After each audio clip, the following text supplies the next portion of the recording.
Good morning, everybody. I hope you're having a lovely day. It do be that time again where there's new fucking cards to look at. And you know what I haven't done in a hot second? A full fucking review of all the cards. So I waited until they all came out. I haven't looked at any of them except for the ones that are on my screen right now. And we're gonna see just how good and or bad this all fucking is. We're gonna turn that down just a little bit so you can hear me better. Alright, let's fucking begin. So the theme this time is The Great Dark Beyond, which is pretty amazing to me. And the release for the expansion is November 5th, which, you know, is going to be an interesting goddamn day everywhere, isn't it? When the demonic burning legion invaded their planet, the Draenei, I will be saying Draenei, not Draenei or Draenei or any other fucking pronunciation. They are the Draeneis, and I'm not going to change that anywhere. I know it's Draenei, but fuck that shit. Draeneis. The Draenei fled to the stars. Now these exiled ones, which is what Draenei actually means, because they are Eridar, by a technical race. We are going to be talking about the lore here, too, because this is interesting. Now these exiled ones, the Draenei, are being chased across the cosmos while they search for a new home. Build your own starship, command the new Draenei minion type, and battle demonic threat as you explore the Great Dark Beyond. The Great Dark Beyond, there's different flavors of outer space in World of Warcraft, in the world/universe of Warcraft. What we consider to be outer space and what most people experience as outer space is actually a subdimension called the Twisting Nether. Twisting Nether is completely infested with demons, but it's also full of magic. That's a really good thing and what most people use to travel between planets. The Twisting Nether kind of is like... You can see it if you actually go into places like the Burning Crusades Outlands, not in Draenor, which is what the place used to be called before the Burning Legion arrived and some asshole named Ner'zhul blew it the fuck up. Before all that happened, it was called Draenor, named by the Draenei, because why would we let the people who started off there name the planet?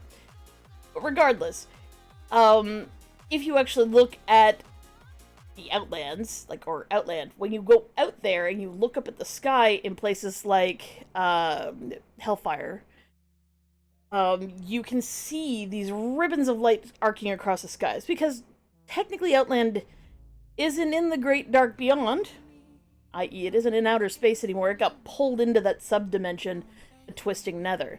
And the Twisting Nether, again, full of demons, full of demonic energy, but it actually becomes incredibly easy to connect that planet to another planet. Those portals, that energy, those ribbons, basically allow for travel within the cosmos at an incredibly rapid rate. Traveling in any other way, traveling via ship, is a long and arduous process where demons can literally pop out of that subdimension anywhere and fuck up your day. So even landing on a planet, if that planet is connected to the Twisting Nether and the demons find out that you're there, well, it all goes to shit. So the Draenei actually traveled for a very long time through the Great Dark Beyond, the actual non-subspace version of outer space, and ended up on Draenor. And the only reason why it took the Legion a very long time to get up there was there was no connection to that world, to the Twisting Nether. None. At first. See, there was an orc who had... He was meant to be a shaman. He was meant to get into contact with the elements and the elementals in his world. But he wanted more power than they were willing to give. And his greed and his evil and his intentionally using shaman abilities to corrupt and destroy and pull them apart, that evil managed to connect him briefly to the Twisting Nether. His name was Gul'dan. And that asshole ended up pulling the entire Twisting Nether down on Draenor's head. And of course, because that's where the Draenei were, well, they wanted that planet for them goddamn selves. And they tricked Gul'dan into making those connections. and getting all the demons sent to Outland. Well, what became Outland. Draenei first. You gotta love when stupid shit happens. Oh my god. But this is apparently about their journey from Argus, their home planet, to Draenei, which is where our characters from World of Warcraft and so on and so forth ended up meeting them. So, there's a lot of cool stuff about Outland. I'm surprised that this is how they decided to handle Outland. And the Draenei and that sort of stuff. But, you know, what you gonna do? Very interesting. It's an interesting little nibble of history. So, things that we're learning about our cards. We've got the expansion info, news keyword Starship. Fly around the Great Dark Beyond in a shiny new starship. Throughout the Great Dark Beyond, you'll find some Starship Piece minions. When they die, their stats and effects get added to your in-progress Starship construction, which I guess happens in your hand. When you're ready, press the button and launch your Starship directly onto the board for 5 mana. So, it doesn't really matter. Like, I did this briefly in a game. I used up some tickets because, well, I can't use them for frickin' tools anymore because Blizzard isn't full of jerks. But I used them up to enter a Tavern Brawl and discovered that there's a lot of people who've already bought those cards, so they've already played them. But I managed to discover some of them and played them and realized that that's how the spaceship works. So the spaceship, you play a bunch of Death Rattle cards. Those Death Rattle cards add their effects to the starship that's in your hand. And then when you're ready, you throw down that 5-cost card, and then you've got a card that has all of those effects, which is actually kind of cool. Yeah, that's kind of cool, and I kind of dig that. You can stick as many pieces on you like before you watch. The sky's the limit. It's kind of a Hail Mary type deal, but you can also launch it early and then start building a new one. There's nothing stopping you from building a new starship if you want to use one right away. Great Dark Beyond contains 145 collectible cards. That is a lot of cards for a new set. And then there will also be a companion mini set. You log in to get Nexus Prince Shafar. So this is an interesting character. These are ethereals. We've seen them before in a few other cards, like Rafam, for example, is an ethereal. Ethereals come from a planet that was devoured by the void. In fact, it was so thoroughly devoured that only those who were able to basically either embrace the void entirely or throw themselves into the mercy of the twisting nether had their souls ripped away from their bodies, and now they are just like, they're basically just, like, energy beings, and they wrap themselves up in strips of cloth to kind of give themselves some containment. And yeah, they're an entire race that has also been exiled from their planet. Not because the Legion took over in their case, but because a Void Lord devoured it. More on that later. That does actually have a... There's problems like that happening on Azeroth right now, but that's more World of Warcraft shit. So, Nexus Prince Shafar, it's a 3/3 for 3. Spellburst. Oh, they've brought back Spellburst. Look at that. Give a minion in your hand 3/3, or 3/3, and this Spellburst. That's interesting. That's interesting. That's a really, really, really good effect for 3 mana too. Damn. To be fair, like if this was good, if this was good and balanced, if this was good and balanced, I would give a minion in your hand +1/+1 and this Spellburst. But you know, he is a legendary. Maybe +2/+2 in the Spellburst, but +3/+3. Fuck you. That's pretty brutal. Plus, your starship is considered to be a minion, so he could just get stuck on your starship, which is kind of funny too. I think that's actually kind of funny. So we've got some Death Knight cards. Let's see who we actually recognized. The 8 Hands from Beyond. 8. Yes? I want to get a good look at him, please.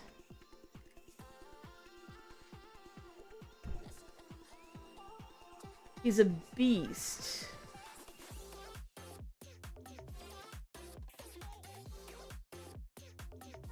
Interesting they say he's a beast? He looks like an old god. Remember how I said there's a Void Lord? We do know that the old gods like Cthulhu and whatnot are all void-based. Like, that's what the old gods are. They're from the void. And that thing looks like a very, very, very goddamn huge old god. Like, you can see he's, like, sticking his tentacles into a planet and there's shit, like, lava coming out and stuff.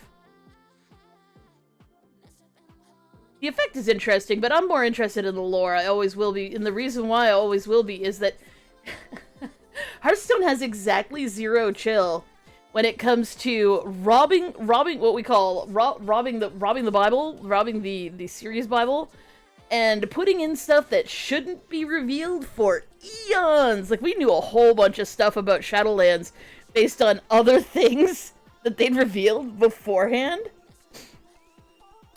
Yeah, like I said, zero chill. So this is interesting. I was actually, to be honest, I was actually looking to see if it had a chin, because we've actually seen a potential version of, what's the right word? We've seen a potential version of the Void Lord that devoured,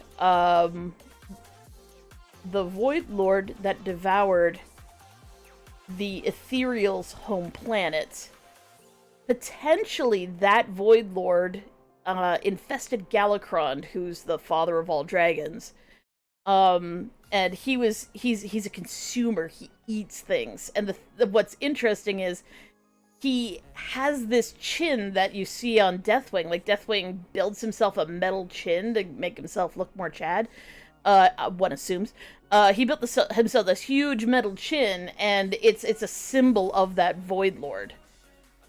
So I was like, ooh, does he have the chin? And I mean, you could sort of hint that the chin might be here if the eyeballs are, if he's looking this way. But I feel like he's looking this way, and it just kind of looks like an awkward turtleneck. So let's see. The 8 hands for beyond, it's an 8 for 8. Destroy both players' decks except the 8 highest cost cards in each. That is a shit fucking card. Is this good? No. It is. Are you gonna tell me that there's enough cards that cost this much that are gonna make this behavior worth it? I don't think so. I really don't feel like it does. I guess that's the full art card. It's literally consumed an entire planet. And it's even reaching out through the Twisting Nether to, like, devour another. Ah, it's pretty cool. I like that full art.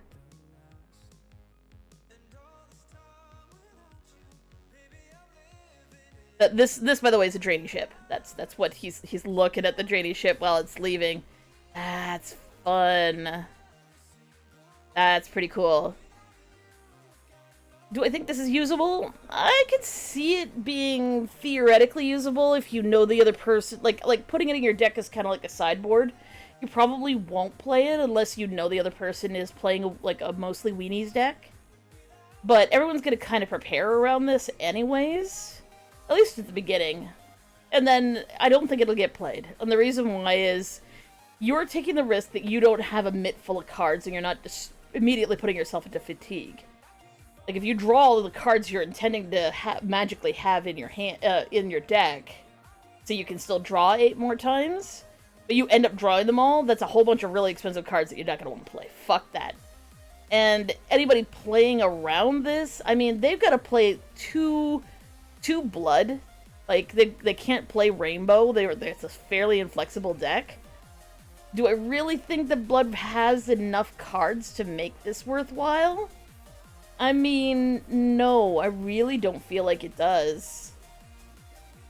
I could crack it open and take a look, but, like, the expensive cards for blood right now that are legal, I can think of, like, 2 that are kind of good, that are blood only. There might be other cards, but oh, I need to patch Hearthstone 1 second while that goes down. Whoops, that's the wrong thing. I closed the wrong thing. Ah. Anyways, We're updating that. So yeah, I don't see this being played. Straight up, I'm rating that a 2 out of 5. It'll be interesting for decks maybe in like Wild that are playing Reform or not Reform. What's his name? Renathal. So that you've got extra cards in your deck, you can afford to put in more expensive cards because the game's going to be a little bit longer because you got a little bit more health. I can see that, but yeah, no, I don't see where this is a viable strategy or good. I just don't. Because the idea is you want to, like, have expensive cards in your deck that are going to be worth keeping. And they got to be more expensive than the cards in your deck that you're discarding, because you're effectively discarding the rest of your deck.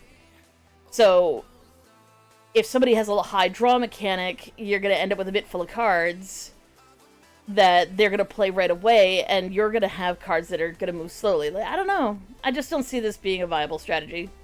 Still, 2 out of 5. Not any good. Exarch Maladar.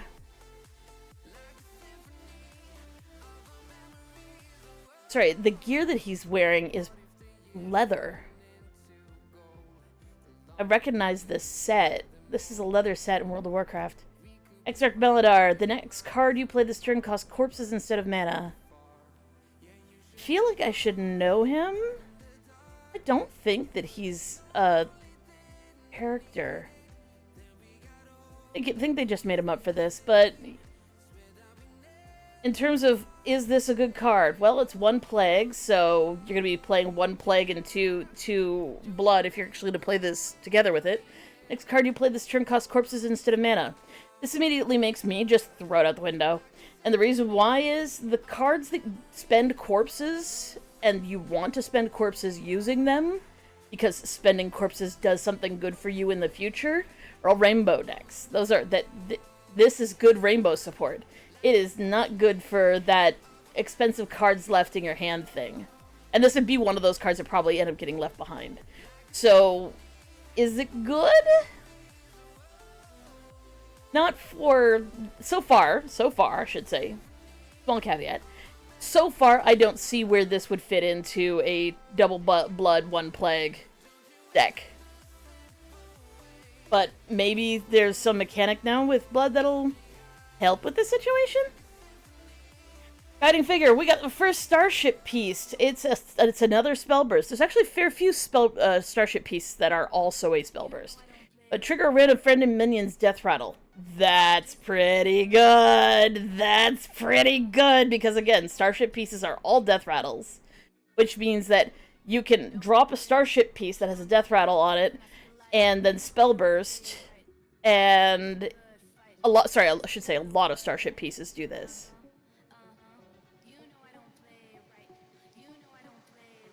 It's a random friendly minion, so it could target itself even. So you could just play this and cast a spell, cheap spell, and then have this go off and join your starship. This is almost an immediate and guaranteed thing because you're not gonna play it when you aren't gonna be able to spell burst with it. That's not bad. That's not bad at all. Oh right, there's more art. That one have more art? That one doesn't have more art. This one does though. Ooh. Oh, I like that. It's got the little blueprint showing where on the ship it goes. It's a figurehead. I mean, guiding figure. I'm gonna gather that's when it's a piece. Wow, that's some pretty cool art. Aconai Death Speaker. Oh, that's interesting. They're bringing in the Aconai as well. So, the assorted Draenei that kind of like landed in assorted places all over Draenor. One of the places that they landed on a ship is called Auchendown.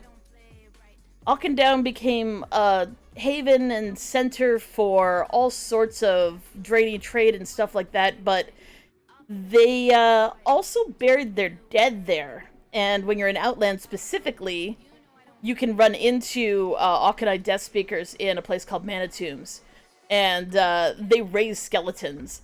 So that's fun. That's fun. I like that. Wait a second, is Maladar from Mana Tombs? He might be. That might be why I'm remembering him.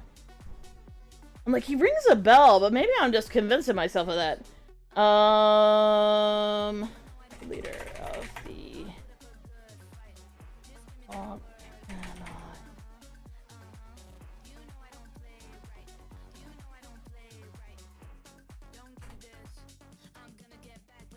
Yes, he is! That's who Maladar is.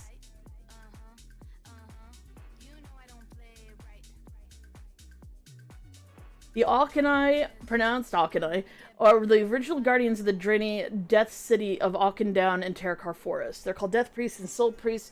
Their duty over 200 years to take care of the spirits and the dead of Auchendown using the light. However, that all changed following the genocide of the Draenei. Yeah, the Legion showed up. They killed everybody. Who led Exarch Maladar to madness, leading him to ordain his Death Priest to begin practicing necromancy and bring back the dead to serve them. And this group is still present and working. So that's who Maladar is. I'm like, I recognize this gear. That's fun. That's cool. So yeah, I guess I do have necromancers. It's not Death Knights per se, because he's not undead. Like the difference between a necromancer and a Death Knight in World of Warcraft, at least, is that a necromancer raises the dead, which is what Maladar is. And a Death Knight is someone who has been raised from the dead, who has control over undead, as part of their part and parcel of being a dead guy. So, yeah, these guys are technically alive, but they do follow the whole necromancy theme of Death Knights, so I dig it, I dig it. Okay, anyways, 1 for 1/3, it's another plague card. We're paying attention heavily to runes, because that tells us what the deck's gonna be like. After another friendly minion is reborn, summon a copy of it. That's fucking fantastic.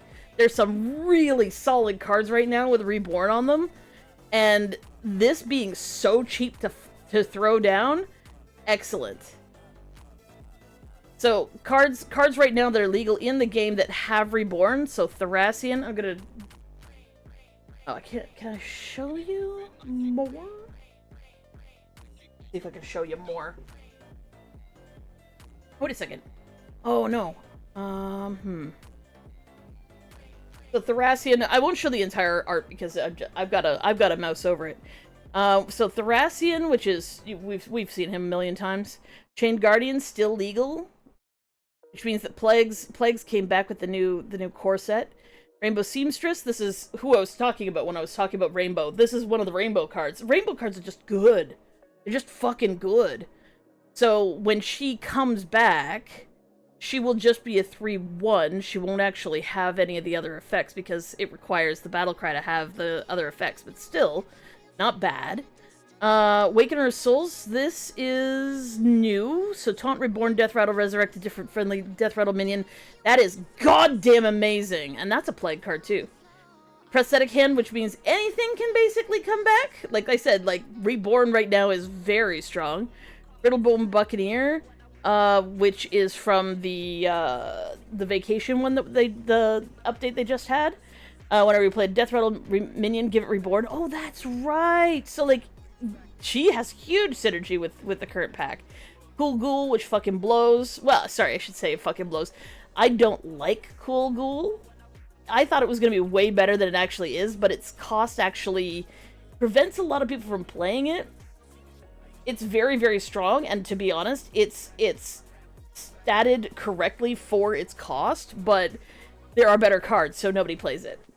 Assimilated Blight, which is a new one. We won't look at that one yet. Rambunctious Puppy, because we're talking about things that come back, things that are still legal. Rambunctious Stuffy.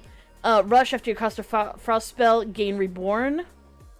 I've seen this used to pretty good tempo, but for the most part, it's really hard to get away with playing a lot of spells in Death Knight. Death Knight is very, very minion-y, so having enough spells to keep your Stuffy alive is a struggle. So, will there be enough spells? Time will tell, but probably not. That's kind of just the nature of Death Knight. Death Knight didn't have a lot of really good spells that are worth keeping and cheap enough to keep the Stuffy going. So they're bringing back Mosh Pit. Interesting. Okay, Dreadhound Handler. That's a really shitty one. I wouldn't want to use this to bring back this. It summons a 1/1 Dreadhound with Reborn. It's little, but I mean, you could maybe use it for some super early combos, maybe? And then there's Orbital Moon, which is another new card. We won't look at that one yet. Because again, we're just looking at what new things we've got. So Elusive Poisonous Reborn. That's not bad. That's one of the Ziliax ones. I can see that being somewhat interesting and useful. Just it by itself. The fact that you can make copies of it and it remains elusive. Making copies of that is pretty good. Then we have Mermy, who sucks. He's a 1/1 with Reborn. I'm glad they brought it back. It's really cute. But again, unless there's some sort of early synergy thingy, the fact that it doesn't have Rush kind of makes it a bit eh. But yeah, Arcanine Death Speaker. I like it. I dig it. I hear this. It's pretty good. What do we got now? The Awakener's Souls. This one I'm interested in. So this is again a single one plague card. It doesn't have alternative artwork. That's why the thing isn't centered properly. Awakener's Souls. Top Reborn Death Rattle resurrect a different friendly Death Rattle minion. Remember I was saying that the Death Rattle minions are those are the starship pieces. So you can literally use this to pull back a whole bunch of things.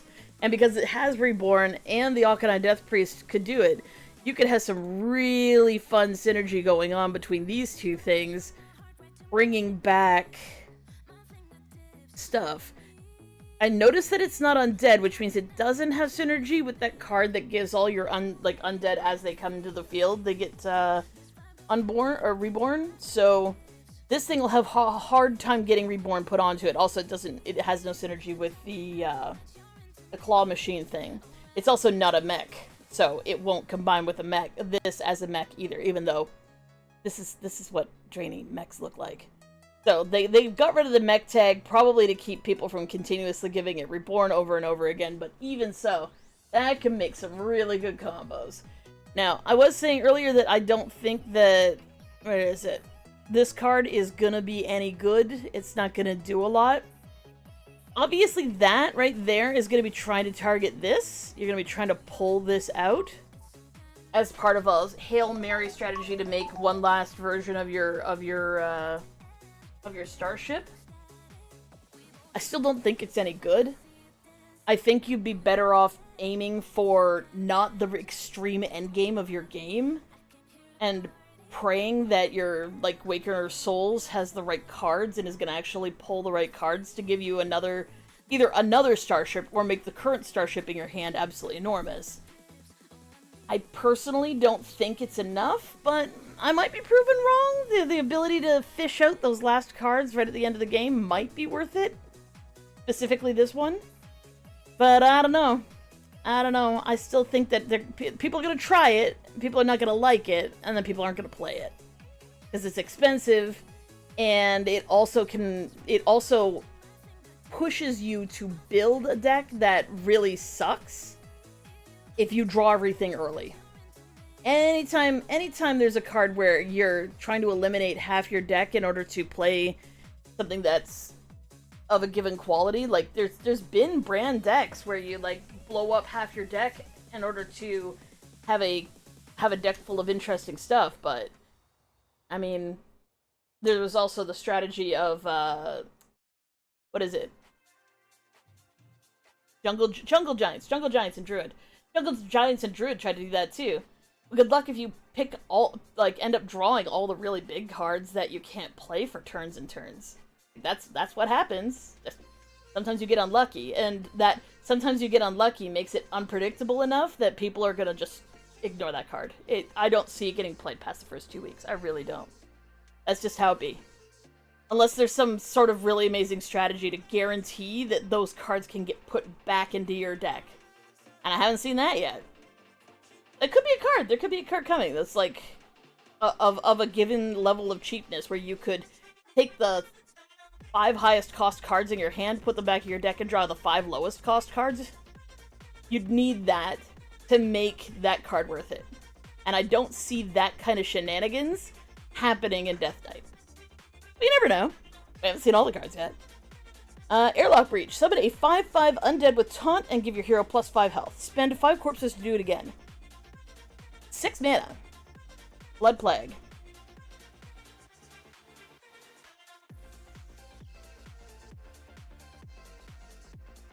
For 6.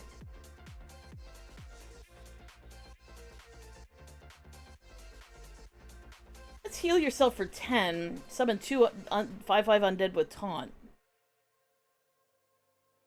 Because if you don't have 5 corpses by 6 mana, you're probably playing the game wrong.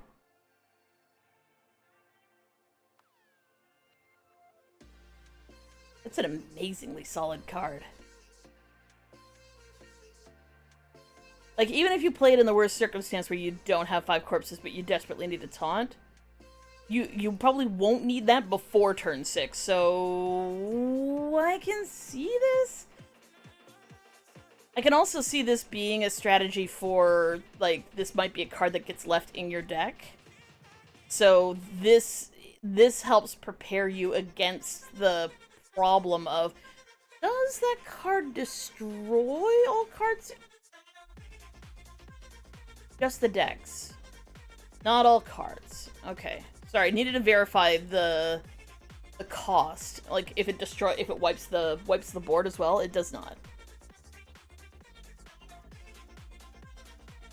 This one's got some alternate art as well. That's really pretty. Oh, and that's... Oh, sorry. I guess that's the unfortunate soul. The thing that gets... This is the thing that gets added. This is what the taunt minions look like. Whoops. Went out the airlock.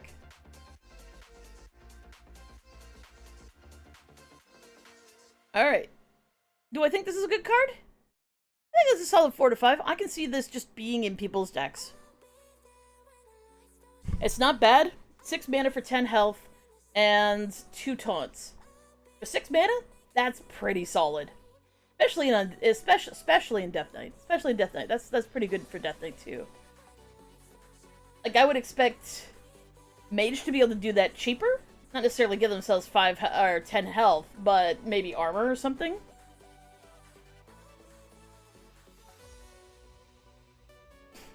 Soulbound Spire, Death Rattle. Oh, here's the Starship piece. I was gonna say, do we have we seen any yet other than the figurehead? So Death Rattle, summon this minion with cost equal to this minion's attack, up to 10. Not an undead, so it's gonna be hard to hand buff. There are ways to hand buff it, I should say, but it's gonna be hard to hand buff because most of the hand buffing right now is targeted directly towards your undead that are in your hand.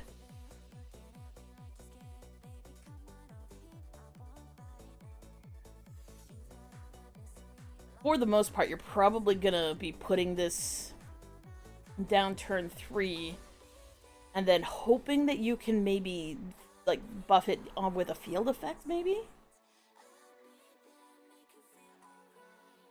Because ideally, you want to summon a minion with cost equal to the minion's attack and have this actually be a halfway decent attack when you use it.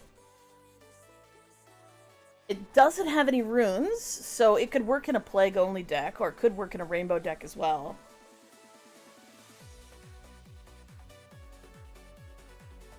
Okay, alright. This one's got some alternative artwork. That's kind of pretty. That's kind of what Auchendown looks like. Oh, that's kind of what Auchendown looks like. It is. This is Auchendown. I'm an idiot. Oh my god.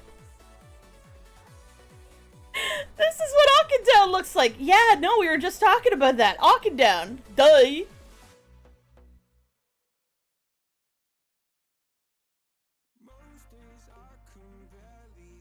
Oh, I just realized they must have unique art for each class. This is so stupid of me for also not realizing this. They have unique art for each class's ship. So Auchendown is the ship. And it has two different versions of it, probably. One is the... it's kind of cool. This looks like Auchendown. My god, I'm so dumb. Anyways, I'm caught up now. This will be pretty cool as part of the starship, though, because that makes its death rattle potentially absolutely enormous, up to 10. I think the ideal, though, of course, is, as usual, you aim for 8, because 8 is the best. 8's always the best. Oh, I suppose 10 isn't too bad either, because of, this card. Oh, you would hope you'd get this card. That's fucking ungodly. But if you don't, aiming for 8 is probably also alright. So that's that. We have Suffocate. Ooh, a spell card. Destroy a minion if you're building a starship. Also destroy a random neighbor. Wow, that is super, super, super efficient. Man, if other classes have a similar effect to this, holy shit. This is good. For 4 mana, especially considering, like, you play... And it doesn't have any runes, either. Like, I was gonna say, you play, free cost, destroy the highest cost minion on the other player's field. And that one has blood rune. Like, you're forced to use it. You can't use it in, say, a plague frost deck. Here, we can just use it. I want to say it's not called a Sanguinate. I don't care what it's called. I don't know. You know what fucking card I'm talking about. Probably open Hearthstone and just have the card and, like, look at it. This is really good. Especially considering, yeah, you'll be building a starship. The starship for this seems to be, or for, the starship that is Auchendown seems to be pretty good. Like, I don't know about other starships, some of them might be shitty, but the one for this seems to be pretty solid. I like it. And that's really good. Assimilating Blight. Interesting we're using the term Blight, probably shouldn't be. But I guess we've traveled to another planet and oopsie daisy broke our helmet and now the Blight's getting in. Discover a 3-cost death rattle minion, summon it with Reborn. So we're gonna scroll down here a little bit so we can see what cards that is. So we got the Freebooter. The Soulbound Spire again, so we can add another one of those. Chill Fallen Baron. I can talk. I swear I can. Fate Splitter. Oh, they brought Fate Splitter back. Interesting. Rattlesnake, which is fucking garbage. You'd think this would be good, but no, you would never use this because you need the at the end of your turn load 2 bullets into your deal 1 damage each. Death Rattle is the firing of those bullets, but it doesn't have bullets naturally. Dumb. Dumb for this effect. Don't use that. That's a bad card. Death Rattle give each of your minions a random bonus effect. This is a good card for that. Mecha Leaper. You probably won't be playing mechs. So far we haven't seen any mechs. So, generally speaking, this is just a gimmicky card. You wouldn't use it. Floppy Hydra. This is a good fucking card. Oh my god. Summon it with Reborn. So, of course, that Reborn thing would actually get... That's pretty good. Adding a whole bunch of Floppy Hydras to your deck? I dig it. I like that. Hey, Raikyu, how you doing? We have a Bucket of Soldiers. Summon 5 1/1 soldiers with random bonus effects. I mean, that'd be a good way to generate a shit ton of corpses, I suppose. To guarantee, especially that spend 5 corpses, get 5 extra health and an extra taunt minion. Especially since the taunt... I should notice, the taunt minions, the 5/5 taunt minions are using summoning corpses. Usually when you summon things via corpses... they don't have souls. Like, they don't have the ability to become corpses again. Those ones actually do, so... Yeah... I could see this being sort of an interesting way of dealing with it. Because, again, this gets reborn, so you get 2 of them. If your board is empty, you could actually potentially use this... and then end up with a shit ton of corpses from that. So that's actually pretty good corpse generation.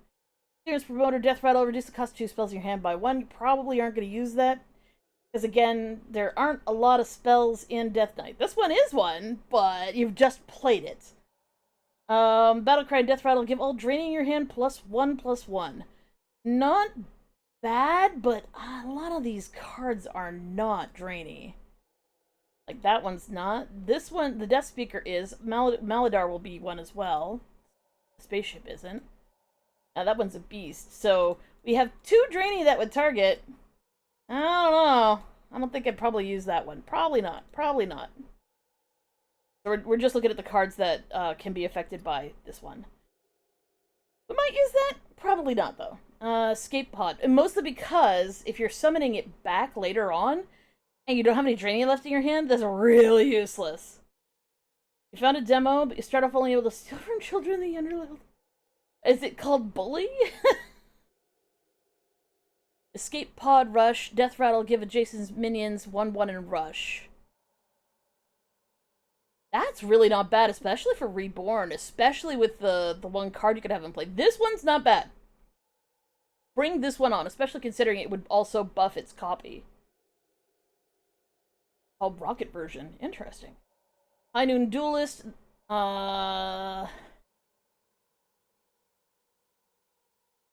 could see...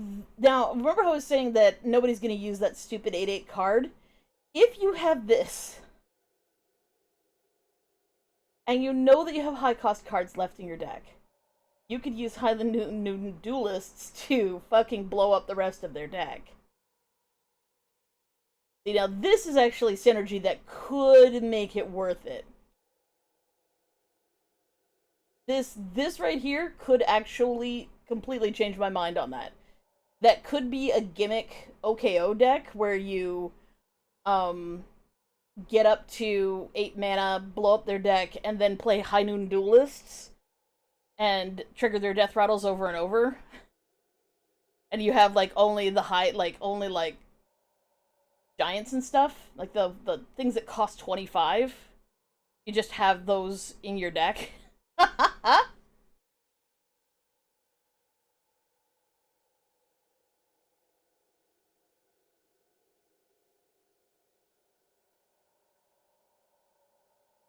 Oh, I missed the sentence that you said. Pokemon Rocket version of Red. So it's like Fire Red, only you play as... That's fun. Okay, so this card right here, I can see people trying to build a gimmick deck with that. Might only work in Wild, though. Might only work in Wild, because you need really, really, really expensive cards to protect yourself against fatigue damage. But that could be a really funny deck to play. Messmaker, Life Steal, Taunt, Death Rattle, deal 1 damage to all enemies. Nah. It's just straight up nah. You wouldn't use that. Specifically with this. It just isn't enough. Even if it has Taunt and Lifesteal and deals damage to the other side, it's itty-bitty ping damage. It's not worth it. Ravenous Kraken, destroy a friendly minion, Death Rattle, summon a copy of it. So this is completely useless. You would never use this. You wouldn't want this. The real problem comes in, if I said that a few times now, so you wouldn't use this one because you're probably not playing any mechs. You wouldn't use this one because it literally does nothing. Where's the Gattle Rattle? Where's the Gattle Rattle? This fucking thing. So you've got 3 cards in this card pool that are legal targets for, because it's a Discover, right? 3 cards in this pool. You could end up having these 3 cards in your pool. All of them are useless. Congratulations. That's really bad. Liz, what are you doing? And then we had the Summon a Nerubian Egg, and all your Death Rattle, destroy it. Okay, so there's 4 bad cards, because this one also wouldn't do anything. Because it requires its battle cry to actually do something. So this one's bad, this one's bad, this one's bad, most likely, this one's bad, and the other Draenei one's probably also not so great, wherever the hell it is. This one here, probably not going to do very much for you. So, yeah, that's 5 cards out of 16 available that you could potentially get those ones as the ones that you, that's really not good. Looking at what is available for Assimilating Blight, that makes me very anxious. I still say it's a good card. I like the effect. I like the fact that you summon it. I like the fact that you don't have to play the card that you get. That's really very, very, very powerful. But my problem is that there are 5 cards in your pool, in that pool, that could potentially just be intensely bad.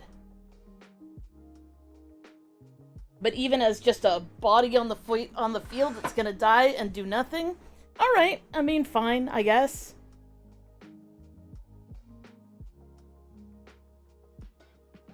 But yeah, 5 bad cards for that pool out of 16. I mean, you always think that RNGesus isn't gonna come after you, but RNGesus hates my guts. And hopefully, because he hates my guts, he never does it to you. But 5 bad cards means that you have a potential of actually getting 3 cards that are unusable. That's real bad. Alright, Assimilating Blight, I'm gonna call it a 4 out of 5. It would be a 5 out of 5 if the pool didn't have that problem in it. Orbital Moon. So it looks like they really want you to play two blood, 1 plague for your thing. Except that Rainbow still exists and there's Rainbow support in the previous expansion, so, you know. I still hesitate on any of these, but well, I wasn't enthralled with the gamey version, or the big beast that eats planets. Wasn't enthralled with it, but you never know. The High Noon Duelist is pretty fucking funny. But I think that's a gimmicky deck, and I think it's probably gonna get played wild. So Orbital Moon, give a minion Taunt and Lifesteal, that's pretty good. If you played an adjacent card this turn, also give it Reborn. So, you've got a minion on the board. You play a minion beside it, then you play Orbital Moon on the original card that was on the board. It's Taunt, Lifesteal, and Reborn. 1 mana. That's insanely good. For 1 mana. I mean, you could also just play 2 cards, and because the other one came out this turn too. No, because you can't summon it. That can't be a summon. You have to play the adjacent card. Even so, all it takes is, like, the prerequisite for this is play another minion beside your target for it. For 1 mana? And all you have to do is play a blood deck?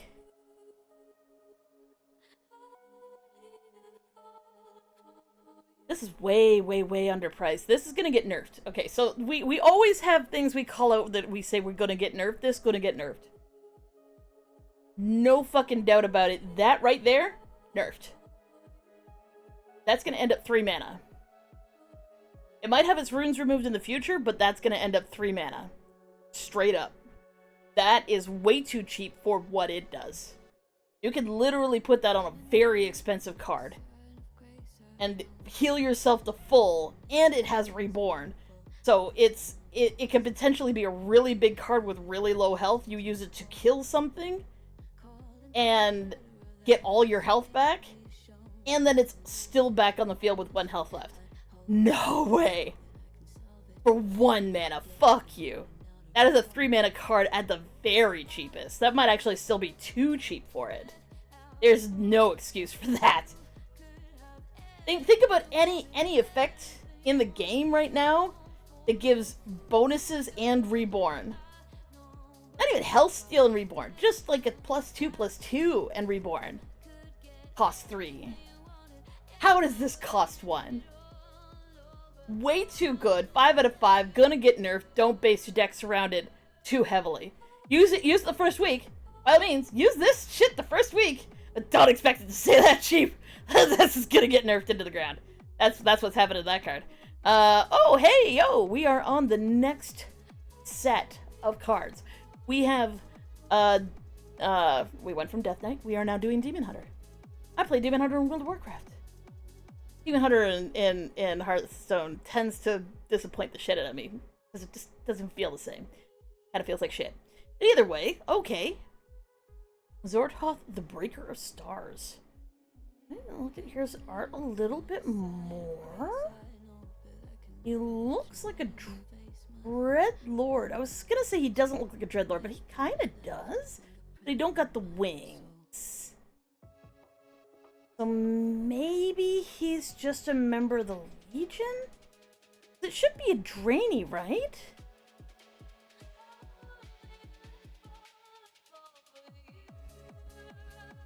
It's a demon. Interesting. Okay, anyways. Add 2 stars to both sides of your hand. When they collide, deal 5 damage to all enemies. Oh, that's really neat!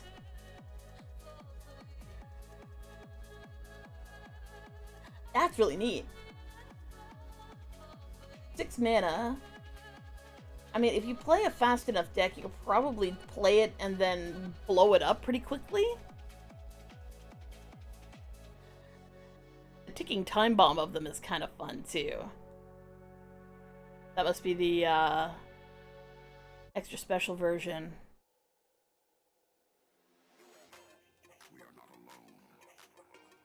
I'm trying to figure out how many fingers he's supposed to have. Is it 3? Like 2 fingers and a thumb?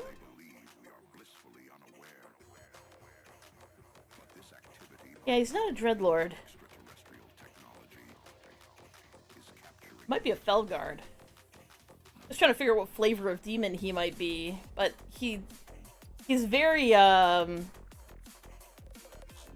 this implies some like heavy technology from the Legion. He's very extraterrestrial, so to speak.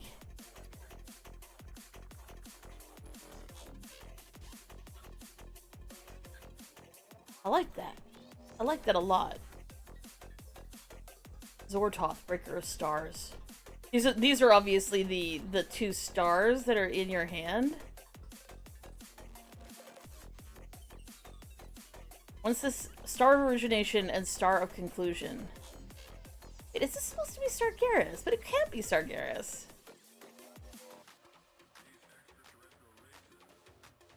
This is a really super loaded word in World of Warcraft. Origination is the re-origination device is basically designed to wipe all life from the planet. Which holds some interestingness in terms of, like, is there a conclusion? Something coming up? Maybe. We always keep an eye, keep a distinct side eye on Hearthstone when it comes to clues about the future of World of Warcraft. Alright, so we've got a Draenei who is apparently using some fel energy, but not being corrupted by it. Good for her. Good for her. She succeeded. Deirdre, Rebel Captain. Rush, Battlecry, shuffle all 8 crewmates at your deck. Death Rattle, draw 1. That's kind of like the 7 Dwarves situation, maybe? Sorry, I'm lagging? There's some lag going on here. Probably a lot of people are looking at this. I'm gonna jump around a little bit because I've scrolled my mouse a little bit.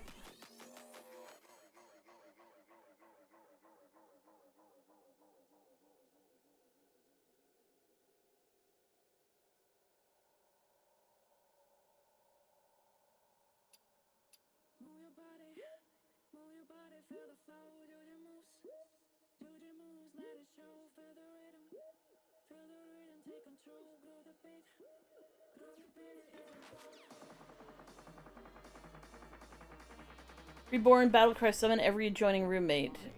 Summon every adjoining roommate. They all have the Battlecry of summon every adjoining roommate. They all cost 4. When she dies, you get to draw 1. What does she cost to play in the first place? Sorry, again, the lag is real. I don't know what's going on with that.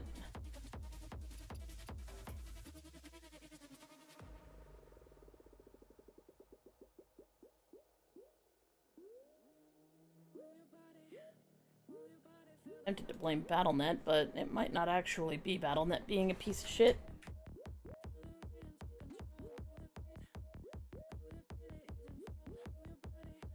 Yeah, what's eating my CPU right now?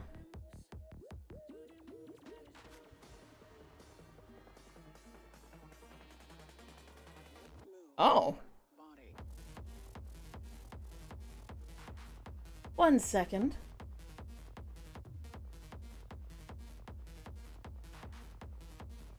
Yeah, it actually isn't Chrome. I'm surprised it's not Chrome.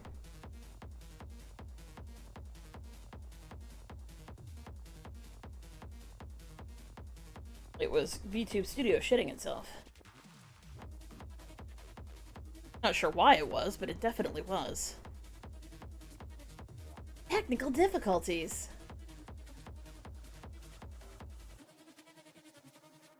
This is still not running well.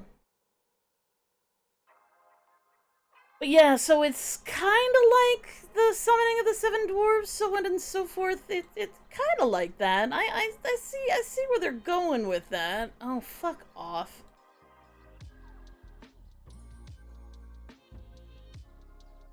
Not you guys, the stupid warning saying, you should back up your files.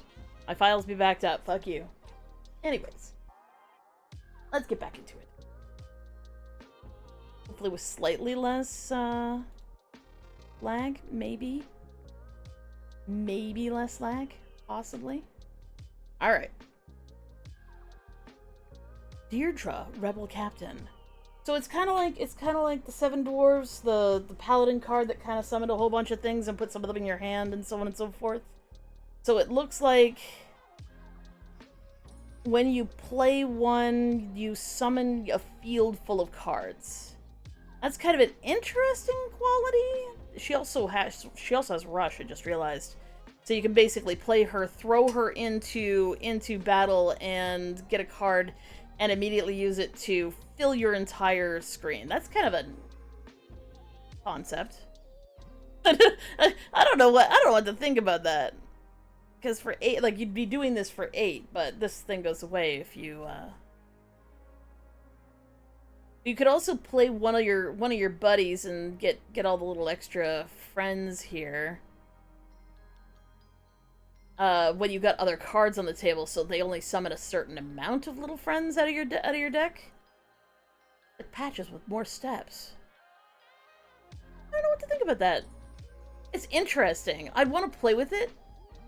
Do I think that you can build a strategy around it? I mean, Demon Hunter does what it can to kind of survive in any environment. That's true of the game, but also just how you build a deck for Demon Hunter. I can see that being a viable strategy. It fills your board, and filling your board is always a good thing in Demon Hunter. Emergency meeting! Among Us. Among Us. Yeah, boy. Now, okay.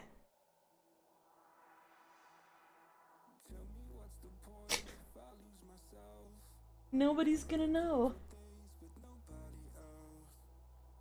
I'm like, come on. Please tell me that somewhere in this artwork there is an Among Us. How could you not put one in? I bet you there's one in her eye. I bet you anything.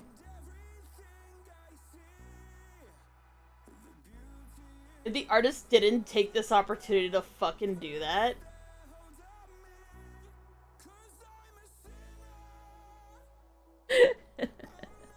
I am actually looking for an Among Us guy, because there's always if you didn't put one in, are you even doing this right?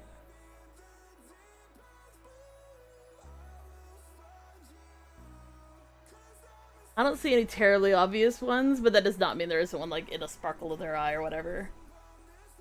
That's usually where people put them when they're trying to put the one in there. But anyways, get 2 4/4 crewmates! Put a random demon that costs 3 or less in between them. It literally is an Among Us.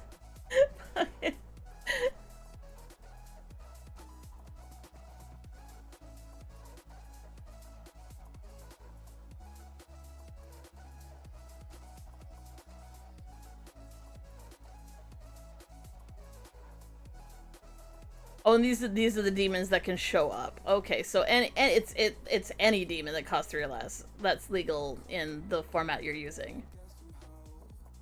So these are your crewmates, and then I guess the idea is none of them are the imposter.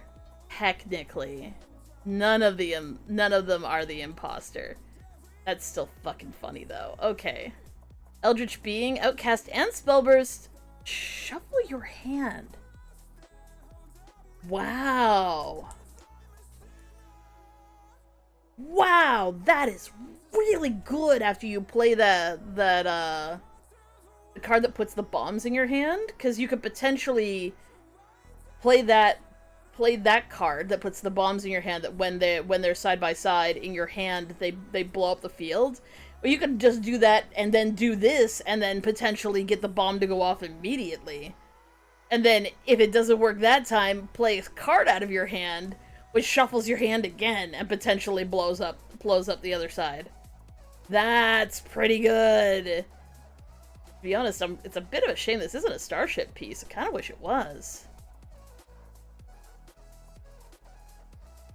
Do we have a starship? No, we don't have any starship pieces yet, but we do have this starship here. Warp Drive, draw 2 cards, which is really good for 3. If you're building a starship, they cost 2 less. Holy shit, for 3? 2 cards for 3 is pretty standard, generally speaking. If you're building a starship, they cost 2 less, which you're gonna be doing. So, wow. What were they thinking? That probably needs a nerf to 4 mana. I'd probably make that 4 mana. Just to put it one step behind, you know, Arcane Intellect from Mage. I guess this is the Bell version, or the Demon Hunter version of the ship. I don't recognize. I guess some of them are just going to be made for. There should be Draenei Demon Hunters. There really should be. They are a perfect candidate for the race, or for the class in World of Warcraft. It just should be. All right.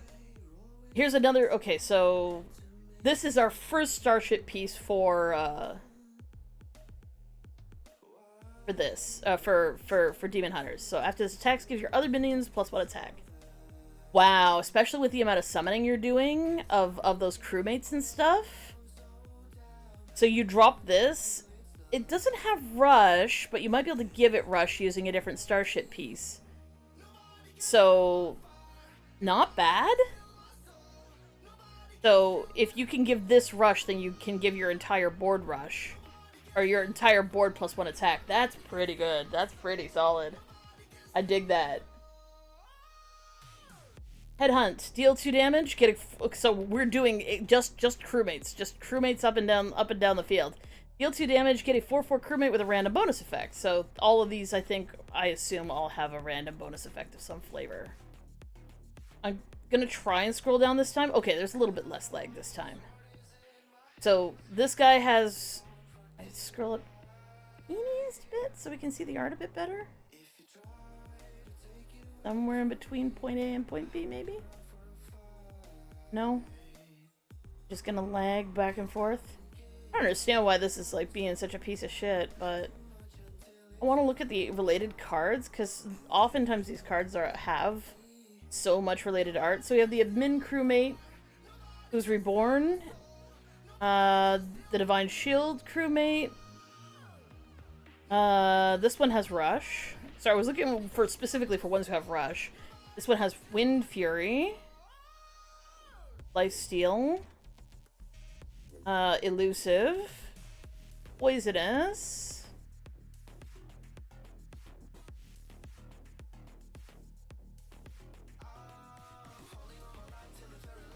Tactical. You know what I just realized? Maybe they are supposed to be in a specific order. So, like, if you summon her, she summons a recon and a tactical. If you battle cry this one out, you get the gunner and the medical.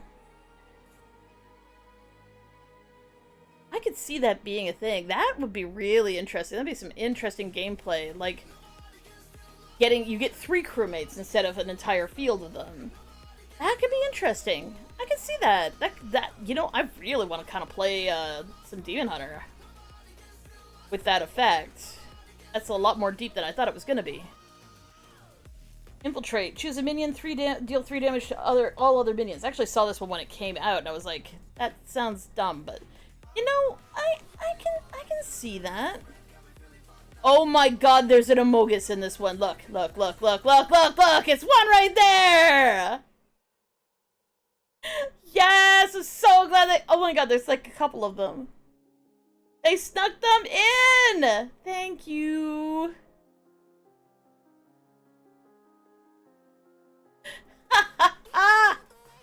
Yes!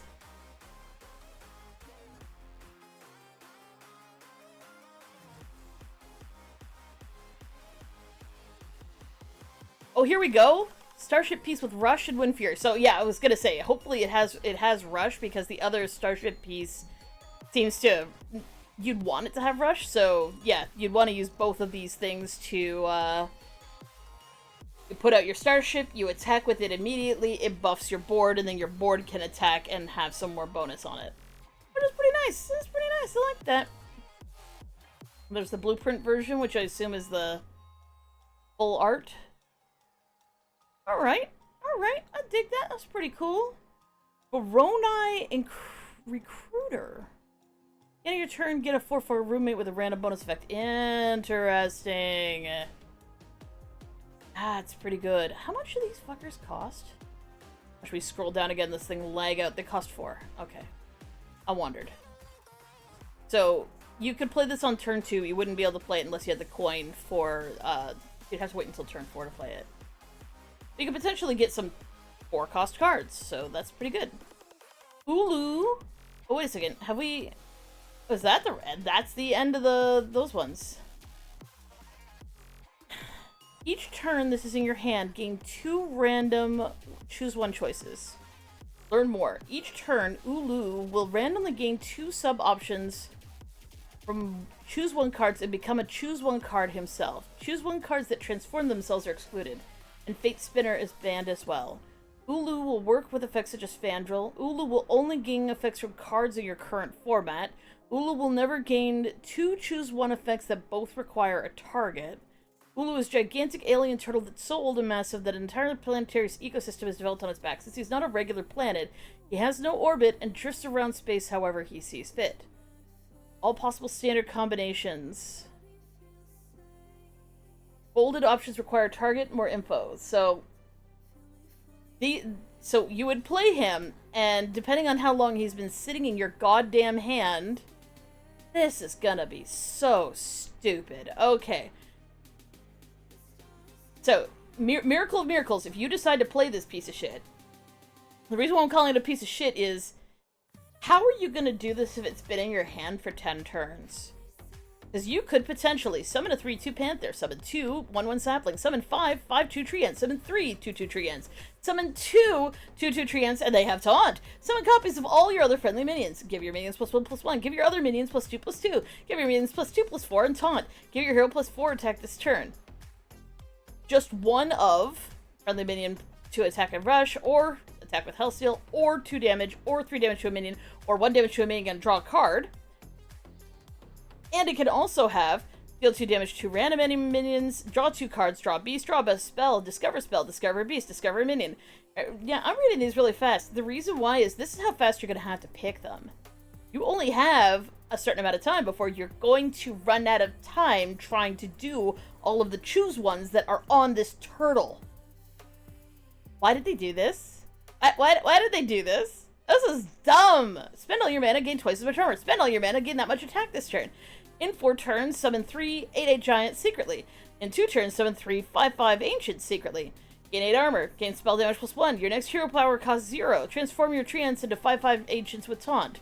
Exclusive to all these other ones that are bolded, you could also restore 7 health to a target. Refresh your hero power. Reduce the cost of spells in your hand by 1. Get 2 random nature spells. Duplicate your hand. Discard 2 cards. Destroy 1 of your mana crystals. I don't think you'll be choosing that one, but by the time you've actually gotten 10 effects out of this card, or more, yeah. Blizz. No. Bad Blizz. I'm gonna boop you with a rubber hammer. No. That's a bad Blizz. You really think you're gonna play this at the beginning of your turn and you're gonna pray that all the choices you make are gonna be real fast and easy to make. And you're really gonna hope that when you go, well, I mean, I have to choose one of these things. I only get to do one of these bolded ones. You're hoping for restore 7 health, but you could also do 2 damage and kill a minion. No. Also, choose it when it goes dormant for 2 turns. No. No. This is awful. Are people gonna put it in their deck? Of course they fucking are. Is it gonna take their entire turn to actually realistically and reasonably do all of these effects for themselves? Yes. Is it going to constitute people losing their goddamn minds on the forums because they can never get their entire Ulu done before the time's up? Yeah. And not only that, because the here's the truth about World of Warcraft, about Hearthstone. Hearthstone lags. Okay, so someone plays Ulu, and you start seeing them choosing cards. So like what you're gonna see is you're gonna start seeing them getting options and picking one, getting options and picking one. So those animations are playing out for the other person too. They can see when you're doing choose one effects. They can see that you're picking one option over the other. They don't know which one you're picking. And left versus right means nothing because it can reverse anytime. So they're watching you pick, and because their client is lagging behind your choices, it's going to be a matter of turtle goes down, cards are being picked, and you're going to be lagging behind as the other player. And it's going to be sitting there with the little bomb going, like the line comes across. So you're gonna get roped. That's guaranteed from this card. The other player gets roped, and then they watch you continue to pick cards and continue to pick cards and continue to pick cards while you're stressing out about what the ever-living shit is gonna happen. Because the client lags. Because that's just Hearthstone in a nutshell, especially on mobile. This is a shit card, and they should never have made it. Is it a cool idea? Fuck yes. If the game was built better, this would be even cooler. But because the game naturally lags behind the other player, and because turns are fairly short, this is just a hell card. And I mean, yep. There's probably going to be a point where there's going to be an optimal amount of turns you're going to want to hold it in your hand, because otherwise it's going to become nigh impossible to play properly, and you might end up with random effects you don't want, like destroying your mana crystals, right? There's a bad one in here. This one is also not great if you don't want to burn cards.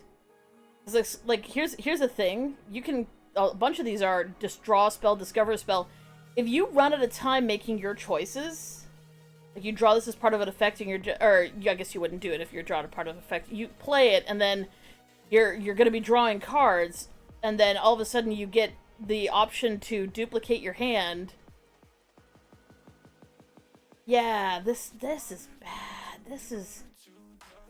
I can imagine this card potentially getting banned in tournaments, because of how bad it's going to be for the other player's experience. It banned Shutterwalk for less.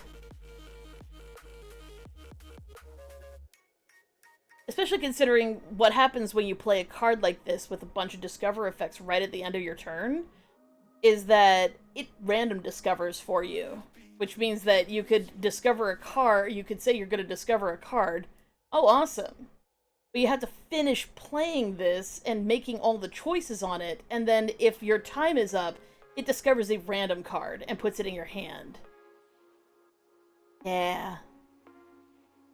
God, that card. This card is Blizzard trolling the audience. That's what that is. It's such a cool concept, but it's just not something that Hearthstone can handle. Oh my god. Anyways, Exarch Othar. I don't recognize that name. Battle Cry. If you're building a starship, get 3 different arcane spells and reduce their cost by 2. Oh, so they're gonna do some arcane... That's his special... Is that ship upside down? Looks like it's upside down. Usually they fly with the crystal pointing upwards, not downwards. What's going on here? Bitch flying his ship upside down.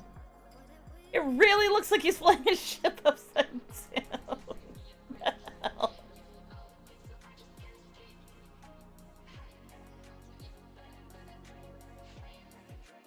Celestial Archive.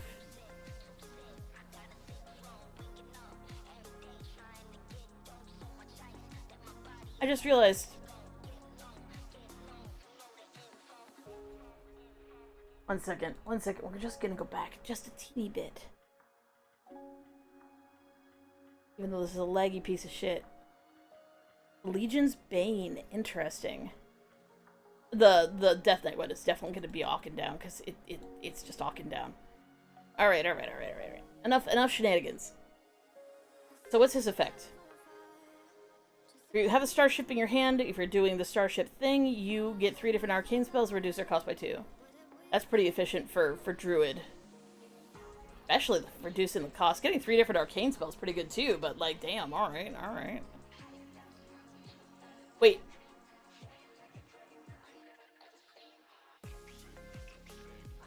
You can get, I just realized, different arcane spells, they aren't Druid only.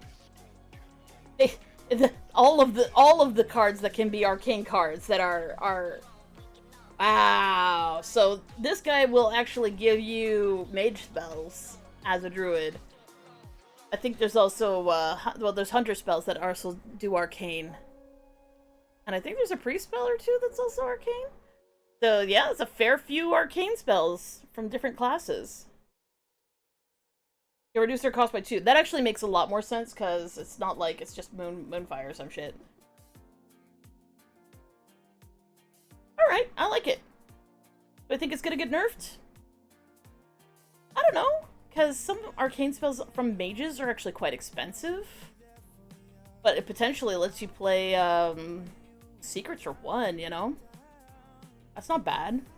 It's gonna be really cool in WoW. This is gonna be a cool card in WoW. It's okay in this, because like, I actually look at the card pool. What we got? 7. There's some cheap cards here, but there's like a 9 cost card, a 7 cost card. Like, most of them are middling, so reducing their cost by 2 is not bad, but like some of these are 7 cost, 9 cost, 7 cost. Do I like it? I like it. Do I think it's gonna get nerfed? It really depends on what you end up with. Getting 3 random cards, so... Hey, Toggy, how you doing? I'm gonna give this a provisional 3. Maybe 4, but provisional 3. Final Frontier. Discover a 10-cost minion from the past at its cost to 1. Oh my god. So what do we got? We got Kun, the Forgotten King. We got Tyrantus, the Colossus of the Moon, which is shit. We got Deathwing Dragonlord. Does it put in your hand? Oh, it does put in your hand. Ooh. So the Deathwing. Hakar? Really? You're gonna put fucking Hakar? Feoris. Actually, the Feoris wouldn't be too bad. Oh, what does this cost? Cost 7. Is it arcane? It is arcane. Ooh, okay. Localar's crap. Mechathon, interesting. Can you imagine trying to force Mechathon? That's funny. And Zoth, Bossinixius is meh. Denathrius is pretty good if you get it early. Thaddeus, they nerfed Thaddeus Into the Ground. Fuck that shit. The Jailer, Cast a random spell for each spell you cast this game. That's who we're looking for. I was like, is Yogg part of it? Yes, look, it's Yogg. They brought Yogg back! No! They brought Yogg back for fun and profit. Especially since this is already shaping up to be a pretty spell-heavy deck. The fact that you can get your hands on Yogg and it costs 1!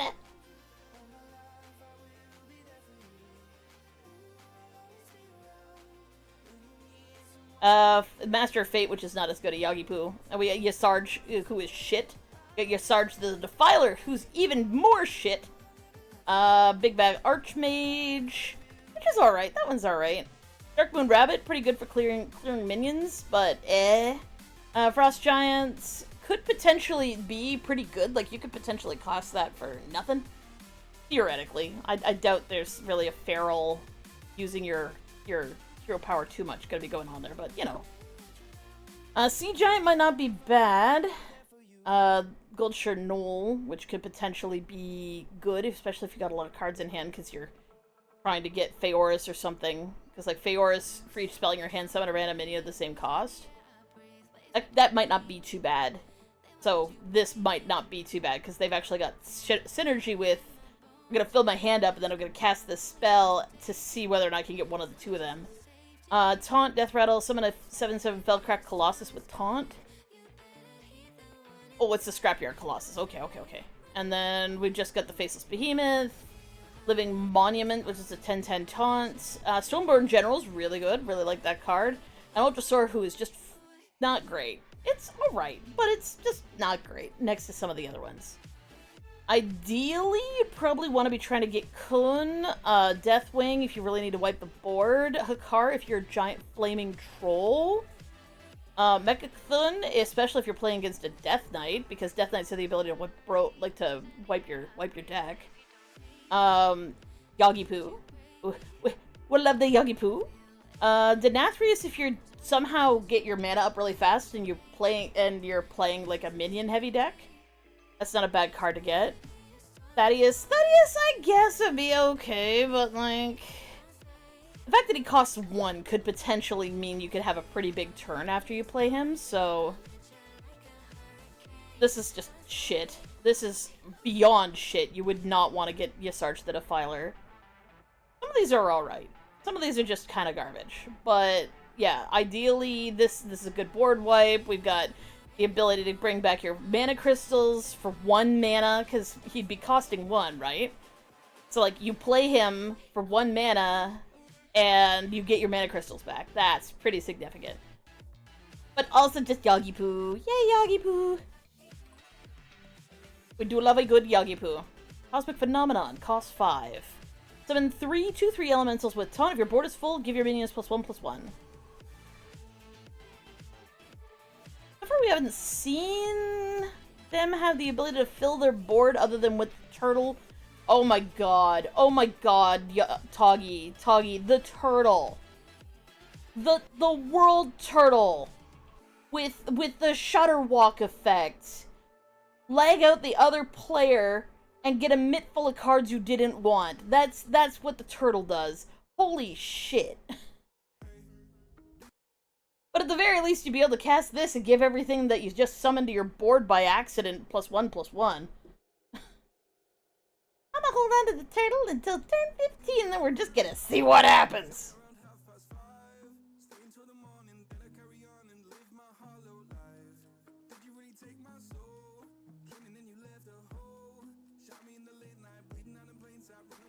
And the other thing is, you'd want to get all the summons early, because all the choose ones would play in order, so you'd want to summon as many minions as you can, and then hope for all the +1/+1s to your board.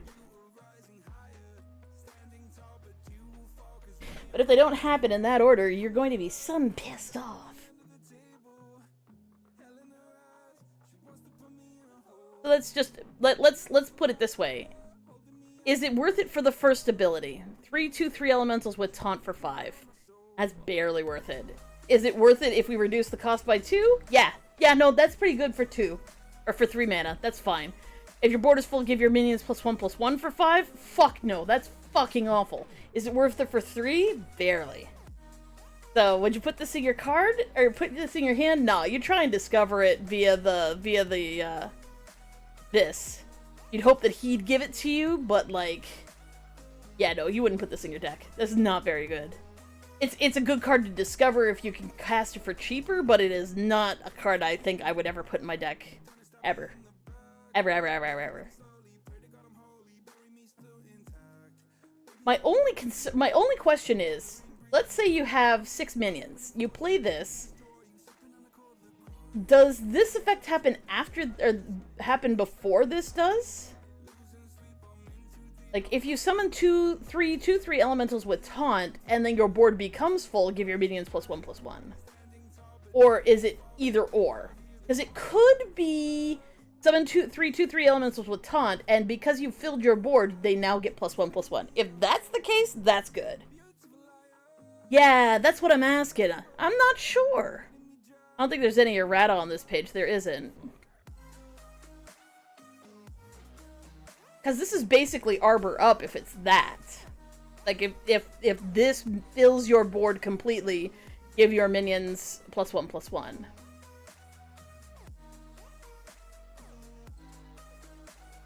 Yeah, this would be good as an Arbor up effect. If it makes your board become full, it does that. That would be worth 5. Still might be too hard to use. I'd still probably hope that I get it from the Exarch and not anything else.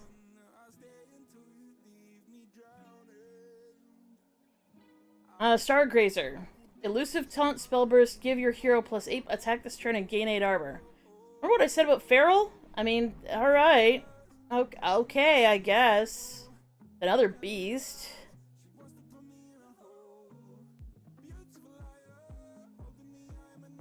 I don't hate this. Feels weird. Fuck. Spellburst, though, which means it's pretty easy to activate for Druid. You could probably put it out pretty quickly, and it has Elusive and Taunt, which means you're pretty much covered.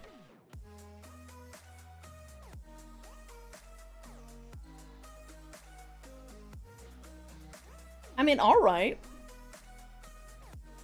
I feel like 8 is almost a little too little for it. I would probably reduce this to a 6 and a 6. I get that it's, oh, it's lots of 8, so it's like infinities and stuff, but like... I'd probably make this a 6/6 for its ability. And elusive. An 8/8, or an 8 and then 6/6. Or 10 and 8/8, that might be worth it. Does it need a nerf? It should get a nerf. Will it get a nerf? I don't know.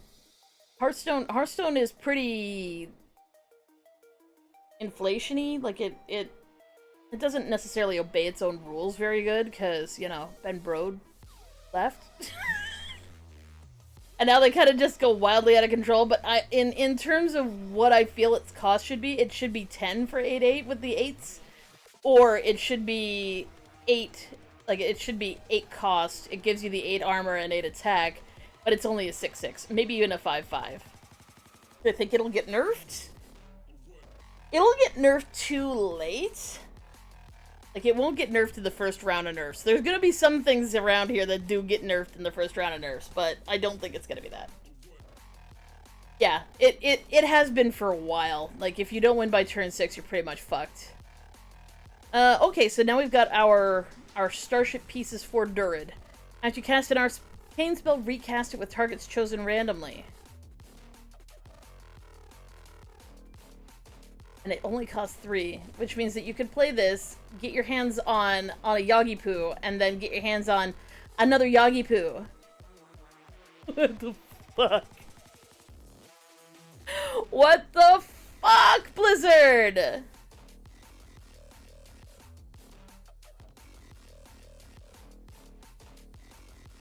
Holy shit. And I know that Druids right now have the ability to get to 10 mana by turn 4. So, well.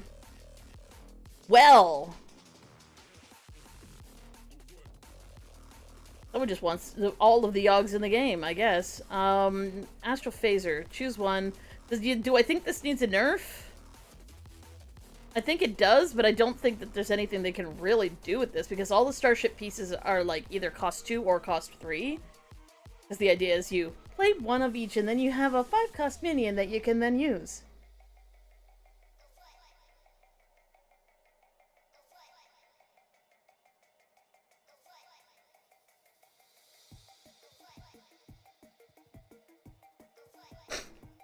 God damn it, Aniv. You're amazing. Mods, don't ban Aniv. He's a bot, and he comments on multiple chats as though they are all the same chat. And he tries to make sensible conversation in multiple chats at the same time. He always says funny shit. Anyways. Isn't Zenny the thing from Kingdom Hearts? Alright, anyways. So, Starlight Reactor, is that overpowered? Yes, it fucking is. Fucking bad. Anyways. I mean, a target's chosen randomly doesn't even matter when you can potentially get a Yogg Saron in your hand.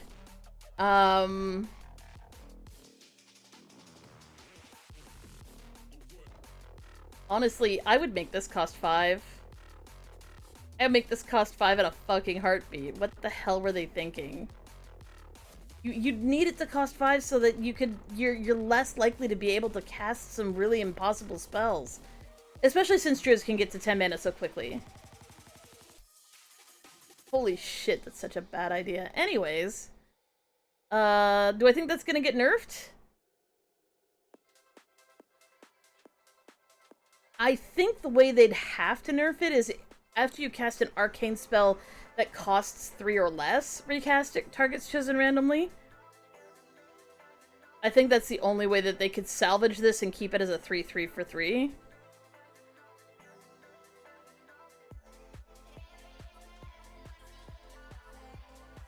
Yes, they would. They've definitely confirmed that if there's multiple effects from multiple starship pieces, all the starship pieces activate individually.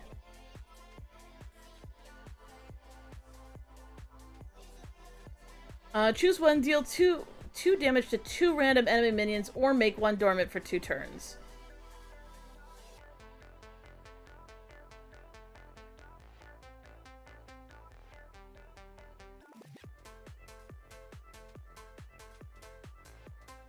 So this would, if in terms of like the randomness, it potentially would deal 2 damage to random enemy minions, and when it repeats, it could either deal 2 damage to 2 random enemy minions again, or make 1 dormant for 2 turns. Which is interesting. Oh, that's for when you split when the card gets split in half from various effects that split cards in half. Alright. Is that good?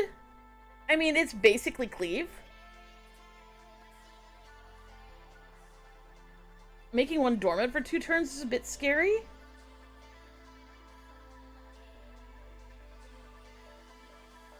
It looks like it has to target an enemy minion, so you can't use it for effects that are good where the character, when it's dormant, does good things for you, like Narrowlex or something like that. Not that I think that they balance around wild ever, but there is that potential, so I don't think you can choose. It doesn't say, like, make 1 enemy minion dormant, but I assume that the idea is, like, it says enemy minions here, it's implied here. Either that or you're gonna use that to target things that you want to have dormant on your side. For sure, which is dumb. Besides, you also wouldn't want that as the random effect if it could potentially make so that you don't want dormant.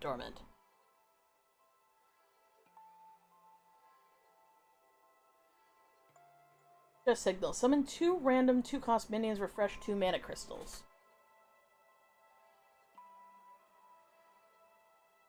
So it's really summon 2 random 2-cost minions on turn 4, but it only costs 2 mana. It can potentially cost this for 2 if you get it as part of the effects that give you cheap spells. And also, if the other card is out that repeats all your cards, it would refund all of your mana back. So you would have 4 cards on your table and get all your mana back. Ooh, that's actually really good in combo with the you have 4 cards, right? And then you can summon. So this effect would give you all your mana back. And then you could potentially Cosmic Phenomenon on top of that if this is the Arbor Up effect, and fill up your board the rest of the way and give your minions +1/+1.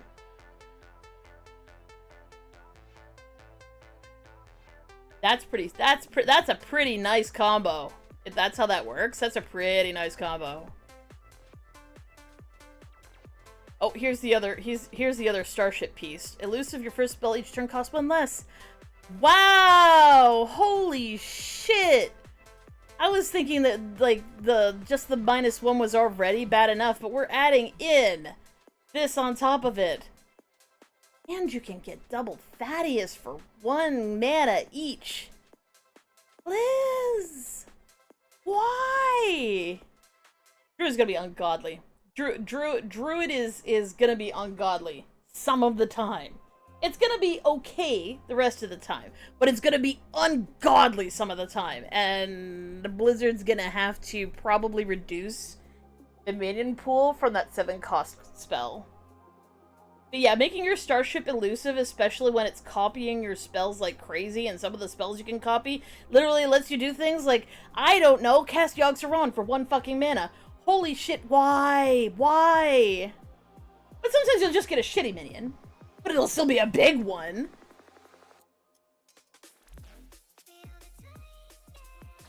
Holy fucking hell.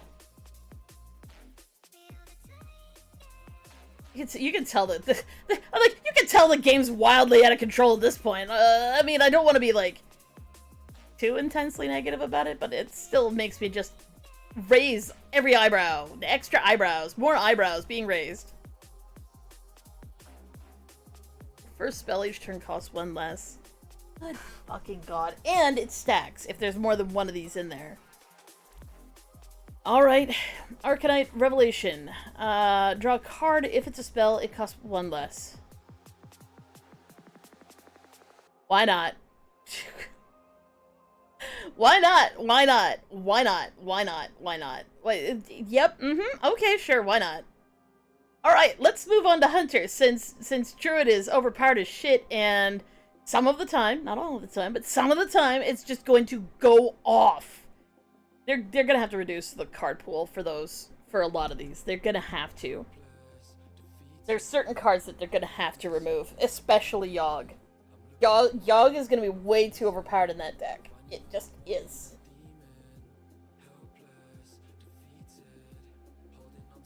Yeah, no, it definitely is that. The whole Starship thing is absolutely do not play Highlander anymore. This is how they're getting rid of Reno, by making it be intensely beneficial to not have a Highlander deck. And people are more than willing to not play Highlander if you give them good enough cards that when they double up, they're really good.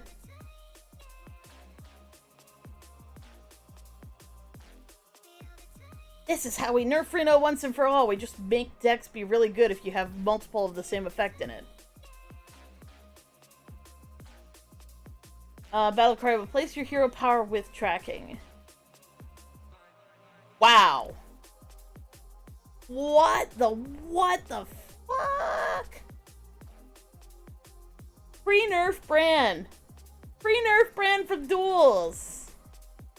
You know, you could just bring back duels and we could just enjoy Bran as he is, right? Right?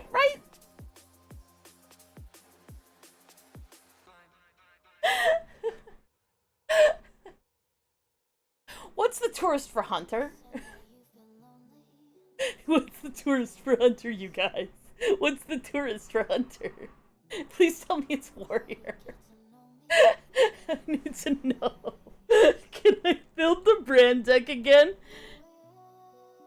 Can you fucking imagine? Tourist card for Hunter. Probably should just look at my collection. 1 second. I can look this up pretty quickly. Please tell me it's warrior. Please tell me it's warrior. Please tell me it's warrior. Tourist. I don't have the Hunter one. Tourist. Hunter. Ranger Gilly. Oh my fucking god! It is warrior! Blizzard, what did you do?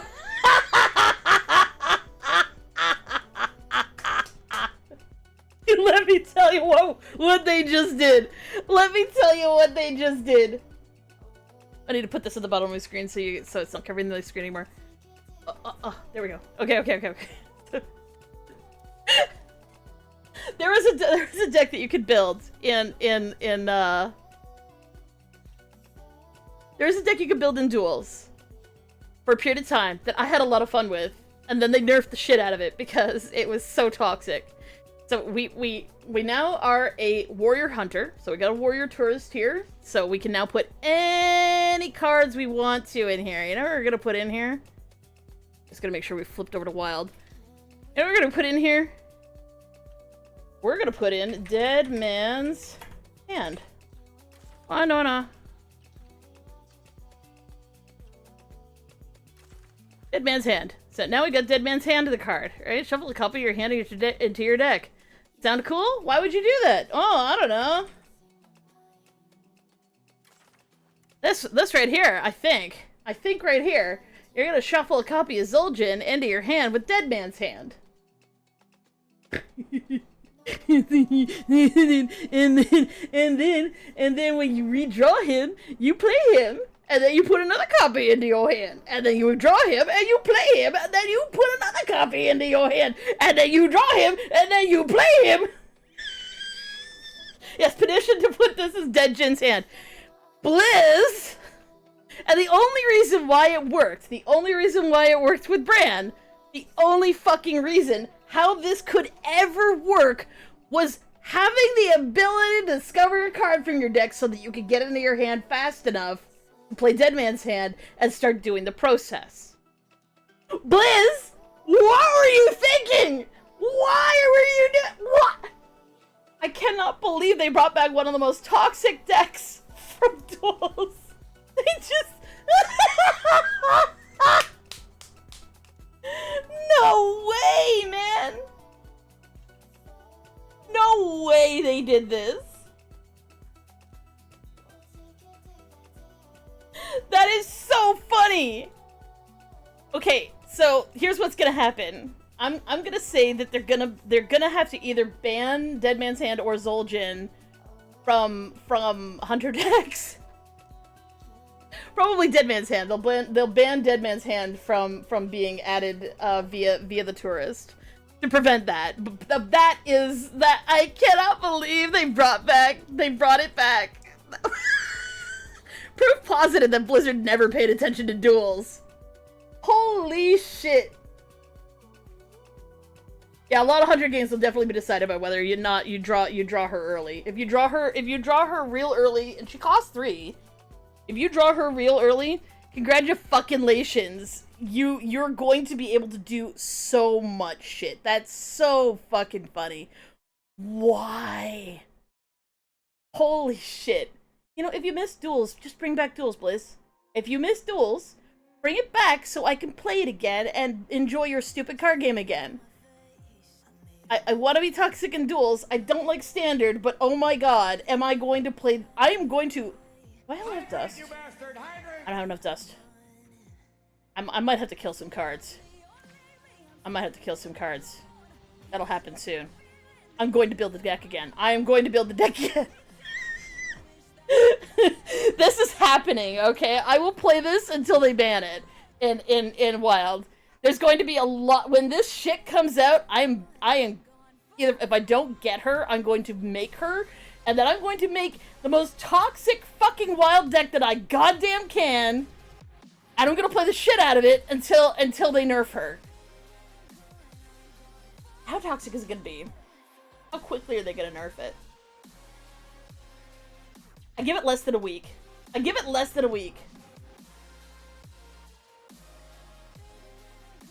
What do you mean?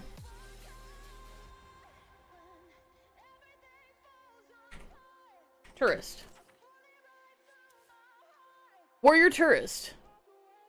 At the end of your turn, get a 2/3 Cockalus Death Rattle, give all minions in your hand +2/+3. So long as this card... Oh, sorry, I didn't put it at the bottom of my screen. So long as this card is in your deck, you can put any number of warrior cards in your deck as well.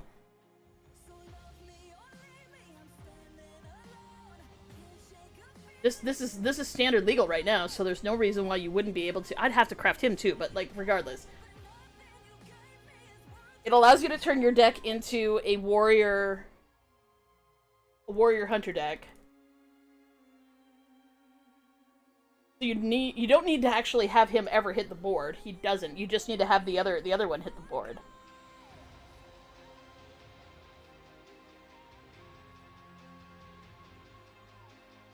But yeah, so long as he's in your deck, you can put as many warrior cards as you want to in the deck.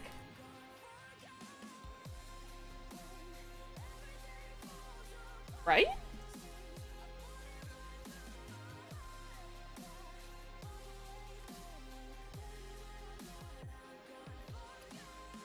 Okay, undo the crafting.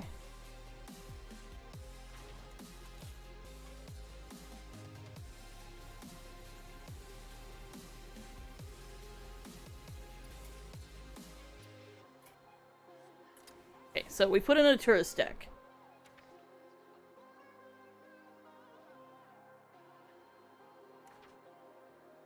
Oh, right, I need to clear this.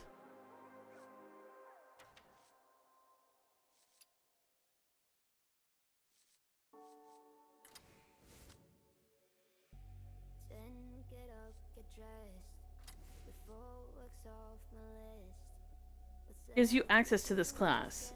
Am I on?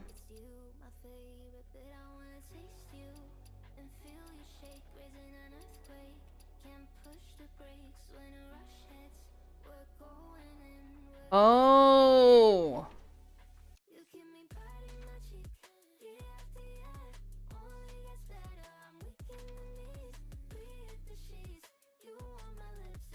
Well, that's from Titans. Oh no, Titans is still legal.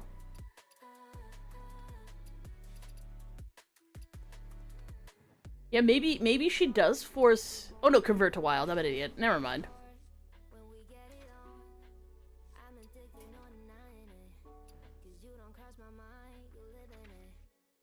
No, I think you're right. Because I have more Warlock cards than this, obviously.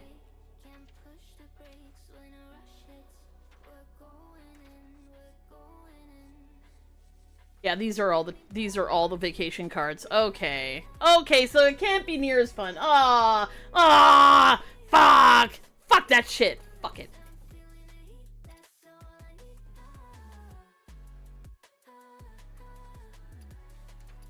That could have been so toxic and fun. Boo, Blizzard! Boo! Boo, seeing through my fucking evil. God damn it. Fuck it.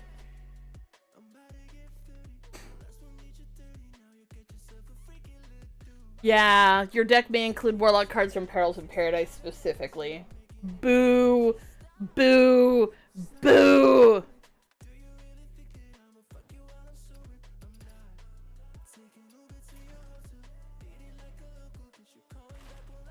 Oh, no, I don't want to look at that.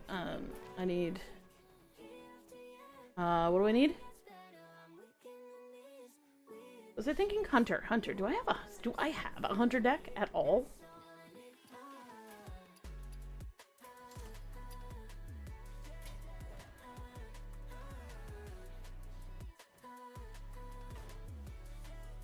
Or no, I guess just look at Warrior. Warrior. And then just look at Perils in Paradise. And uncrafted ones that I maybe don't have.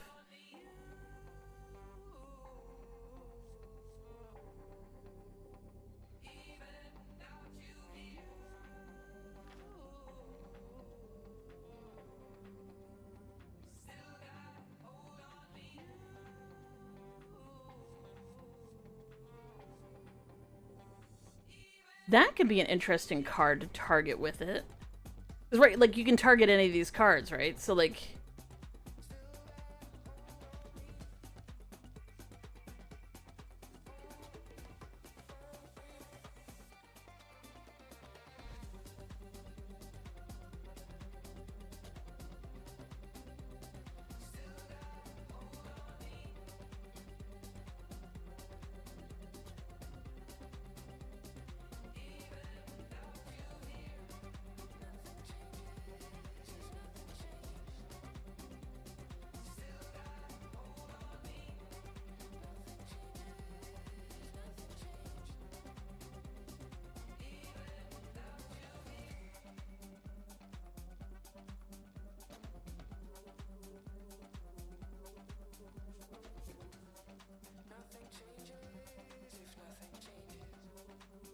This could be interesting to target, right? Because we're aiming to target things, right?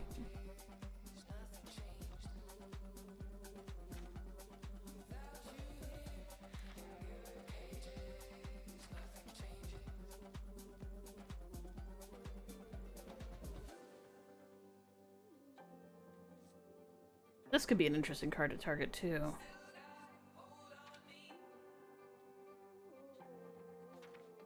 So again, it's all about what can you target using this stupidity. Theoretically, I could put Ham the Hungry in my deck, and then we could also target random shit from this fucking situation. You fucking imagine? Because you can have an entire cycle of tourists in your deck. It would be stupid, but that wouldn't stop anybody from doing it.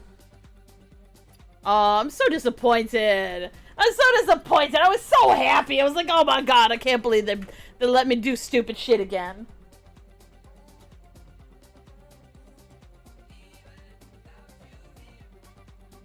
There's still some shenanigans. This is gonna be super fun. Is this a good card? Yes. Is it overpowered as shit? Yes. Is there going to be some fucking shenanigans with this card? Yes.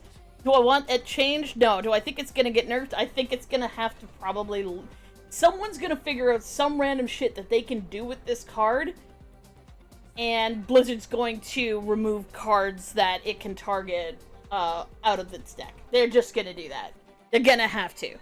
Because being able to cast targeting every single turn and put a card into your hand, like tutoring cards into your hand every turn.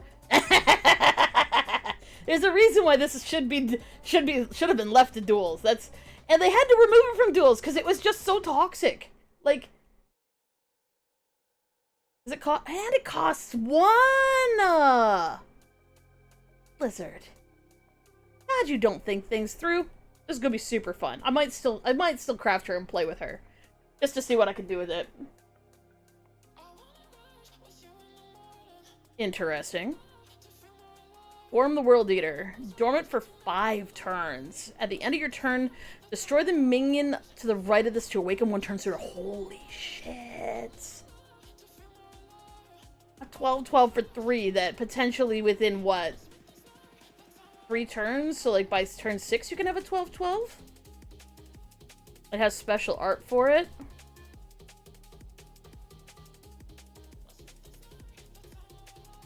Yeah, in duels it costs 2! And I cast it every turn to pull off the Zul'jin Dead Man's Hand thing.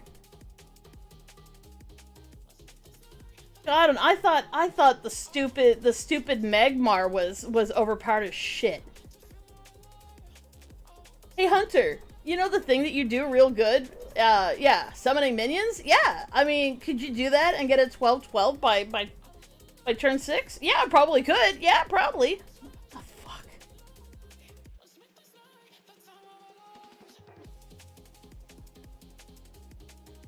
Oh, that's interesting.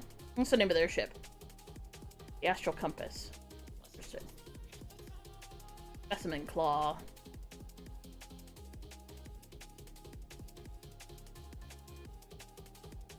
After your opponent plays a minion, attack it, it's a starship piece. I mean, well, at least it gave it a little extra health, because, you know.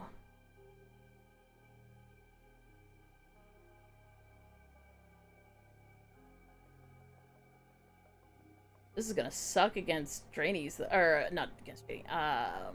This is going to suck against Demon Hunter. Because Demon Hunter can summon poisonous minions pretty good. Parallax Cannon has +2 attack if you've discovered this turn. Spellburst, your hero is immune this turn. You can only do that once, but damn.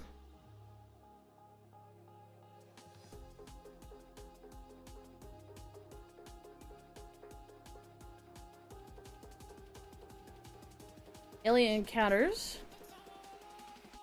Summon 2 2/5 beasts with taunt, cost 1 less for each card you've discovered this game. So, have we even seen a discover card yet? Wait a second. Discover effect or discover...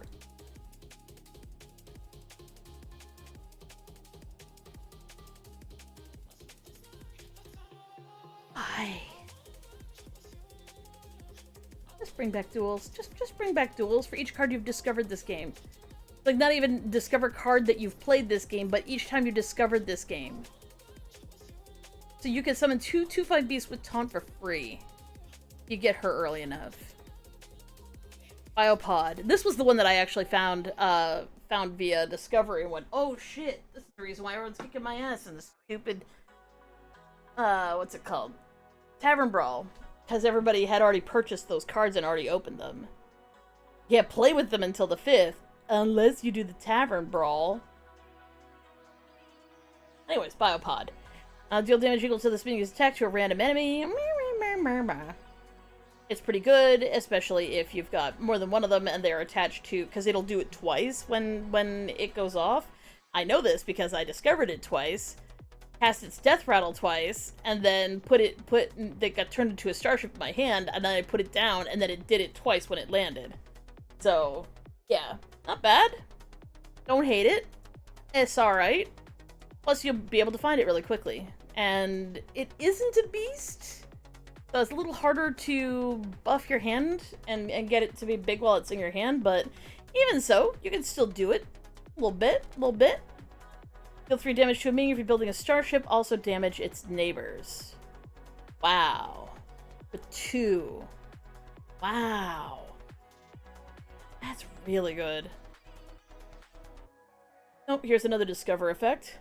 Discover a beast that costs 5 or more, reduces cost by 2. Because, you know...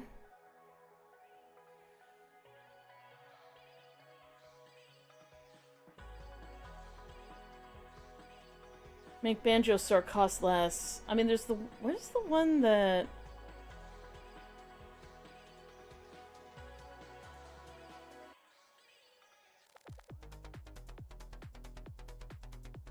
Five cost minions.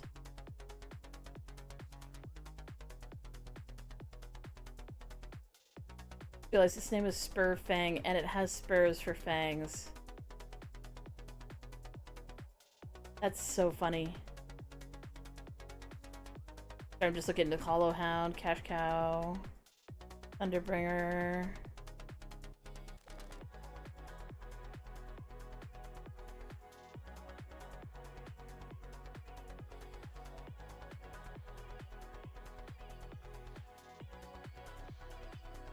I mean, it's a good. That's a pretty good one. That's a pretty good one. I don't. No notes. That one's fine. For the most part, you're gonna pick something expensive, which means that you're not gonna be able to play it for a couple of turns anyway, and that's fine. Death Rattle, summon a 3/5 beast that attacks the lowest health enemy. Okay, so it's just Nerubian, only it immediately attacks upon hatching, which is kind of fun. That's kind of fun. After you discover a card, get a copy of it.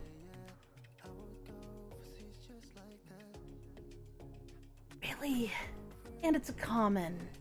And it's a Draenei, so, like, you can, like, if you're playing Draeneis in your deck, holy shit. Especially considering you can easily discover, starship pieces, because I know I did, with the Discover effect.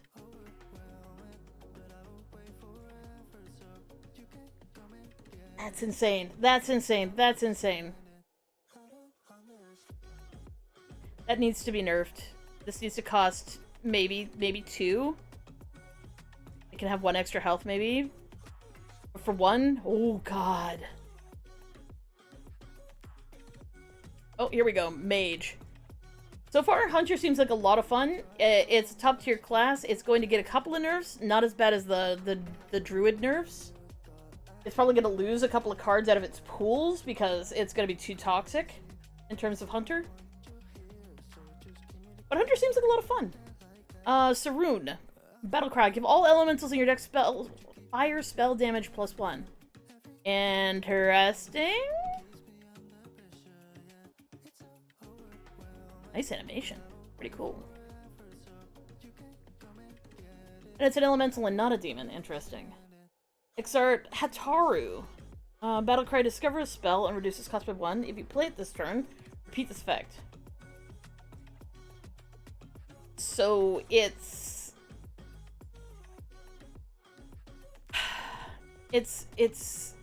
what's her name? The shaman card that does this exact fucking thing. They put it in, they made it cost more.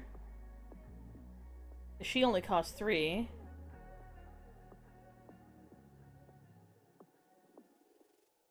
Why'd they put Gul'dan on there? So weird.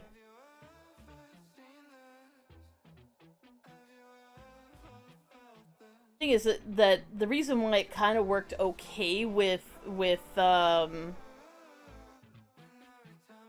yeah, that's at least a 3 cost effect. The 1/2 for 1 this bullshit.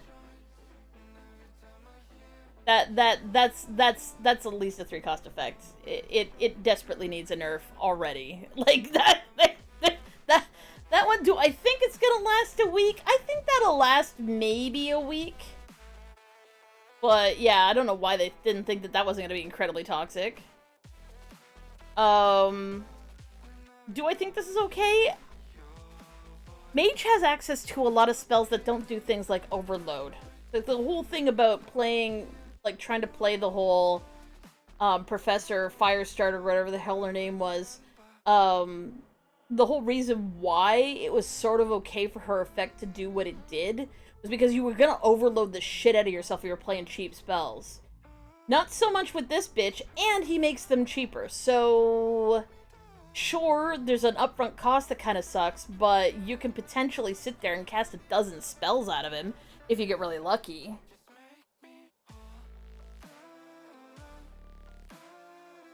So do I think this is overpowered as shit? I think he's gonna end up costing more. I'd probably raise his price to 6 and like make him a 6/6 for 6, and just, you know, because they're doing this whole thing where the cost and the numbers are gonna be the same. Yeah, make him a 6/6 for 6 if for this effect. It just needs to happen later in the game than 5. 5 is pretty not okay. Alright, Supernova. Fill your hand with random fire spells. They cost 1! They're not temporary, either. What? I mean, you wouldn't cast this on turn 8, obviously, but this... I mean, you can't play it with him.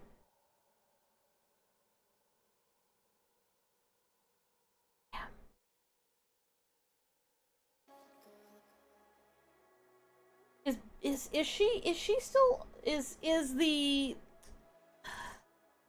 what is the name? Is her name? The gnome. The gnome that makes your spells cheaper. Does she still exist? Is she still legal in standard?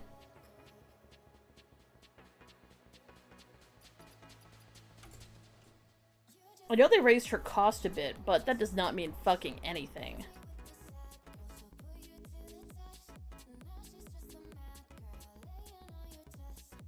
Because that's a 1-turn kill, if she's still legal. Mage. She costs 3, or she used to, last time I checked.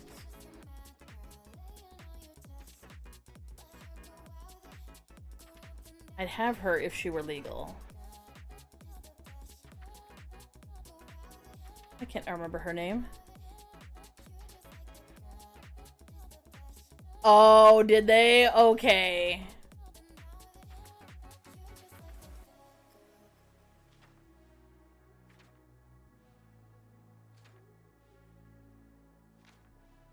Maybe they reduced her cost so she isn't... I don't see her, though. What is her name? Apprentice?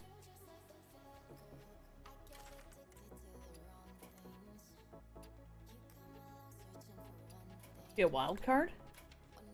She is. Sorcerer's Apprentice. Your spell costs 1 less, but not less than 1. Ah, well, okay. That's good. At least that shit's prevented. Fill your hand with spells. Cast all of them, because nobody thinks things through. At the very least, to fix that. Alright, alright, alright. I was just looking at Hearthstone for data. So... I mean, you'd cast that at 9, unless you can reduce the cost of this somehow. This would be toxic as shit in duels and absolutely fucking hilarious. I would love to see that. Oh, this looks like it has a lot of errata attached to it. You gotta love when they come up with cards that need this much explanation to make them work. Discover a spell. Repeat until you see one for the second time. Oh, this isn't... In Standard, you'll get 3 cards 84% of the time, 4 cards 57% of the time, 5 cards 32% of the time. In Wild, you'll get 3 cards 95% of the time, 4 cards 85% of the time, 5 cards 72% of the time. Oof. Oof.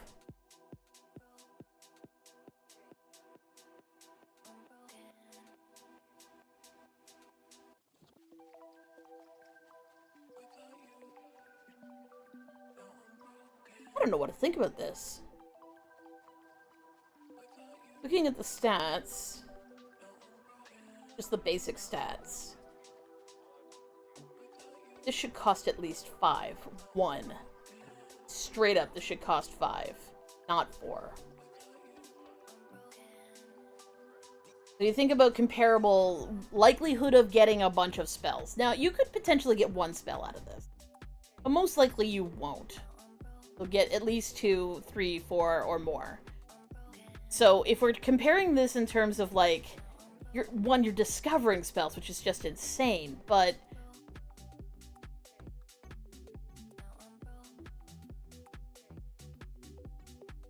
the fact that you're discovering the spells means that you get to pick and choose a spell, as opposed to, say, a similar effect that was also considered to be incredibly powerful at the time, where you get 3 random mage spells for 5 mana. This is 3, or at least 3 chosen mage spells, but potentially less than that. Chosen spells. This is ridiculously powerful in terms of what it does. I would have made this cost 5, and people still would have put that in their fucking decks. Because the chances are that you actually don't see the same spell twice for a bit is good.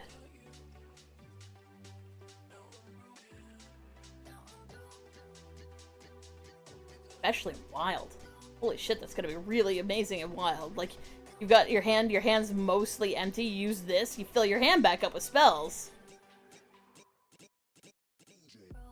It is, but that doesn't mean that it's a bad thing. It's, again, if I'm gonna compare it to a similar effect where you get 3 random mage spells, those were random spells, people cast it for 5, no problem. People had no problem casting that for 5.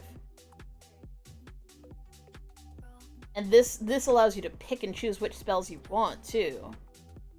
Now, admittedly, you could get fucked over by this. You could only get, like, a maximum of 2 spells, because I think the Discover...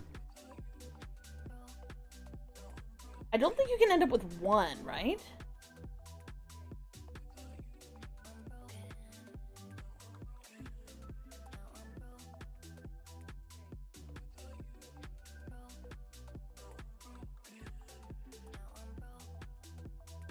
Looks like you always get 2 spells. So, you do get 2 spells every single time. So, you do get to discover 2 spells. Discovering 2 spells for 4 is a reasonable bargain. Discovering 2 spells for 4 is standard and good. But you're gonna get more than that, and that's ridiculous value. So even if you get the worst result, which is 3,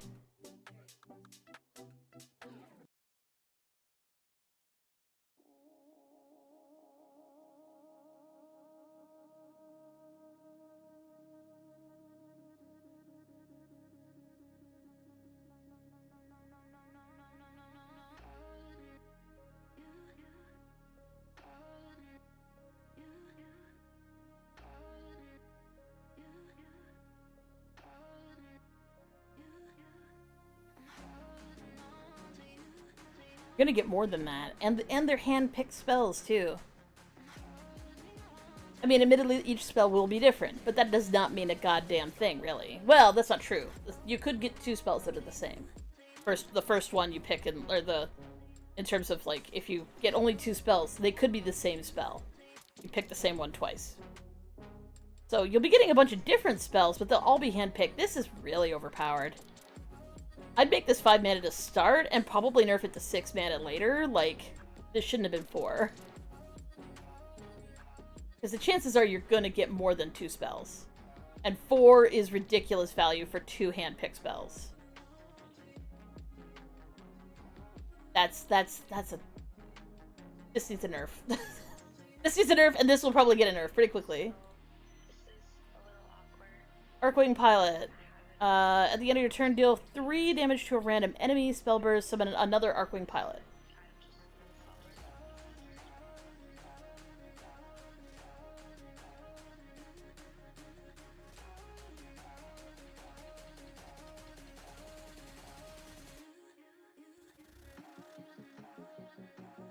One second while I look at what free spells they can. I need Mage. My collection. Mage.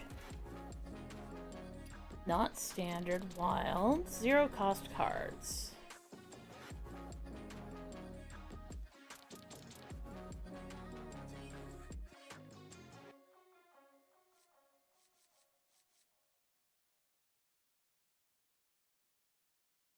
It's just like the Feral Gibberer. That's true. There's always mana biscuits too. Are mana biscuits legal in standard right now?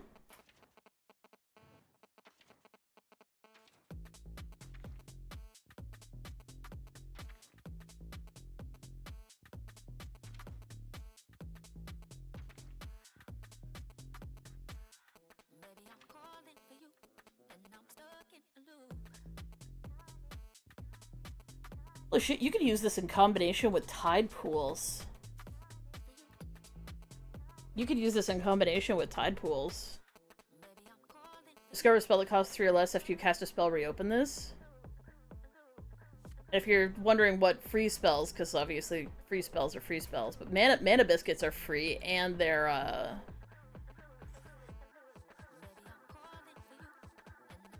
plus Hot Streak.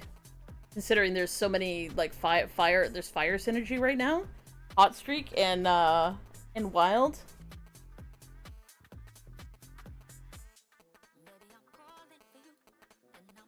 I mean, and the thing is, you play this after you've filled your hand with one cost fire spells, which, I mean,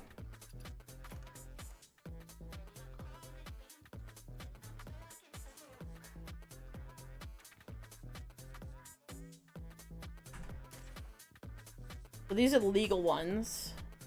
Dangerous Gift won't be found. So Flame Geyser, Heat Wave, Burn Down, Explosive Runes is legal right now. Molten Rune, Fireball, Firelands, Portal, Flame Strike, these all can cost 1. Damn, Sunset Valley is still legal too, so you could potentially have these. That's gonna be fucking ridiculous.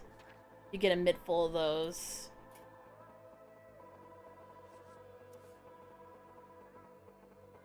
XD so random, really? Spontaneous combustion, deal 4 damage to a random enemy.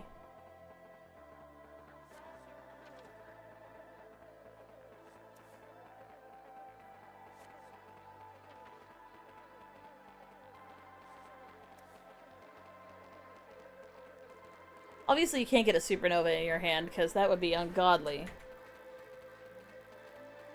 I don't know, I can see a mage being able to get more than 3 of these out in a single turn. Yeah, if only the enchanter was cheaper.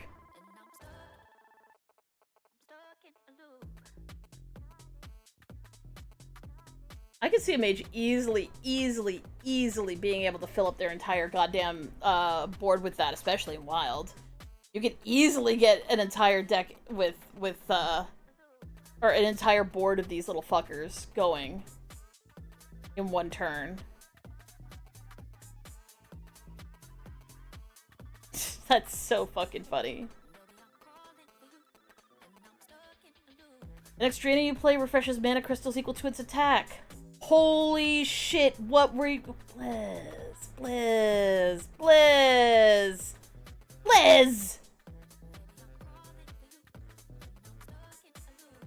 Yeah, it's not play this turn. I was like, wait a second, maybe it's play this turn. It's not. It's not. You play this.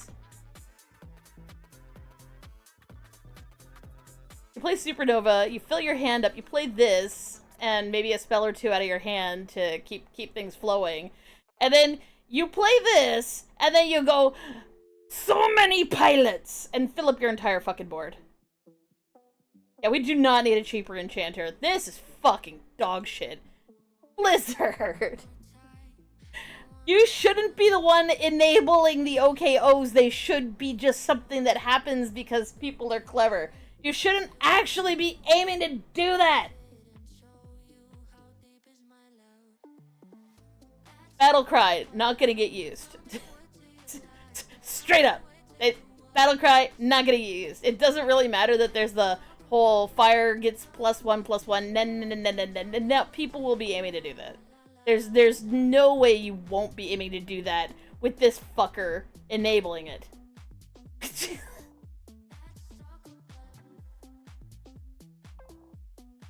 What the hell? Anyways.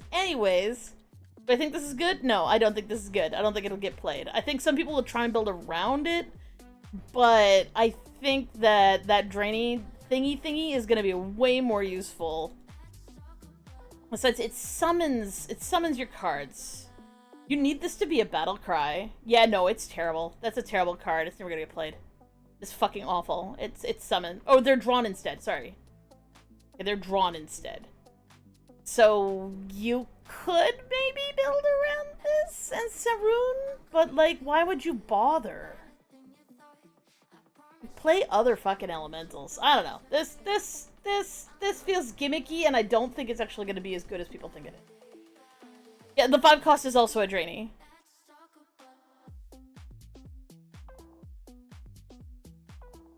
And there's a Draenei that actually increases the attack of all Draenei when it dies. It's a neutral card. There's a Draenei that gives all the Draenei in your hand more stuff, which means you can get even more mana back from this bitch.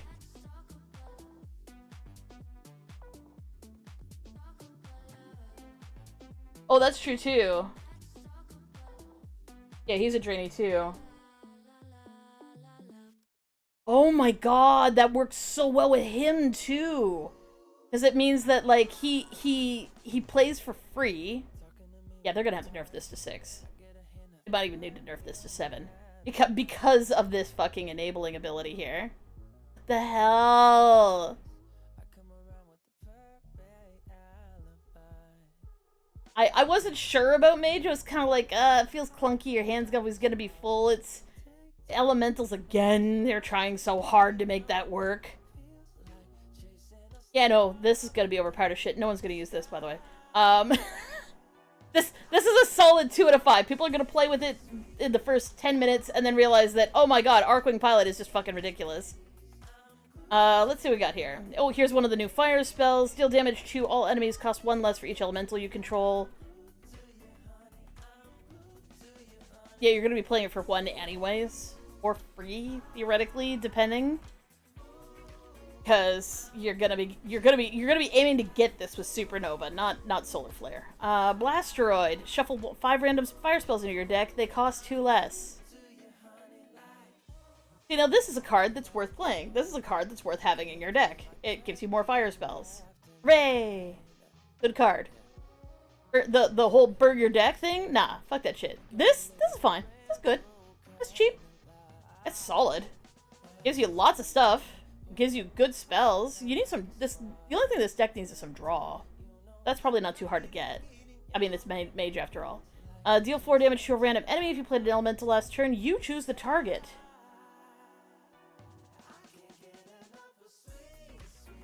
A bit random, but I mean, like, if you're putting these boys in your deck anyway, just, you know, gives you a little targeted damage. 4 damage to a random enemy is fine. Especially for 2, right? Like, that's... It can hit face. Especially if their board is empty for whatever reason. Like, you've cleared their board, then you play this. You can literally hit them in the face with that. Usually minion damage is, not bad. That's not bad. It's smaller than a fireball, but it costs less than a fireball, so that's fine. Oh, here we go. So we've got...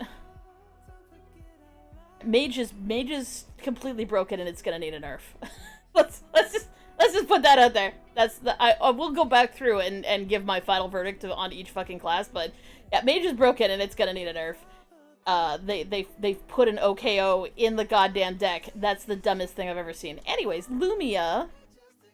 who's the world-ending. I assume the concept is there's one legendary that's a Draenei and one legendary that's a world-ending crisis. This looks like a re-origination type character, like a Titan Watcher who's designed to blow shit up when shit goes south.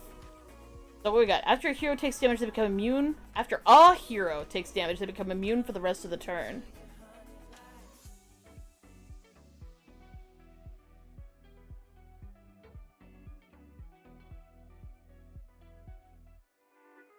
That make getting hit in the face for 9 worth it? It doesn't have, like...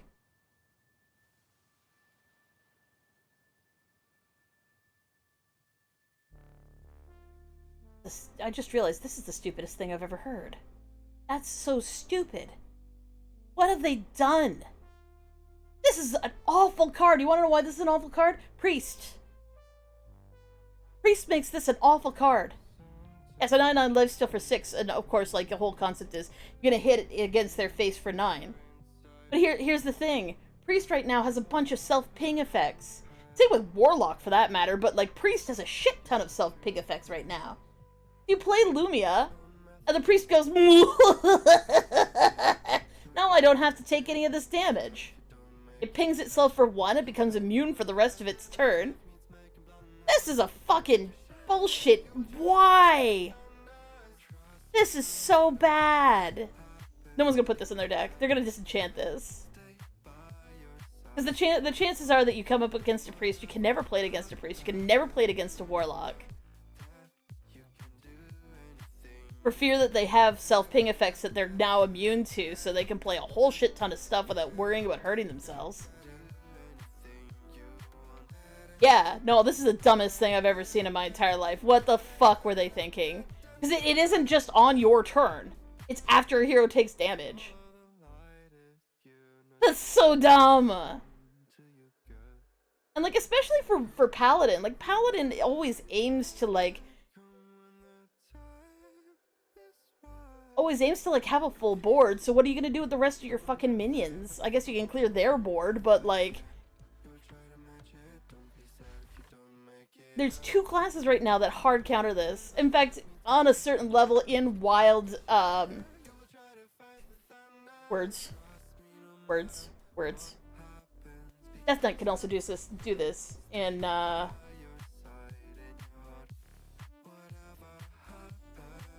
you imagine? Frickin' Death... Okay, here's a fun idea. So the Death Knight does this to become immune, right? Then because they have self-ping as well. The Death Knight becomes immune. They pull out Frostmourne and they steal your Lumia. And you're not gonna ping yourself. You're not gonna have a means to make yourself immune. So you're taking 9/9 fucking damage every turn while the frickin' Death Knight heals itself. Until you can get rid of this fucking thing. You dumbass! This is a dumbass card! This is so dumb!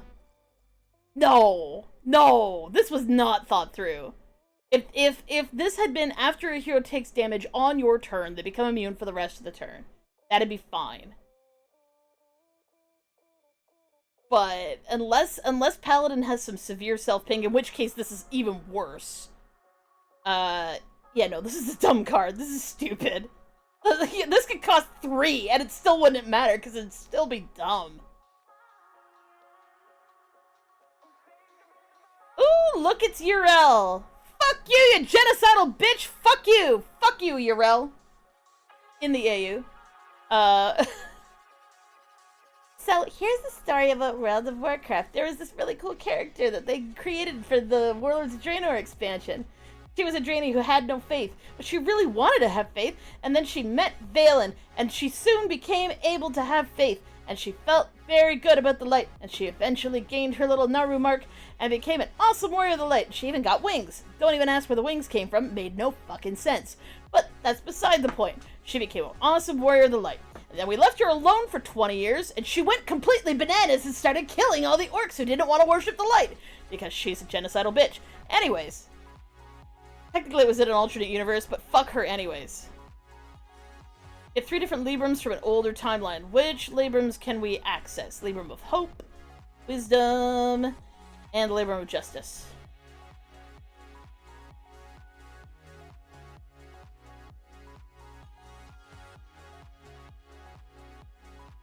Only these ones? Isn't there more than that? I thought there was more than that. Isn't there more Librams than that? I thought there was more than just 3. But there was just a lot of cards that, like, created Librams, so I'm just remembering there being a lot of Libram cards, but there was only, technically... Is the weapon here? No, the weapon's not here. Because there was a Libram that was a weapon. Right?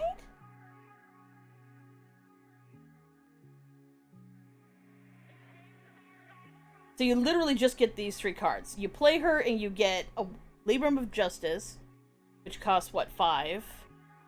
Which is that random effect. You also get a Libram of Wisdom, which costs 2, which is the Death Rattle thing that can roll around in your hand. And then the Libram of Hope, which is the Restore 8 Health, Summon an 8/8 Guardian. I don't know. Is Rush. At least she fucking dies. Kind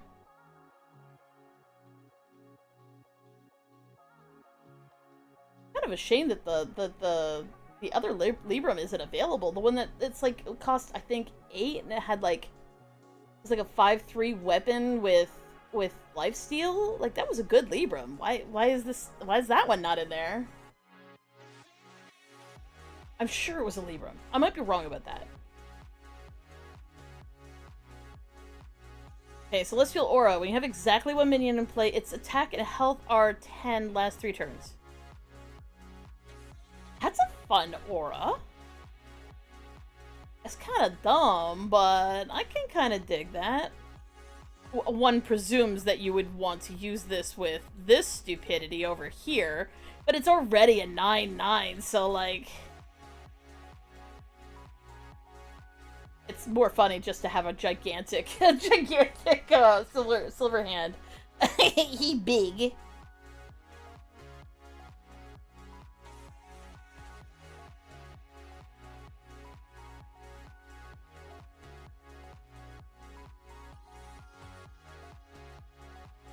Libram of Divinity.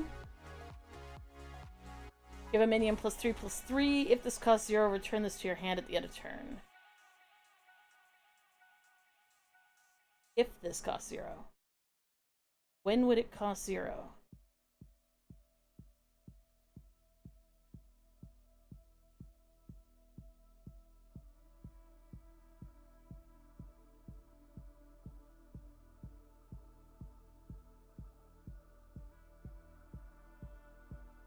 I assume that it doesn't stay at 10 health. I don't think they would leave it like that.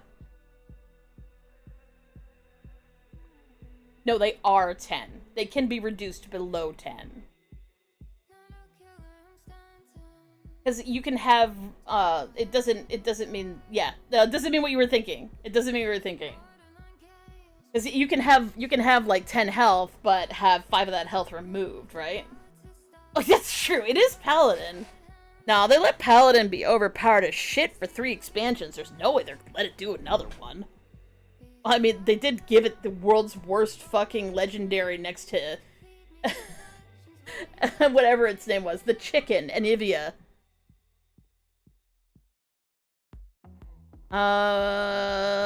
So if this costs 0, I assume when you cast it, return it to your hand at the end of the turn.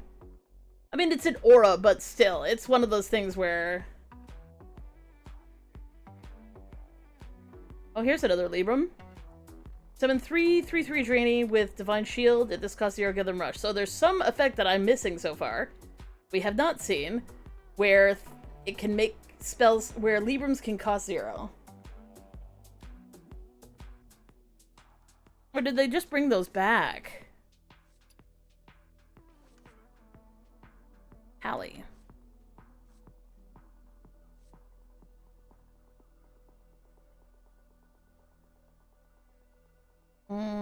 Libram. Because there's ways of reducing the cost of Librams. Ah, like Like this one. Reduces the cost of your Librams by 1 this game. Alright. Discover a Draenei. If you played an adjacent card this turn, discover another.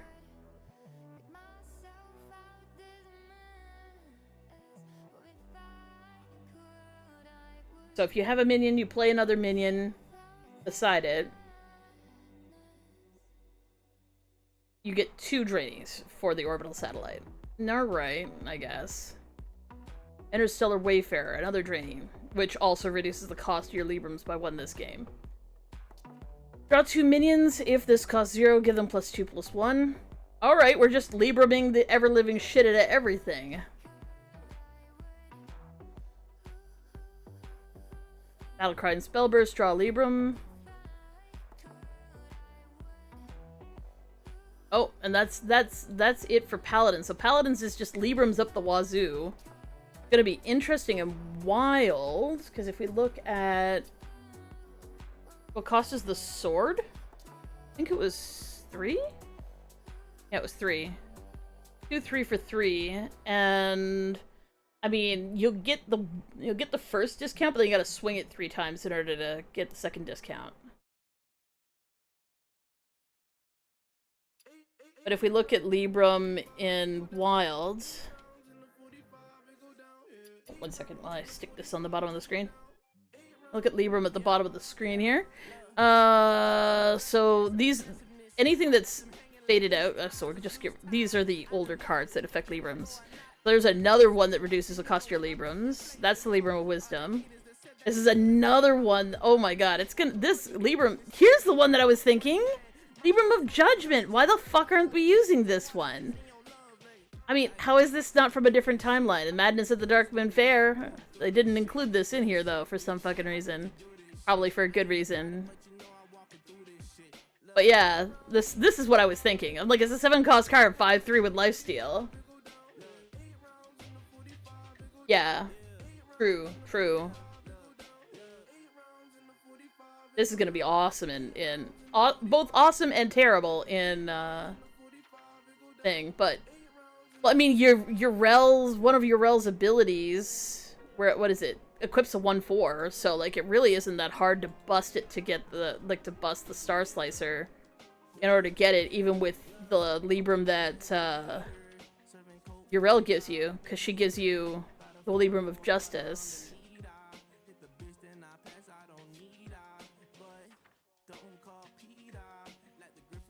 Yeah, it's gonna be way better in Wild than I think it is in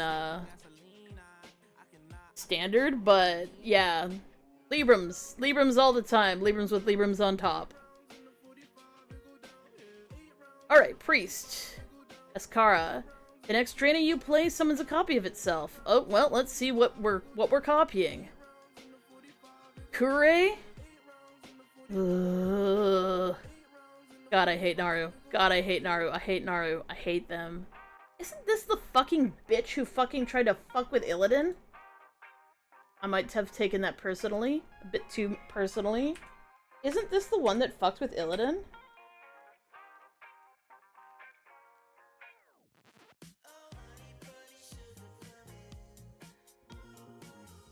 Oh no, this is the one that's inside Oshugun! This is the one that was eating souls!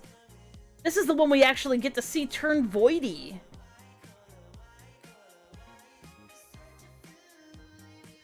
I just read what it does. Summon a random 3-cost minion. Holy spells don't remove this spell burst.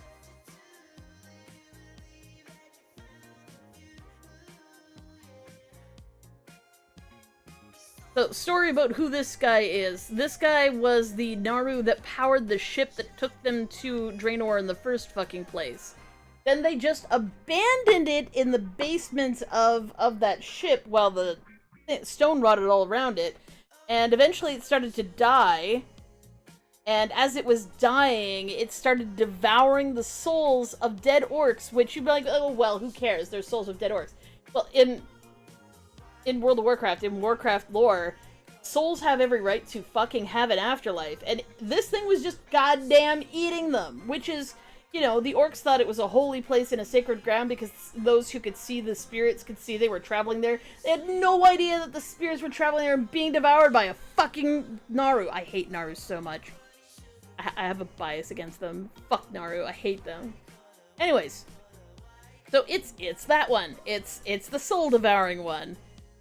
On spell burst, it summons random 3-cost minions, and holy spells don't remove the spell burst, so long as you keep casting holy spells, which includes a lot of 0-cost spells in Wild, it can just keep summoning minions. But it's only a 3/3 for 3, and it probably is pretty easy to remove. I don't really think it's that big a threat. It's really no different than the frickin' Screaming Mushroom, and I love Screaming Mushroom, but I don't like this thing. Only because it's an Naru. Yeah. Anyways, Mystified Tocha. Kinda looks like a, what are they called? The little easy guys from Draenor.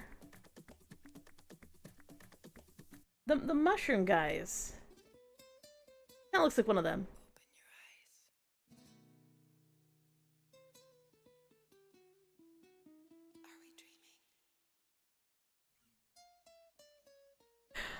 I love this.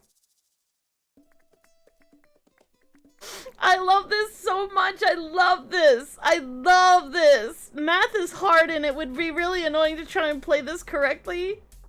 Hell, I can even see like myself healing the other hero. So like, wait a second. I'm at full health and they're at 12. Or they're at 10. Heal, play, yeah! I love this. This is an awesome card. This is the type of card that I say is like well fucking worth bringing to the party. This is a good card. This right here is an excellent card. I love this card. Hell yes. More of this, please. Ooh. This is gonna be fucking choice. This is gonna be so good and wild. Because they have, like, Priest has so many ways of reducing reducing the enemy's attack to 0. This is a board wipe for 0. Wow. I mean, it's a 2-card combo. But it's still a 2-card combo to wipe their board. Holy shit. Because if their health becomes 0, they die, right? So like, yep. Bye-bye. Nice. Alright. The art though, okay, can I zoom in? Yes, look at this Draenei. Ah! It's a fucking love that picture. Sorry. Anchorite. Oh, like you do, the Anchorites, right? Okay, whenever another minion is overhealed, give it that much extra health. No. What were they thinking? What were they thinking? This is gonna be so overpowered and wild. Why? And they just brought back that stupid minion that when it's overhealed, you draw a card. Blizzard, I swear to God, let anybody talk to you who actually plays this game. Because you don't think it through. The overheal minion, like, makes you draw cards whenever it's overhealed. It gets extra on top of drawing you cards, which you could then use to overheal it some more. And it's gonna get infinite health. Whoopsie fucking daisy, and then what? Divine, whatever it's called, the thing that makes its attack equal to its health.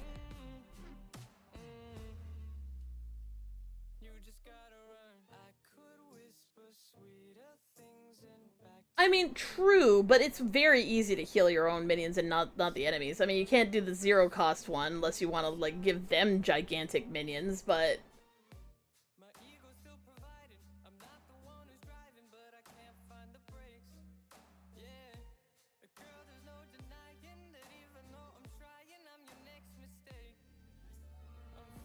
Man...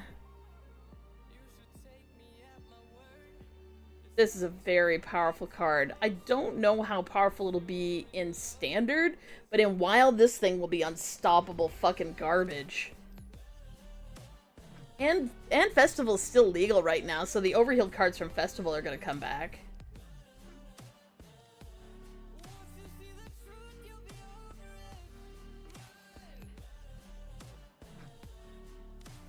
D&D made a deck with MTG, and they have a card that heals you for much damage as you inflict, and another that inflicts for how much you heal. Wow. That's really powerful in Magic the Gathering, especially since direct damage is so easy to... And healing, you can overheal in Magic the Gathering. Like, there's no upper limit to how much health you can have.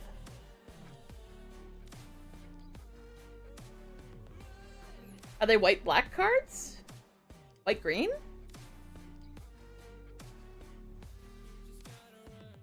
Yeah, this is overpowered in Wild. This needs to be removed from Wild until forever, or they have to get rid of all the other cards that do shit when overhealed. What the fuck were they thinking? So stupid. Oh, do you mean Stroud? Strad.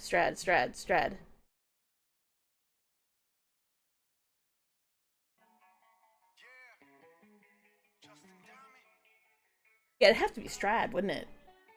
The fuck? So stupid. The Ravenloft character.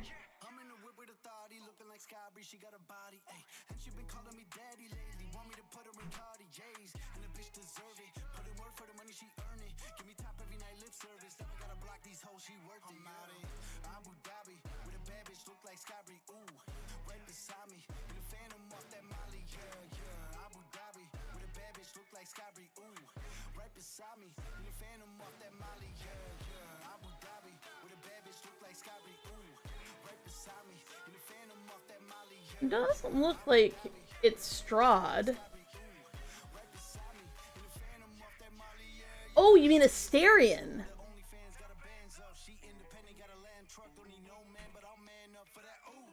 Not just D&D, but Baldur's Gate.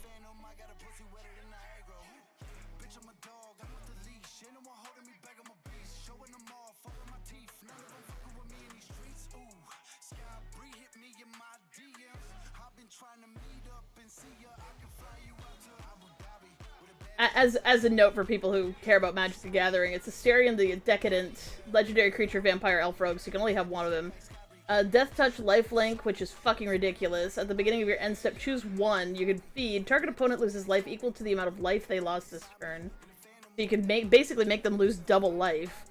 Or friends, you gain life equal to the amount of life you gain this turn. So you can double heal, or you can double damage. It's a 4/4 for 6.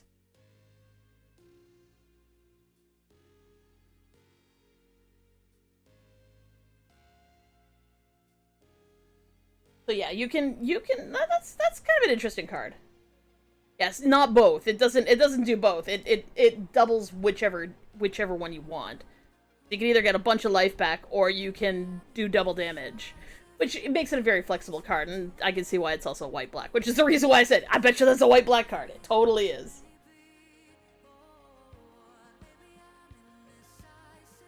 Yeah, this is overpowered as shit. This shouldn't be in the game. Fuck this shit. What the fuck are they thinking? This is gonna get banned in Wild.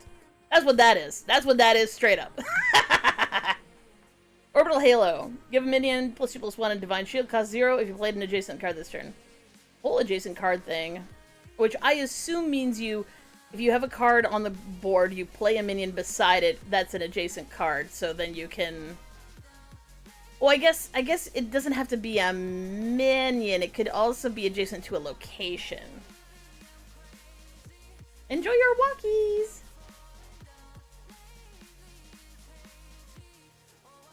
If you played one card beside another card, then you can play Orbital Halo for free.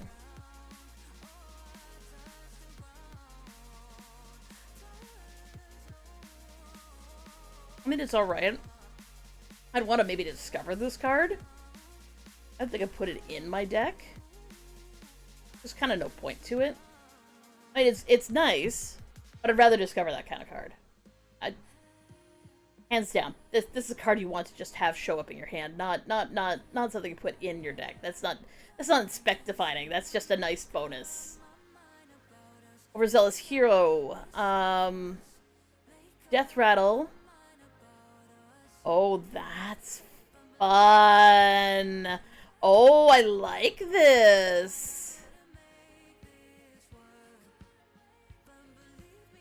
Death Rattle restores 6 health to the enemy hero. Spell Burst, silence this minion. So you would not want to play this against. You would not want to play this against a mage, because a mage could potentially pop that as it lands.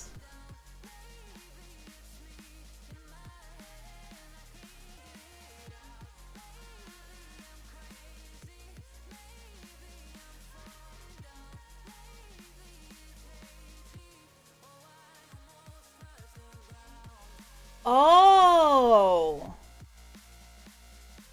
Yeah, adjacent might be cards in your hand.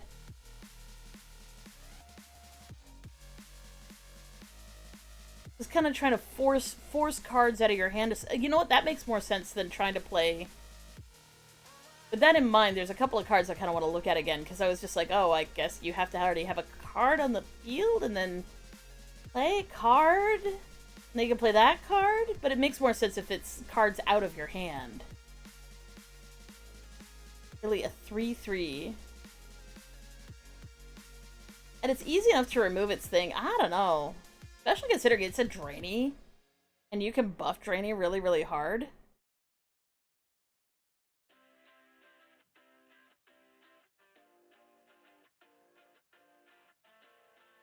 Yeah.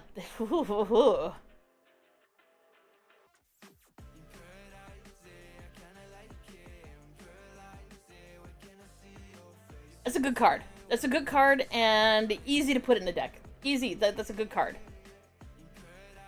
I don't know if it needs a nerf. It's very similar to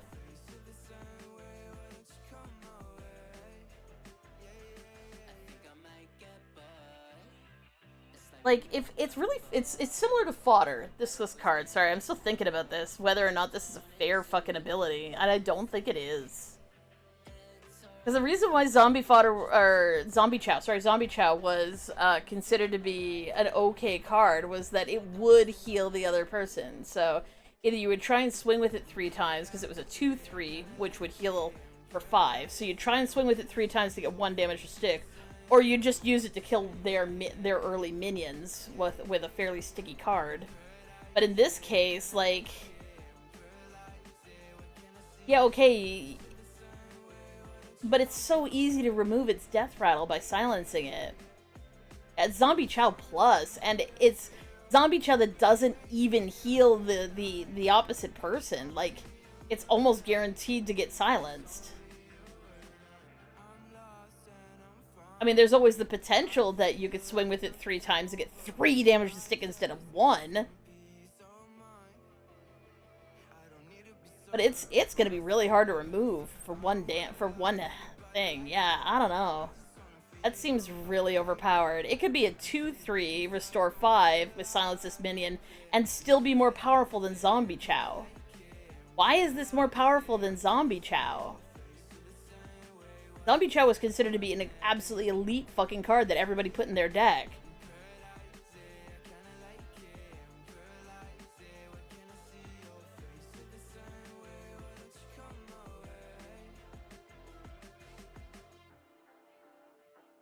To be fair, if you wanted to make this fair, it'd have to restore 10 health to the enemy hero, or 7 health.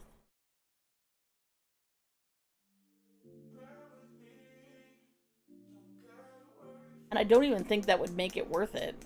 Oh, this is unbalanced.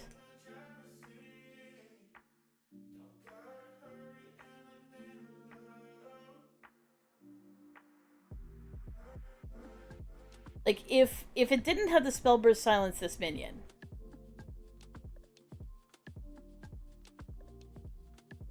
this would be fair.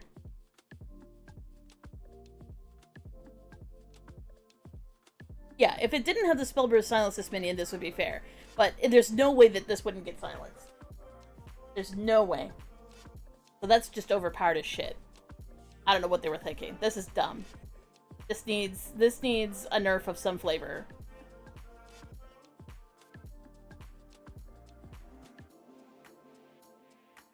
Because there's no way that you wouldn't play this without having a spell in your hand to immediately remove its healing effect. You just hold on to it otherwise.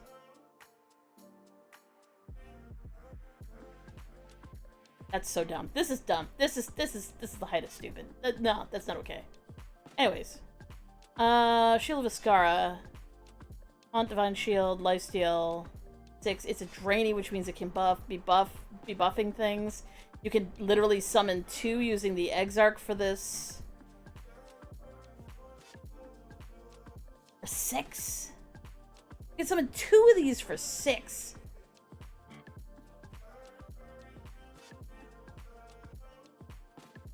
Like, admittedly, it doesn't have, like, a comparable one is the one that destroys a minion on death.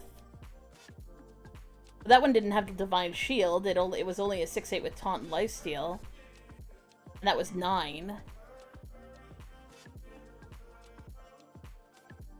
That's really powerful. I'd make this a 4/6 for 5. Still be really powerful as a 4/6 for 5. That's really, really way too strong.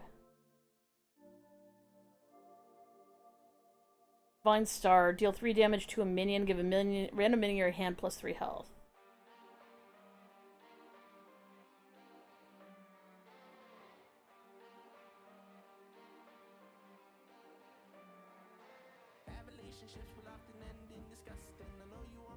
Yeah, I guess next to other cards that exist right now, this is okay for... To be fair, I might even make this 1. Kind of a pittance anyway. Yeah, I'm gonna say this is a little overpriced for what it does, because plus 3 health doesn't really do much. I mean, it makes certain minions more sticky, but you're playing it at turn 2. You're removing a minion at turn 2. For 2 mana, you're only dealing 3 damage, and it's not gonna help that much. And later on in the game, removing something for 3 mana and trying to buff something in your hand at the same time is probably only gonna do one or the other. Like, you're only gonna remove a minion, or you're only gonna be buffing a minion and not actually get rid of a minion on their board. Ooh, I like this. Is the priest version? Is the elemental legal right now? Or is it? Or is it? It might not be. Elemental that reduces the cost of spells. Which I assume also received the treatment. Oh, Divine Spirit is legal! Holy shit, Divine Spirit, and then whatever the other one is called that makes your attack equal to the other thing. It might not be legal. Oh, it is! Radiant Elemental is legal. Yeah, and that they did give it the treatment where it can't cost less than 1, but even so. You have a Radiant Elemental out, and then you light speed, and you can seriously just give your entire board plus 1, 2, and rush. That's... Well, it's fun. It's sure as shit pretty fun. Oh. Wait, did Priest have any starships? Did the Priest not have a starship? Yeah, the Priest didn't have a starship. They're more Draenei heavy, and they don't have a starship. Weird.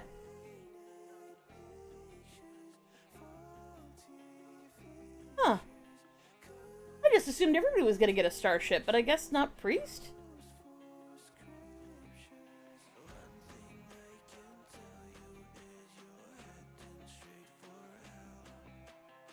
The Scavenger's Will. Interesting. So... Rogues get a legendary piece for their starship. Yeah, they'll probably get one in the booster. When this is launched, summon a copy of the starship. So you get two starships for the price of one.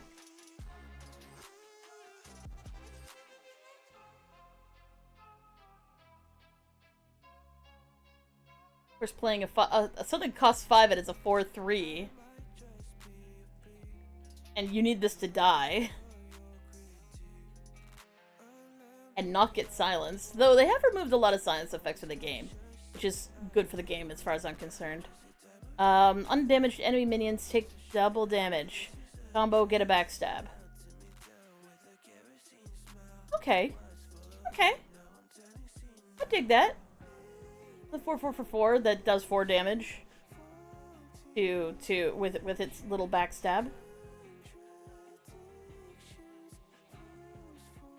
I mean, especially considering you can bounce it back into your hand and then do shit like that because it's rogue. So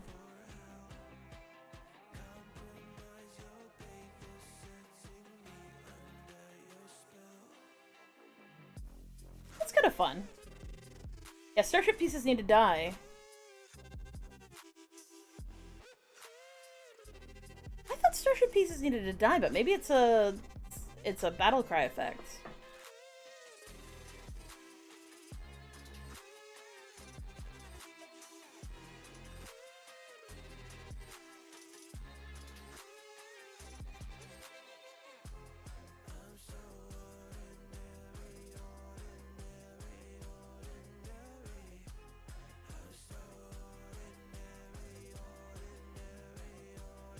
When they die. When they die.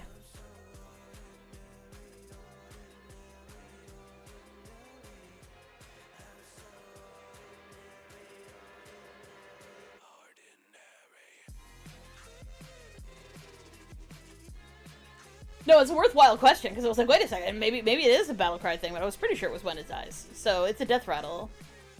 It might not be silenceable, but I would assume that it's silenceable, so... Quasar! Shuffle your hand into your deck, reduce the cost of cards in your deck by 3. Huh. So, 6, lose all the cards in your hand. I don't know if that's worth it.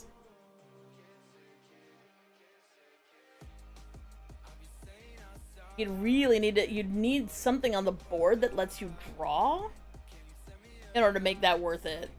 I mean, it's kind of cool, but you need draw that's already in play in order to make that worth it. Yeah, the only time 777s would be good, but then you'd have to draw 777s because it wouldn't be in your hand. Discover a combo minion. The next one you play triggers its combo twice.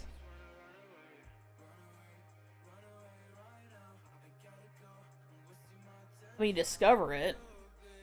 But it doesn't have to be, not the one that you discover, but the next one you play triggers its combo twice.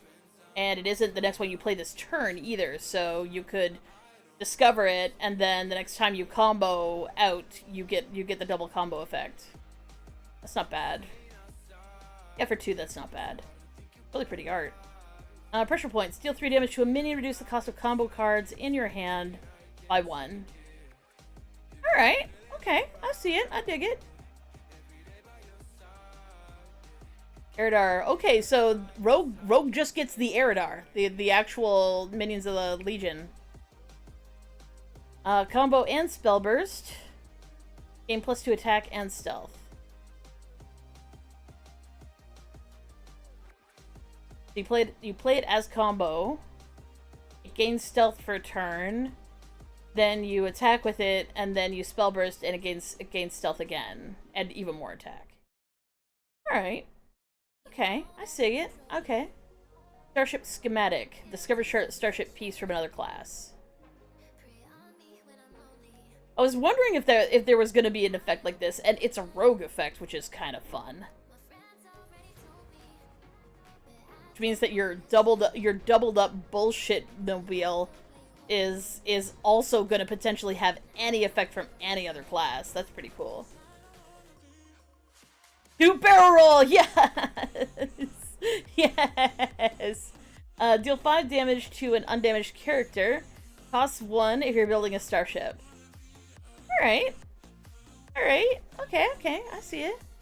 Scrounging shipwright. Death rattle. Get a random starship piece for another class. Okay, so the rogue version of starshipping is literally everybody else's starship. Battle cry. Your next combo card costs 1 less, so it's a lot about combos. Are any of these get a starship piece from a combo? No, they're just discovers. Okay, and that's it for rogues. Death rattle. Oh, it's Nobundo. Oh, that's nice. They brought him back.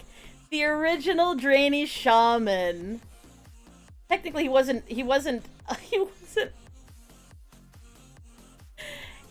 one of the wretched back then, and he also wasn't he wasn't a shaman back then. But you know, we're bending it a little bit because we've only ever seen him as one of the wretched, and he is the first shaman. But that's so cute. Okay, so open the Galaxy's Lens. It absorbs the power of the next spell you cast. So I assume Galaxy's Lens is a location, because it says, how does the location work? Once that location is on the board, it does nothing for now. After you cast a spell while it's on the board, the spell burst triggers, and now the location will read cast X, where X is the spell that triggers the spell burst. Both uses of the location will then recast that spell. You'll be able to pick the targets of the spell being cast by the location. Targeted spells let you pick the target, and discovers let you choose the card. So it's not random effects. That's kind of cool. Ugh, my god. Sorry, I hope you can't hear fireworks. Some people are just being dicks about this. They're probably gonna ban fireworks next year in town, because some people have just been absolutely disrespectful with their use. Yeah, depending on what spells the shamans have, that could be really, really good. And it looks like, I mean, it's not as though it's removing the cost of, like, say, by cost, I mean, it's not removing, and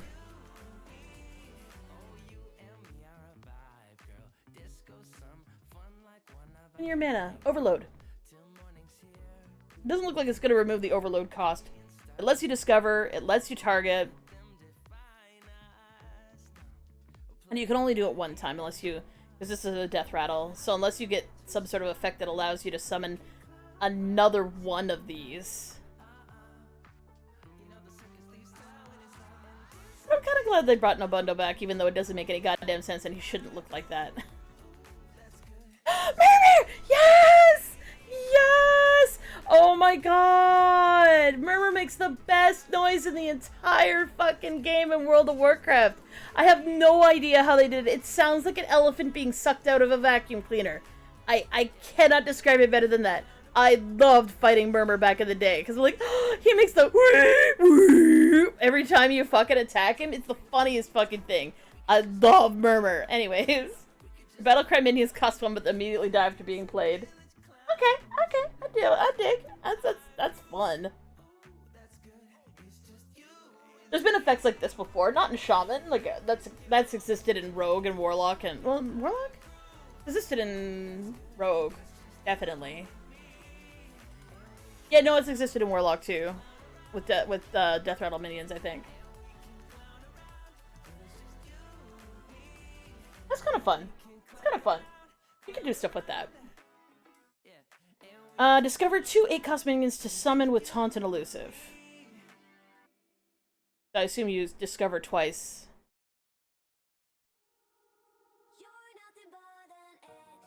Oh wow, that's a really pretty piece of art.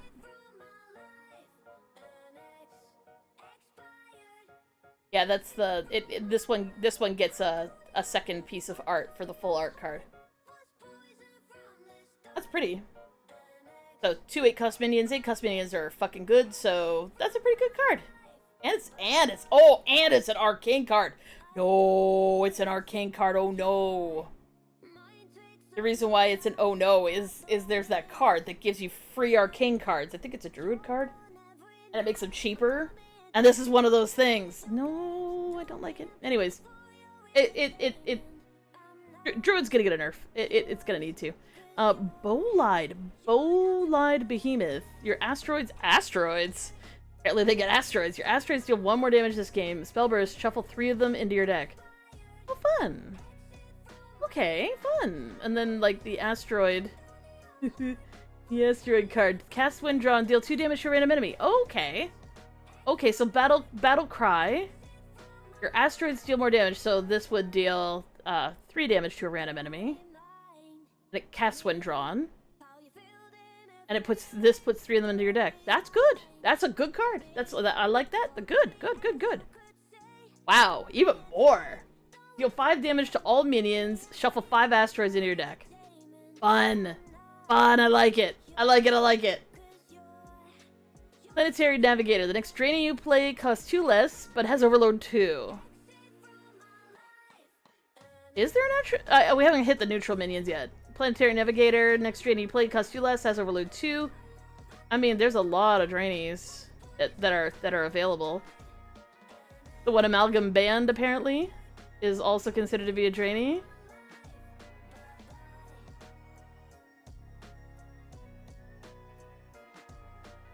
I mean, if you want to get a Draenei out, I guess. Not sure which one you would use, but, you know. Doesn't seem to be any other, words. Shaman ones. Well, Nobundo's one. So I guess you could get Nobundo out for 3. 6-4 for 3. With Overload 2. Oh, the Cosmonaut is another Shaman one. Discover a spell from your deck, reduces cost by 5. So this would cost 5. 5 for 5, reduces cost by 5. Which would let you play the really, like, Meteor Storm or Nebula for cheap. And there's no overload cost on that, so yeah, that might be worth it. Discover a different spell from your deck. Shuffle 3 copies of it into your deck. So you pull a card out, and then 3 more copies go in. Really tempting to just do Meteor Storm. But you could also discover the asteroids themselves. So you would pull out the asteroid, it would instant cast, and then 3 more copies of it would go back in. That's a pretty efficient way of, like, pushing them back into the card. I have a feeling that Shaman is also not receiving a ship. If they don't get a ship. Cosmonaut. Discover a spell from your deck, reduces cost by 5. Gotcha. Ultraviolet Breaker. Deal 3 damage to an enemy minion, shuffle 3 asteroids into your deck. So, I kind of like this aspect. It feels good. Summon 2 random 1-cost minions. Overload 1. Click here to see the stats of this card. Average values are for 1 1-cost minion.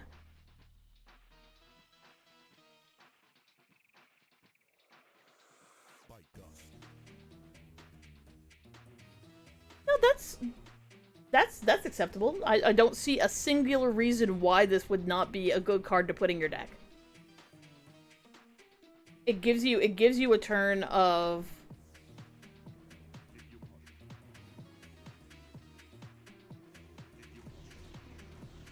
like, if you play it on your first turn, not playing a card on your second turn is something that happens in Shaman sometimes anyways, because there's one card that costs Overload 1. Hell, you could play this on turn 1, be overloaded for 1, and then play it again on turn 2, and it'd still be value. That's still a good card. That's fine. I mean, you can get really good cards from it, but, I mean, you don't have to get really good cards from it. 2 1/1s is just fine, but you probably get better cards than that. Oh, that's a solid card. I like that card. Good card. Oh, look, it's Archimond. Hello, Archimond. Battlecry, summon every demon you played this game that didn't start in your deck. So, obviously, there's some sort of discover a demon mechanic and or summon a demon from somewhere mechanic. I'm trying to think about, like, what cards would I play with this to make my life much better. I would... The finale that lets you discover 2 demons and give them +2/+1 or whatever would be really good with Archimond. And that's a festival card, so... Because it's a finale card.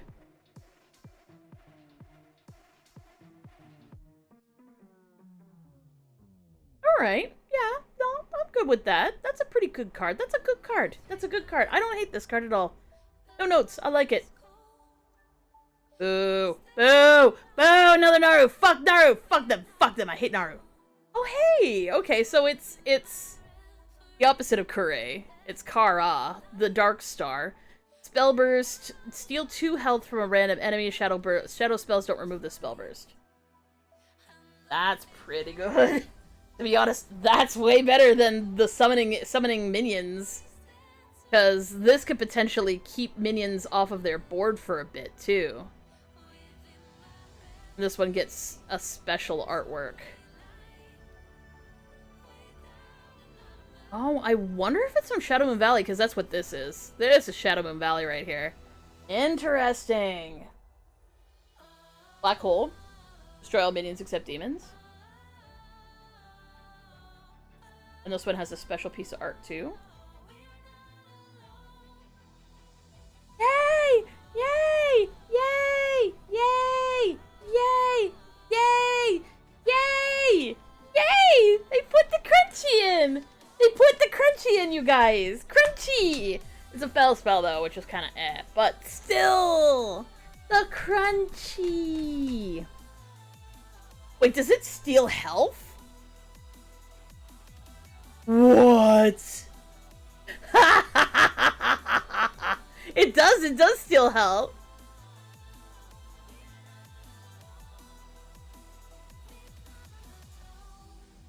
It gives you the health, like implying it that gives you the health too, right? What? Anyways, it's a Hearthstone. Also known as Lock Candies and Lock Rocks. They finally put them in the game! I'm so happy about that. And it restores all damage your heroes take in this turn, which is generally what you use it for. And it's tradable, which is actually kind of nice, because you can throw it back into your deck. Or you can cast it after you've done a bunch of damage to yourself like a fool.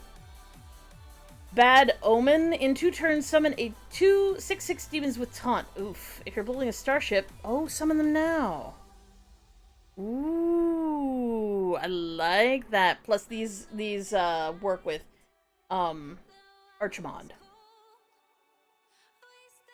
Oh my god, are you shitting me? This is the Nether's Eye!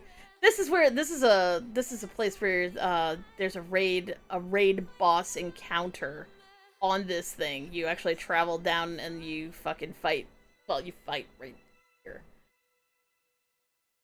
You get teleported onto this thing and you come up and you have a fight. That's so cool.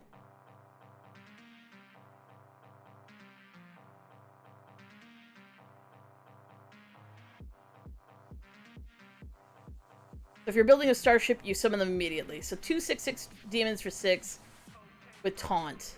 That's good. It's another fell spell. So far, what frickin' shadow spells do we even have? Black Hole is one. We haven't gotten a lot of shadow spells. Spellfire Thrusters. Oh, here we go. Starship piece. Spell Burst. Deal this minion's attack damage to random enemy minions. Wow. That's really good. That's really good. This is on Spell Burst. Infernal Stratagem. Another fell spell. So again, it's another one that doesn't activate the frickin' Naru. Give minion +3/+3. If it's a demon, your next one costs 2 less. Damn. That's a good card. Holy shit. You'd be playing with demons anyway for the most part, so... Wow. Reduction Ray. Okay, here's a shadow spell, and it's cheap.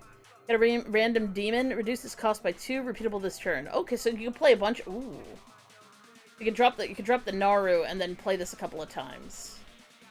Warlocks don't have a convenient way of making their spells cheaper, but you know.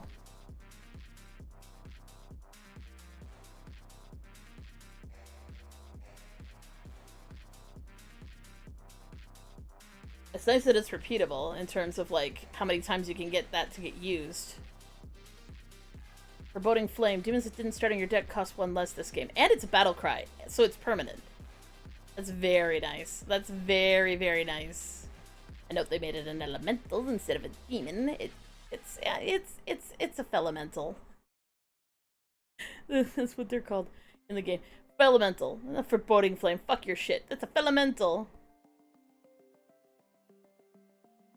Heart of the Legion, Lifesteal Starship piece. Very nice. We haven't had any self-ping though. No self-ping for Warlock, other than its own hero power. Oh, and that's it. Warlock's in a strong place. I like that. There's some good shit there. Spore Empress Moldara.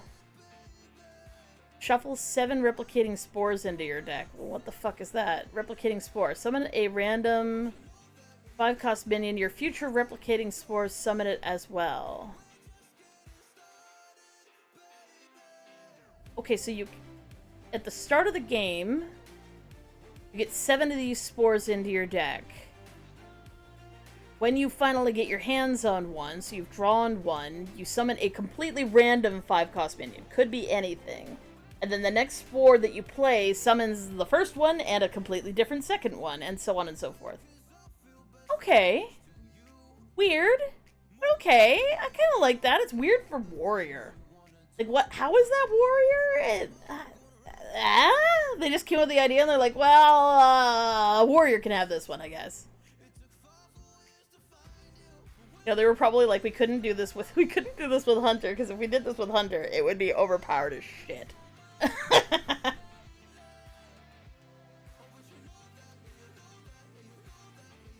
Really?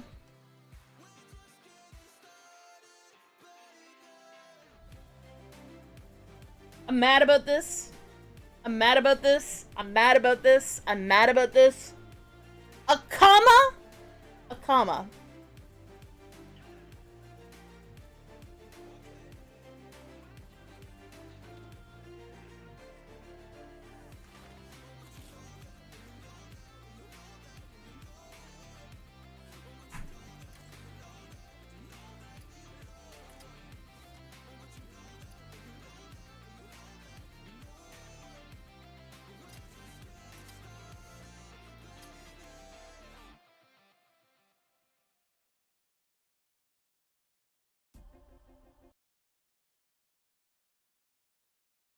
So, okay, when you actually encounter a comma in the Black Temple, which is the one he's a boss in, he's permanently stealthed! He's a rogue character! He's a rogue character! He's a rogue character. But we're just gonna randomly give him to fucking warrior. Why the fuck not? Instead, what did rogues get instead? What did rogues get instead? It's not worth it. Who the fuck did they give to rogues instead? I'm so irritated right now. What the hell were they thinking? Some random fucker. Some random nobody. They could have given us a comma. Fuck you. Fuck you.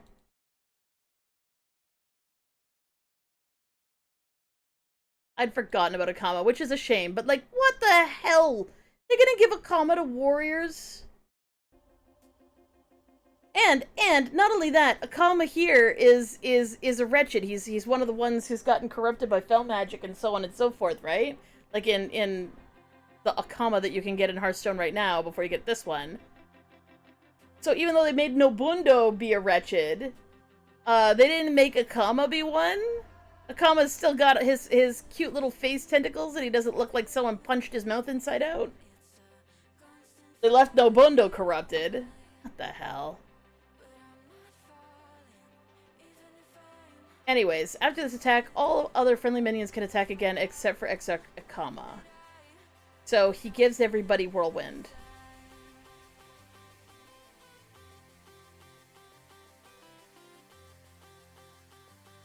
I feel like I'm not reading this right. No, that's what happens. So you attack with all of your minions, you attack with Exarch Akama, and then you can attack with all of your minions again. He gives them Whirlwind.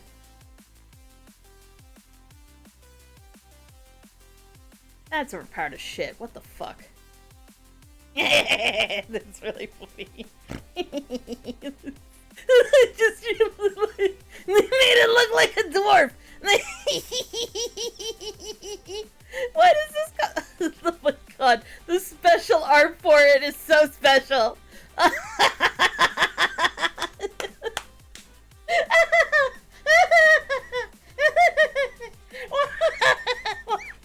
didn't have to make this cost 10? Why does this cost 10? This shouldn't cost 10. This costs way too much. I mean, yes, you're theoretically summoning 7 minions, and they cost 2. But that's way too.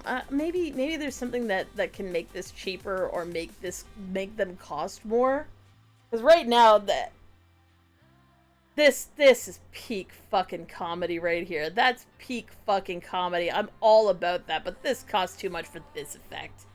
Especially considering they attack random enemies. Yes, okay, they could all attack face, but most likely you're just gonna use it to like clear the board a bit. But they're only 2 cost. I don't know.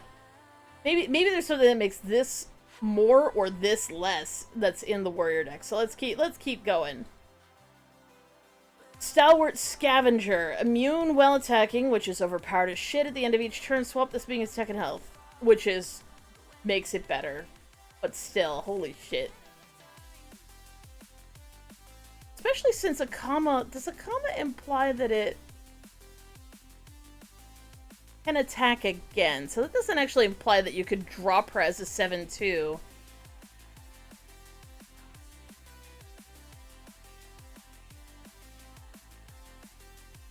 Oh, at the end of each turn, including the other player's turn, swap the minion's attack and health. So you play it as a 7/2, can attack for 7, and then on the next turn, it's a 2/7. And then back on your turn, it's a 7/2 again.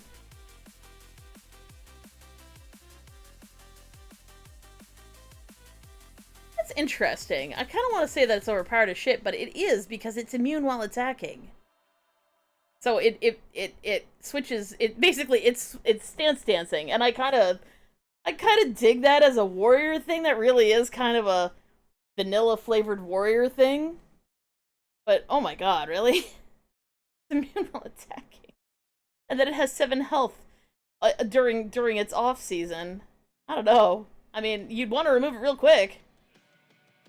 The next Draenei you play immediately attacks a random enemy. So Akama. So you play Expedition Sergeant, which allows you to have Exarch Akama come out and immediately attack without any thing, and then all of your minions can then attack again. Shit. Crystal and Great Mace. After your hero's attacks, give all Draenei in your hand +2 attack. So it's heavy Draenei. Jettison. I need to see the art because I bet you there's funny shit in here. That is definitely just a garbage bag. Yes, there's a little Anoitron head in here. Is that just a garbage can with some crystals in it?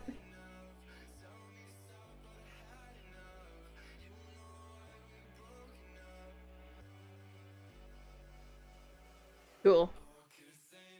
Yeah, Face Warrior. It really is.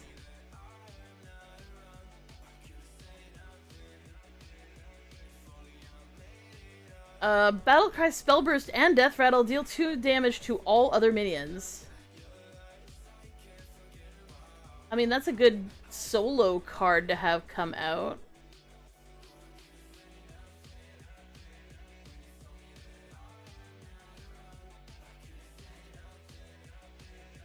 Captain's Log. Draw 2 cards, cost 1 less for each Draenei you control. Damn. Yeah, that's fine. That's fine. Unyielding Vindicator. Battlecry. The next Draenei you play gives your hero its attack for that turn. Okay. Why not? Why the fuck not? Okay, why not? What the hell?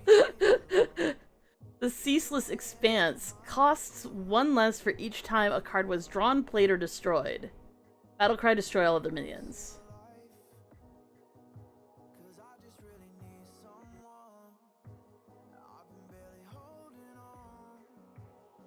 I'm thinking what classes that we've seen where this might be vaguely viable, and I'm gonna say that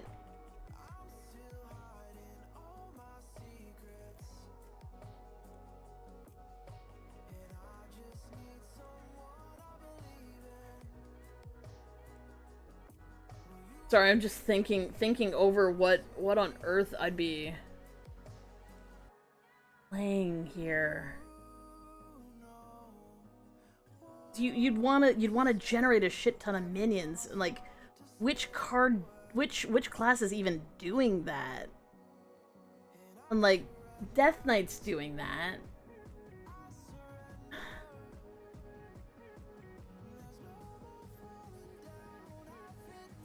Because you want to generate minions, right? Because like, just playing the minions in your deck isn't enough.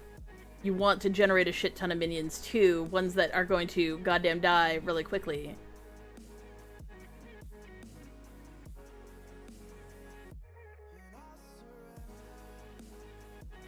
No, that's not a problem. You're right, Nativ. It does kind of look like oatmeal. Like it's mixing a giant ball of oatmeal there. What was I gonna do? What would you do? How would you do this? Because you'd want to be able to get it down as fast as fucking possible, which means either drawing a shit ton of cards, playing a shit ton of cards, which is hard to do, because you need to generate as many cards as you play.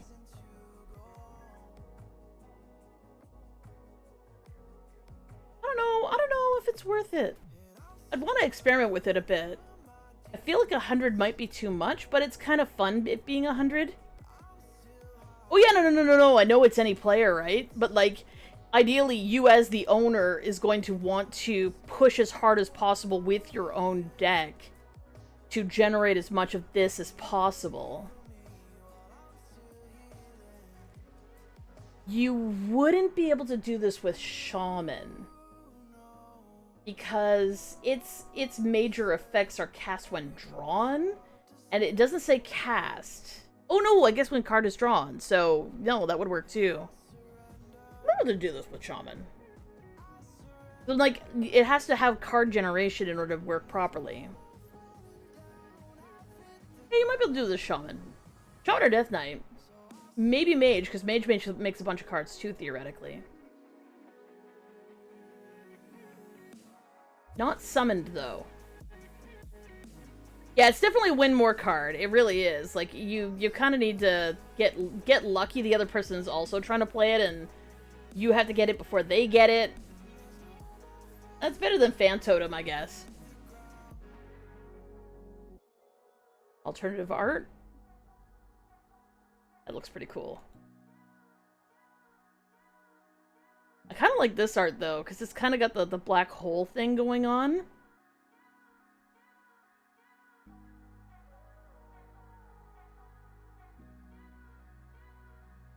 What's a neat card? Oh, look, it's the Exodar! Yay! Battlecry. Ooh, if you're building a starship, launch it and choose a protocol. So what are the protocols? Get copies of all the starship's pieces, set their cost to 1. So you could launch your starship and immediately get all those pieces back in hand to build another starship. That's pretty cool. Gain armor equal to the starship's health twice. That would be good in... There's one of them that has 6 health. Oh, that's the hunter one. So the hunter one could give you a shit ton of health that way. Offensive formation, deal damage equal to the starship's attack randomly split between all enemies.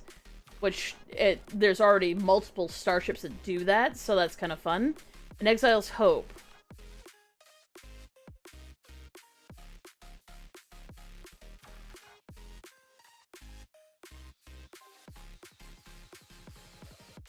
Oh, I see. Oh, okay.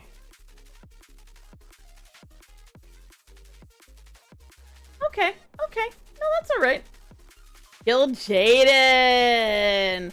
Replace your deck with an endless portal of demons each turn. Oh, okay. Okay. There you go. That's an answer to a number of cards I was having a problem with. Specifically the Death Knight Beast. Because, like, you'd be destroying your deck, and then what? Especially if you've already drawn all the really expensive cards. Well, Kill Jaden allows you to do that, and then blow your deck, like, after you've drawn whatever cards are left out of your deck, you can then throw Kill Jaden up, and you will get demons and not take fatigue damage. And this also works with Archimond, of course. Kill Jaden and Archimond are back together again. So this basically, each turn they gain an additional 2/2. Holy shit! That is a good fucking card! That's fun.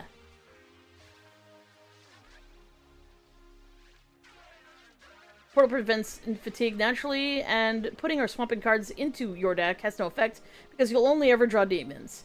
Cards like Tracking will work, allowing you to see 3 random demons, and specific draw effects work as well if a fitting demon exists. Oh, okay. Oh, your deck size remains 30 while you have the portal, so there's no shenanigans with Fan Totem, you fucking bitches.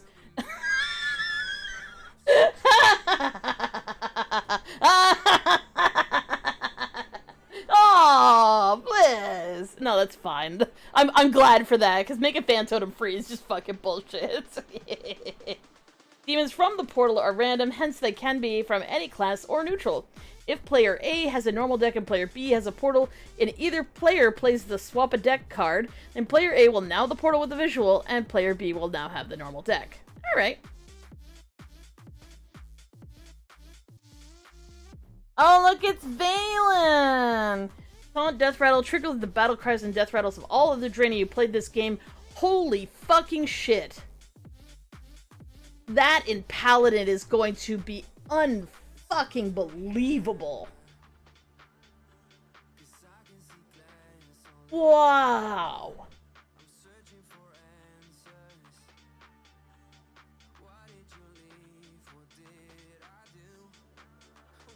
That's gonna be so overpowered in fucking Paladin. I mean, it's pretty good in a couple other classes too, but that's amazing in Paladin. Next is Prince Shafar, which I also just kind of went, haha, it'd be funny if it just got stuck in your ship, because it probably will. Red Giant. Costs 1 less for each adjacent card while played in hand. Okay, see, yeah, the adjacent cards are definitely a hand thing. Yeah, it's technically infinite, and it also allows you to like, if there's a demon beast that you could potentially draw, so it says draw a beast, you would draw a demon beast, as opposed to just a demon. I don't know what demon beasts exist, but, or say draw an elemental, or draw a demon elemental, if there was a legal target. Which I don't know if there is, but there might be. Costs 1 less for each adjacent card played while in hand. So you can just wear away the cost of this, which is pretty cool. Especially if it's only costs 8. Should have made this cost 12. Just in case. Oh yeah, the amalgams! Yeah, they are! Yeah, they are. Ace Wayfinder, who is a Draenei. Battlecry gain 2 random bonus effects. The next Draenei you play gains them as well. With Valen, he would gain 4 random bonus effects, and the next Draenei would also gain the next 4 bonus effects. Shit. Mutating life form. After this survives damage, gain a random bonus effect. That's technically a Draenei. Technically, kinda.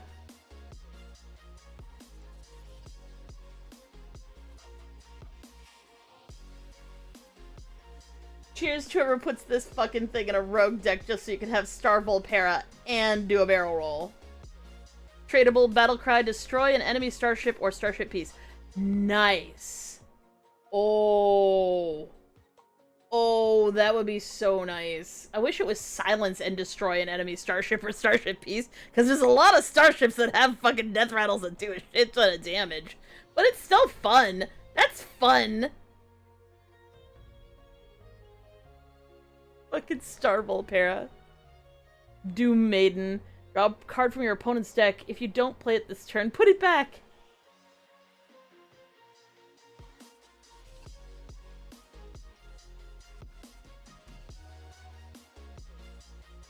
That's kind of a fun card.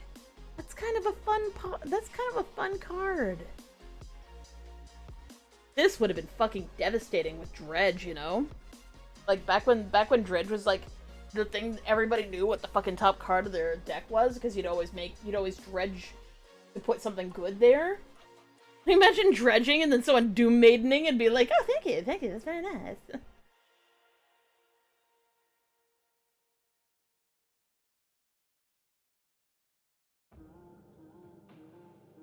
That's true, that is a solution to the Druid Starship, having the Star Volpera. I think you'd have to take it. Like, that's innate like, everybody's gonna have to have the Star Volpera just to make sure that this fucking thing doesn't sit there for very long. Death Rattle. Summon 2 4/4 splitting boulders. Which do what?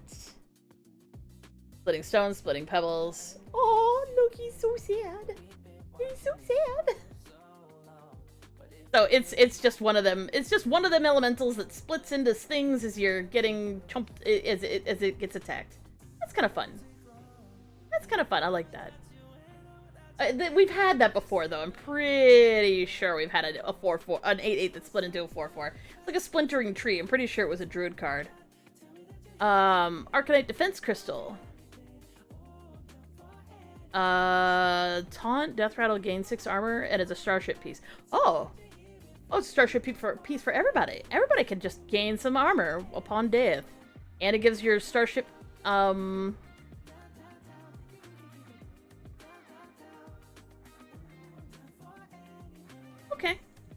Alright.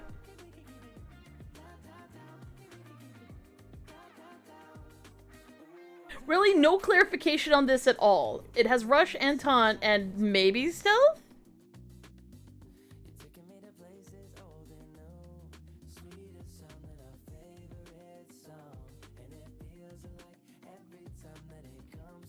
Why isn't there there's no clarification for what this fucking thing does.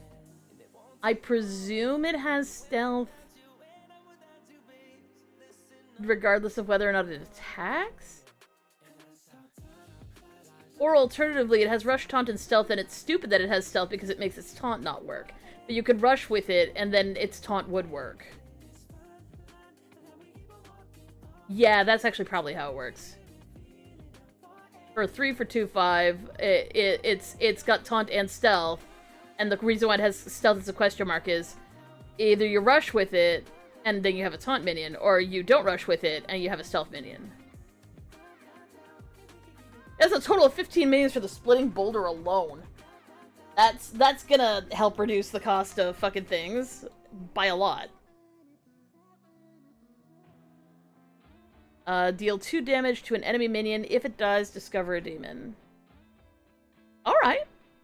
Wrathguard, that was the word I was looking for earlier. The demon is a Wrathguard from, the Demon Hunter demon is a Wrathguard. I couldn't remember the fucking name of the demon, because they look a little like Eridar. But it wasn't one. Deal 2 damage to an enemy minion if it dies, discover a demon. That's literally a Warlock card, only it's neutral and it gives you a 4/2 demon. For 3. That's really good. And it also works with Archimond. Galactic Crusader. Taunt, Death Rattle. It's a Draenei. Taunt, Death Rattle. Get 2 random holy spells and they cost 3 less. Cost 7 though. Kind of a shit card. See, I wouldn't make this about a fucking 3/9. Make it a 3/6, make it cost 5. Then do maybe get 1 random holy spell that costs 3 less. Like, this is going to get played too late for it to matter. Unless, I think there's some cards that reduce the cost of Draenei. Even so, like, nah. Eridar Brute. Taunt Lifesteal costs 1 less for each enemy minion. Oh, that's a nice response for, people with weenie decks. And the launch of the Druid, World Destroyer, fucking Ulu or whatever its name is. Shutterwalk 3.0. 1 less for each enemy minion. Okay, well, there we go. It's free. Might not be big enough for it to do anything, but it's free at least. Light Fused Mana Saber. Rush, Spellburst, Gain Divide, Shield. That's really powerful.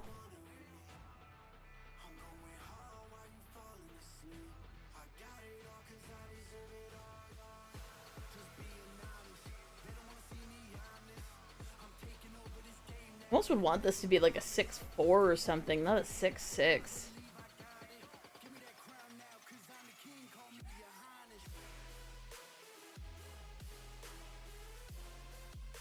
Yeah, but the thing is, because you play it's too expensive, even though it gives you a really good effect. Because if it does, you're playing it on turn 7, like.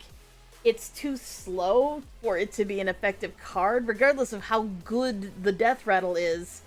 You'd be playing it so late in the game, it wouldn't matter if you got 2 holy spells. It would still fucking blow. Like, that's the problem with it. It's not a gaining spells like that isn't something that's going to win you the game. And by 7 mana, if you weren't playing win conditions, you're pretty much fucked. And Abundo is a Death Rattle. Which means that Valen would also summon an Arc, the Arc Lens or whatever. Brand Lens. Which would allow you to copy spells some more.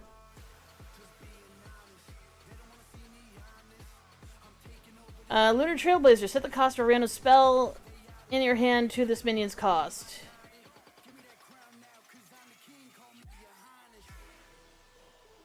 So I guess you could take one of your expensive spells and make it cost 5 instead.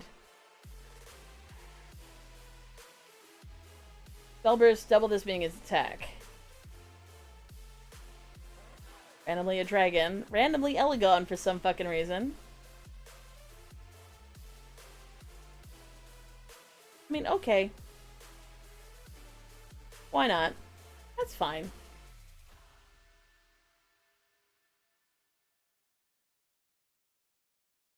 Well, does Valen just gain the Death Rattle? Or does the Death Rattle go off because Valen got landed on the board? Yeah, trigger. Oh, on his Death Rattle. He triggers all the battle cries and Death Rattles while the Draenei you played this game. Oh, okay. So he doesn't actually have a chance to buff himself.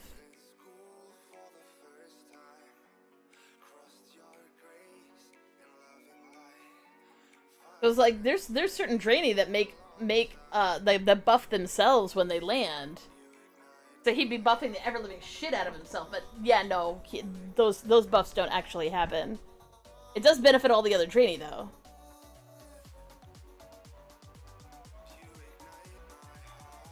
Yeah, Valen I thought was busted too, but it being a Death Rattle makes it much better, yeah. Especially considering he can be stolen, he can be silenced by a few effects that still exist in game. Set the cost of a random spell in your hand to this minion's cost. Right, we already looked at that one. And we looked at that one and I said that one was okay. Battle Cry and Death Rattle give... Yeah, this is the one I was thinking about. Battle Cry and Death Rattle. Give all Draenei in your hand +1/+1. Like, that's something for sure. Deep Space Curator, Spellburst, and is this overpowered? No, that's fine. This one's fine. That's fine. Deep Space Curator, Spellburst, get a random minion of the spell's cost, set its cost to 0. Spellburst, get a random minion of its spell cost, set its cost to 0. Oh.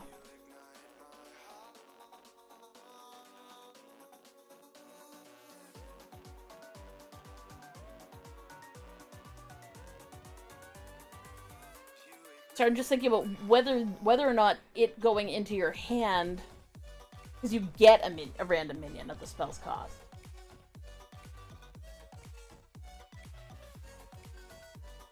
Whether that would interfere with any particular cards. It would interfere with Supernova in terms of an expensive spell happening, but this would take up an extra card in your hand.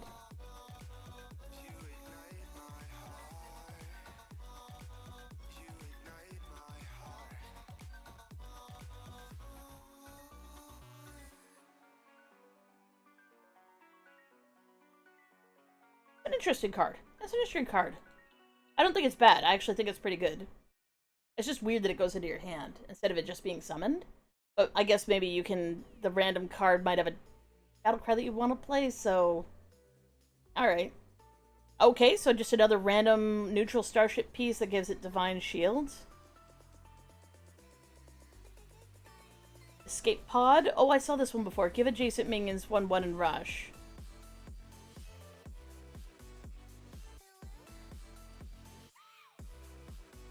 This is the adjacent thing that's fucking with me too, right? Because this isn't the ones in your hand.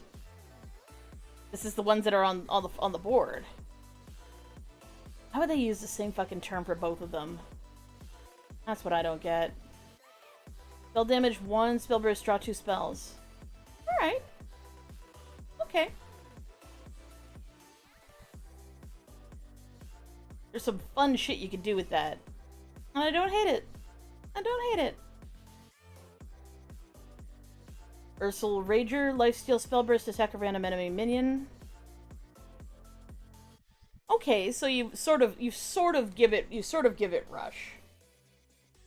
If you cast a spell after you play it, and it heals you for 5. All right. Astrobiologist. Does she have cute little pom-poms in her hair? Oh my god, that's so cute.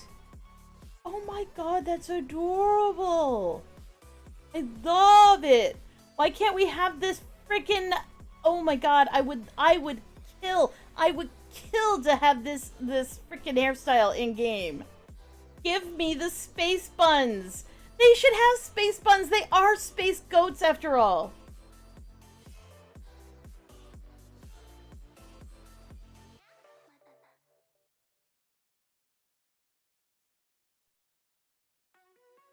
Battle cry at the start of your next turn, discover a spell. That's a good card. I like it. Shiny. Perfect. No notes. Love that. Brain Gill. Oh, is it a Murloc? It's a Murloc with brain worms? Yuri. Don't log me out, Blizz. We're talking about your fucking cards right now. Brain Gill. Battle cry, give all friendly Murlocs Death Rattle, draw a card. Random Murloc. You know, for all the Murlocs we've seen in the game so far, we just get another random Murloc card. Alright. Sure, why not? It'll be interesting and wild. Crystal Welder. Taunt. If you're building a starship, gain +2/+2. Alright. That's kind of fun. It isn't too powerful early on, and it's nice and powerful if you are mid-starship build. Get 3 random temporary Draenei? What? Those could be so expensive. You'd have to play this late. And you really wouldn't want to.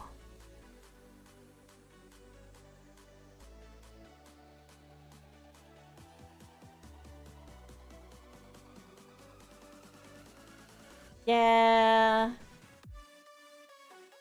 If this was get 3 random temporary Draenei that cost less than, cost 3 or less, that would be fine. But you could literally end up with really expensive ones, and that'd be completely useless. I mean, you'd play it, but then you'd just have a 3-2 for 2 and a mitt full of garbage.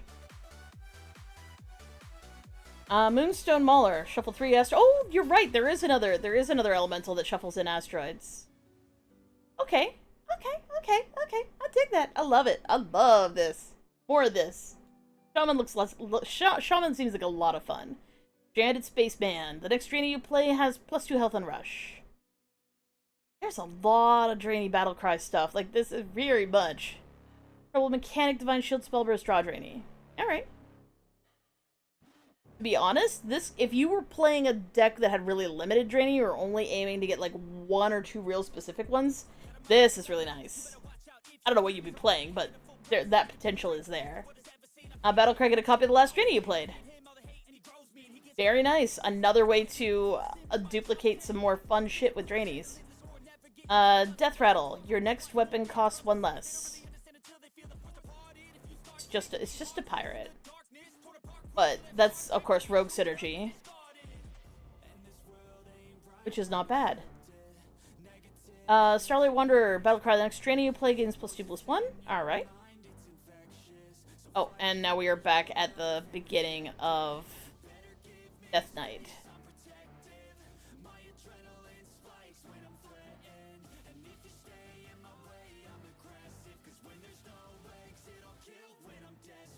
So, looking at what we have here, I'll just quickly sum up each class and whether or not I think they're any good.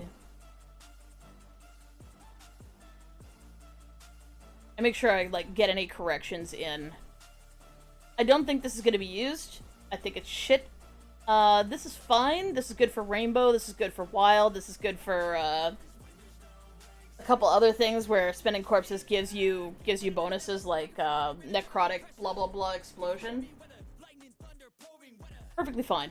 Excellent. Cool. Especially considering the next card you play this turn costs corpses and a set of mana. You have 10 corpses, you could play Necrotic Explosion with this in mind. You totally could. Yeah, that basically is duplicate Valen. That's true. Haha.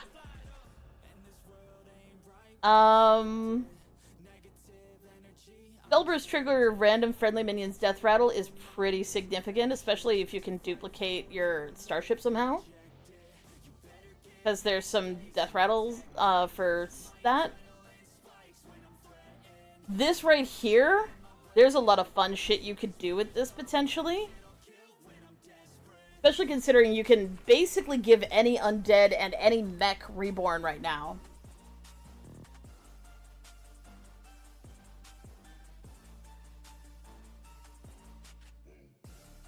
And this is really powerful too, especially with Akanai Death Speaker.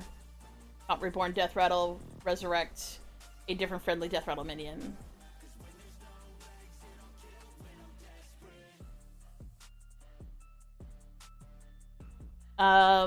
Airlock Breach is just gain 5 health for 6 mana, or gain 10 health for 6 mana. And summon 2 5/5 undeads. That's overpowered as shit.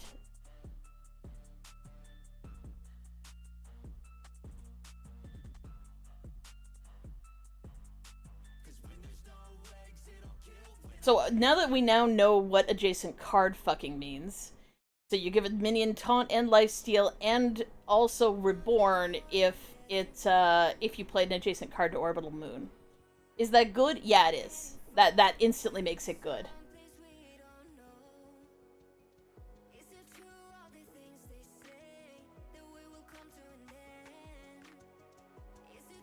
Oh, you're thinking Incendious, yeah.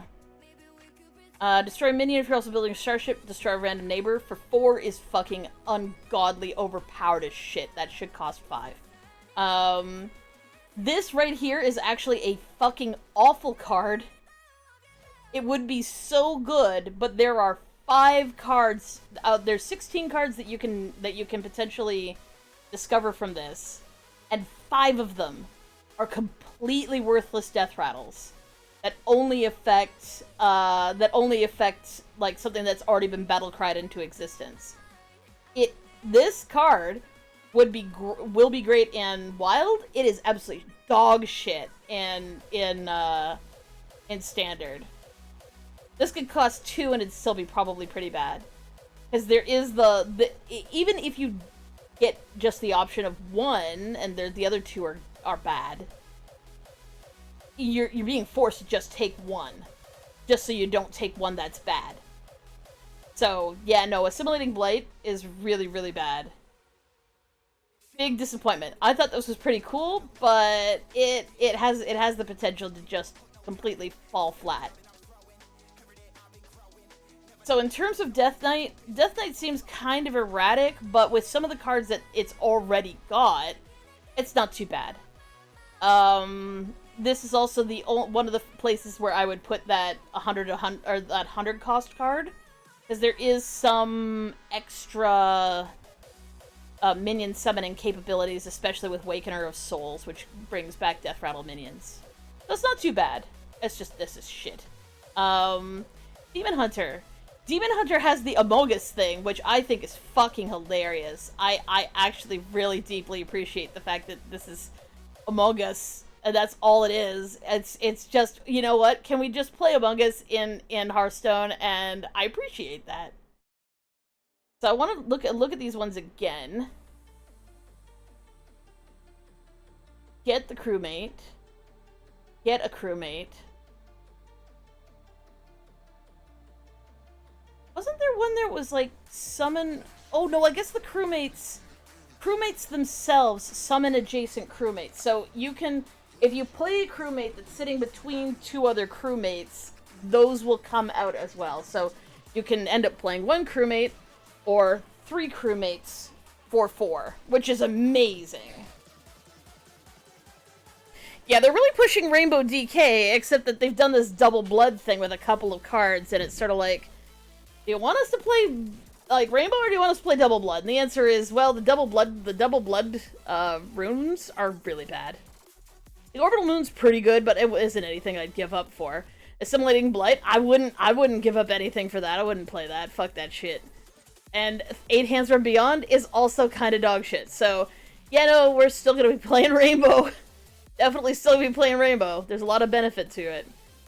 So, Death Knight, I think, has some nice support cards that got added, and will it be really, really strong? No, it won't be overpowered. It won't be overpowered. It'll be mid.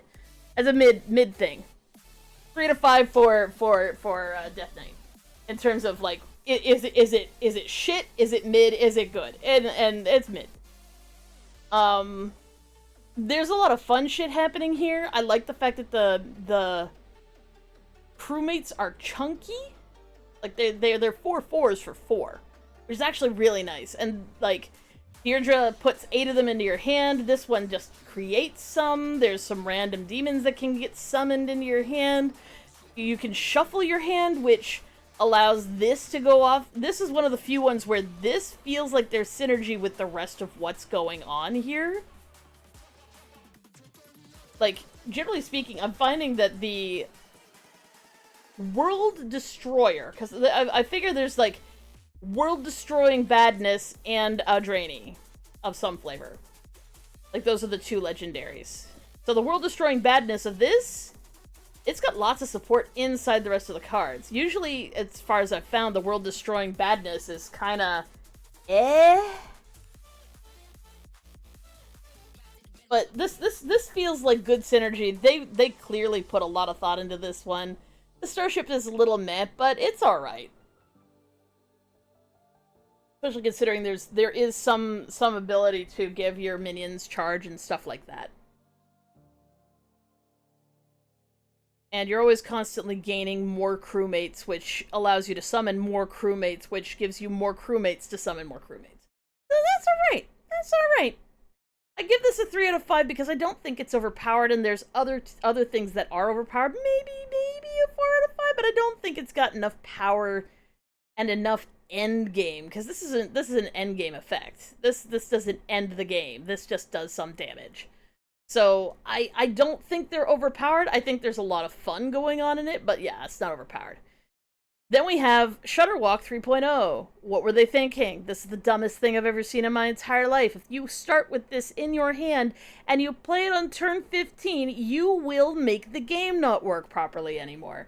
It's a bad card. I don't know why Blizzard put it in there, but it's bad. Fucking terrible card. I don't know why they put it in. It's just fucking awful. Like, I mean, okay, yeah, it'll fill up your board. It'll also potentially do a bunch of damage, but more likely than not, you will be sitting there clicking those choose ones as fast as fucking possible, potentially making mistakes, ending up with a whole bunch of, say, discover effects that you don't even get to pick between, because by the time it's done casting, all those discover effects are not going to play out. You're not actually going to get to do the discover effect, because if you choose a bunch of them, yeah, you won't have enough time to discover all the cards. Plus, your hand could get full. Like, yeah, if you play it expertly, with the right amount of time in between, and you don't let its battlecry get too big, battlecry in quotation marks is choose one effects, it's alright, but why would you put a card in the game like that? Why would you do that? It's a bad fucking card. Fuck that card. Hate it. Playing against this will be worse, almost, than playing it yourself. That's how bad that card is. Xart Olar, there's a lot of good arcane cards in here. I was concerned that there wouldn't be enough good arcane cards to make this worthwhile. But yeah, if you're building your starship, you get big arcane cards, potentially. They're cost reduced, and big things can happen. I still think that this is Cosmic Phenomenon here. This card is just, it's alright. There's a couple of really good ones. If you can manage to use this card to give yourself Yogg Saron for 1 mana, that's amazing. If you manage to get this to cost 5 or less, because there's more effects down here that make your spells cost less, that's really amazing.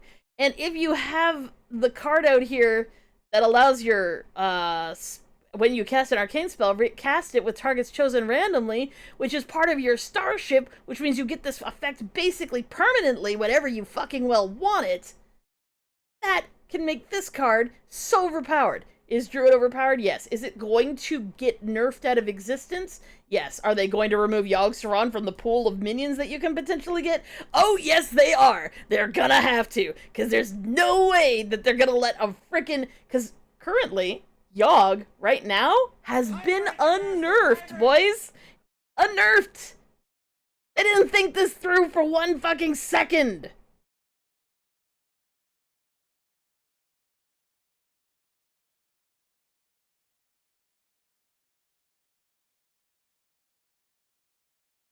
Yeah, that's true. It is like playing 4 different classes, so they don't want to show favoritism by giving them more cards, so they just kind of have to be like, so this is what you're doing. You're doing double plague and blood, or you're doing double blood and plague, or you could just do rainbow. Probably gonna just do rainbow, though, because rainbow's probably the best one. Yeah, no, Final Frontier is going to have Yogg Saron removed from its pool.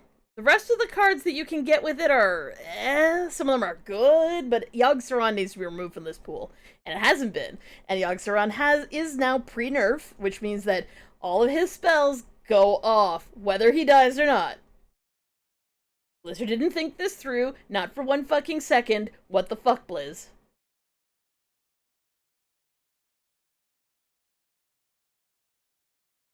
And, potentially when you cast this, you can get yourself a Yoggi, and then this could just give you another fucking Yoggi. And then you can play this again with like, you know, your starship out, and then you can get 2 more fucking Yoggis. Why not? Why not? Extra Yoggis for everybody. Why? I mean, okay, you could be like, well, how big is the pool and how likely are you to get Yogg Saron? It doesn't matter, because if you get Yogg Saron, that's bad. It doesn't matter how often it happens. The fact that it can happen is not okay.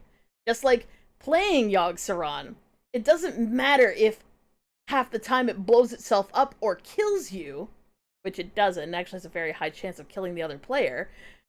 It doesn't matter that it can blow up in your face. Just playing it is a bad thing, because it is powerful. So The fact that you can have a 1-cost Yogg Saron. 1-cost Yogg Saron in your hand that you, oh, I don't know, let's say in Wild, even though, yeah, okay, well, in Wild, blah, blah, blah. You 1-cost Yogg Saron. You can brand that shit. You can put it back in your hand with the 2/2 chick. Like, with the panda. You can put it back in your hand with the panda and play it again. The next turn. You fucking shitting me. Half the reason why Yogg Saron needed to cost 10 in the first place was so you couldn't play other cards during your turn. Are you shitting me? Anyways, yeah, overpowered as shit. They really shouldn't have done that. That was really dumb. And the speed at which it gets removed from the pool, Yogg Saron specifically, I want to say within a week, Yogg Saron's going to be removed from the pool. If not within the first few days. That's how bad this is. Because it doesn't matter how unlikely it is to happen. You're always going to take Yogg if you see him. And there's always a chance that you're going to get more copies of him because of the Starlight Reactor. So yeah, no, fuck that shit. Druid's overpowered as shit. But it's going to get nerfed into the ground. Straight up because it can get its hands on Yogg Saron. It doesn't even matter. The rest of the cards don't matter. The fact that they can that there's spells, the spells bring back crystals, the spells summon minions, the spells give minions +1/+1. All these are excellent fucking cards. The Yogg Saron just trumps them all.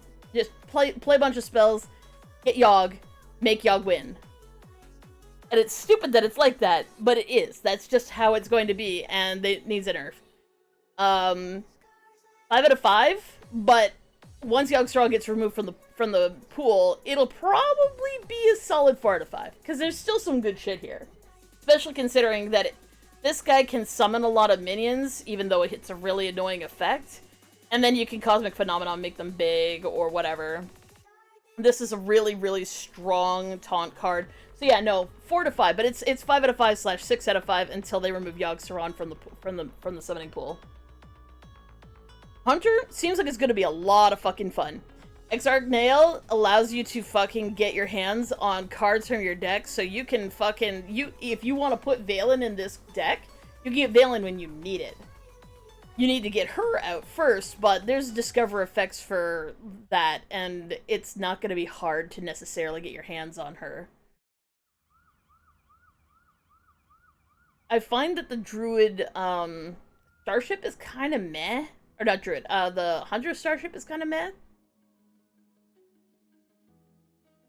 The fact that this is really going to be very easy to wake up from, like, because Druid. Hunter has a lot of options to put a bunch of little baby minions on the board right now from the other expansions. So Gorm the World Eater is going to be really easy to wake up in a handful of turns. Like, you put him down, if you have a minion out on turn 2, turn 3, you play Gorm, it eats the minion beside it, which means it's going to be, and then it's going to be dormant for 3 turns. And then the turn after that, it eats another minion, and then it wakes up on your following turn. So, turn 6, potentially, turn 5, you have a 12/12 beast. No. That's overpowered as shit. It has options. I really like her, though. There's shenanigans that could be happening here. And I'm looking forward to that.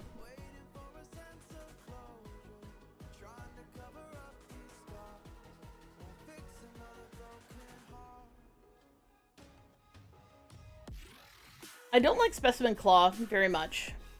Okay, if your opponent plays a minion, attack it. I mean, this can kind of go well with trying to get your starship bigger really quickly, but because, I mean, it'll attack and then it'll get destroyed, but this also forces your biopods to go off after it's become a ship, but it's got so much health and not very much attack, so I don't know about that. I don't know. There's a lot of things that have to do with, like, if you've discovered, like, every card you discover So they really want you to get her out as quickly as possible. I really find that the starship is kind of for Hunter. This is more about discovering things, getting copies of the cards you discover, way more than most other classes seem to be leaning really heavily towards the starship building. In this case, it's getting her to do her thing. Get her out and start tutoring yourself some fun shit. And I think that's gonna be a fun way to play her. Do I think this is an overpowered deck? Do I think that this is actually going to do a lot of shit? I think it's a probably solid 4 to 5, depending on what people can figure out how to do with her. I really do think that there's some fun shit. I thought for a second that you could use the tourist effect to get some interesting cards going. And there is still some potential for that, like getting a specific card that you can tutor out via her effect from another class by using the tourists, which is silly, but you can do it. There's a potential for some weird shit, some weird niche thing that you could pull off with her, because you can pull the card out of your deck.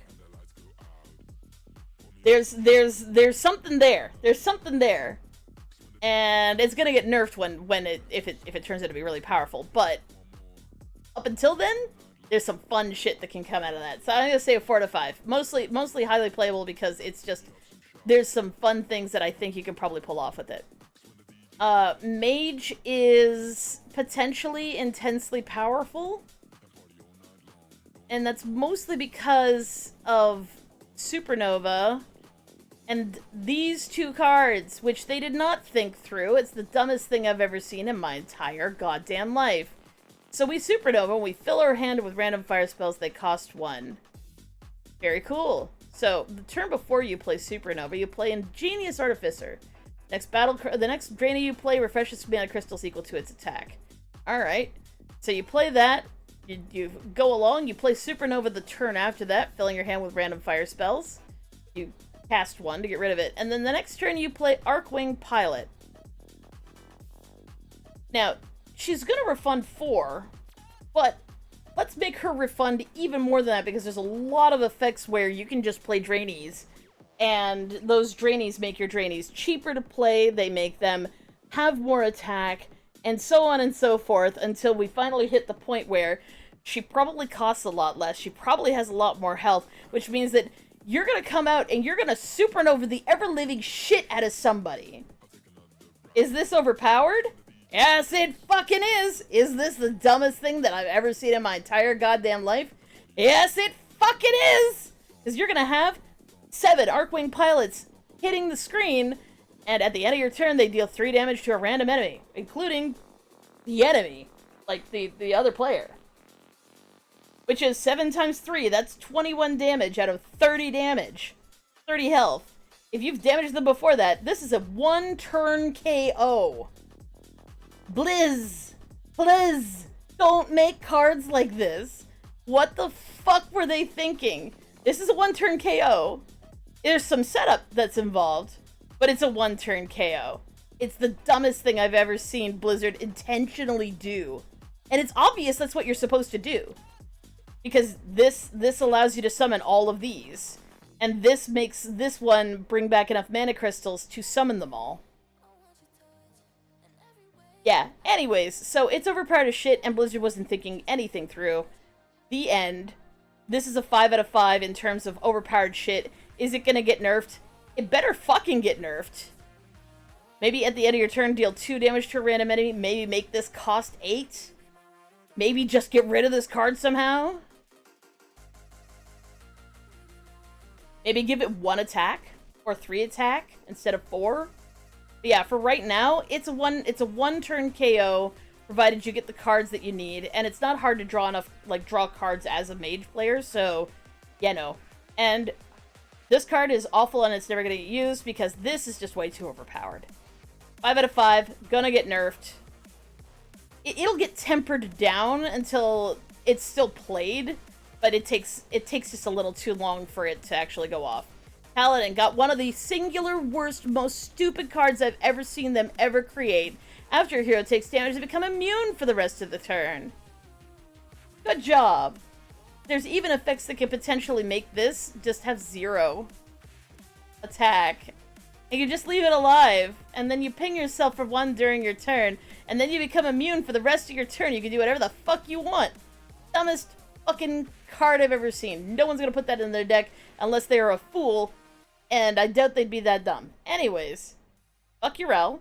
But Paladin, because this is just a bad fucking card, Paladin actually has this whole Libram thing going on. Lots of Librams, lots of fun. They didn't bring back the one Libram that is really good, the corrupt one from, it gives you a 5/3 with lifesteal. Yeah, they didn't bring that one back. But it's gonna be cool and wild, so it's lots and lots of Libram stuff. This is really bad. Paladin will probably be a 5 out of 5. It's just really stupid they got really bad legendary. Will it be powerful enough to take care of Druid or Mage? It won't be able to withstand Mage. But it might be able to kill Mage before Mage actually gets going. Especially Wild. This is really, really powerful in Wild. It's maybe not so great for Standard. Can it take care of Druid? Bitch, Druid doesn't even know what Druid's doing. And no one can resist Druid if Druid happens to get its hands on Yogg. Really random, but yeah. I still think it's pretty strong, though. Because Librams are just good. And it has, like, internal Draenei support as well.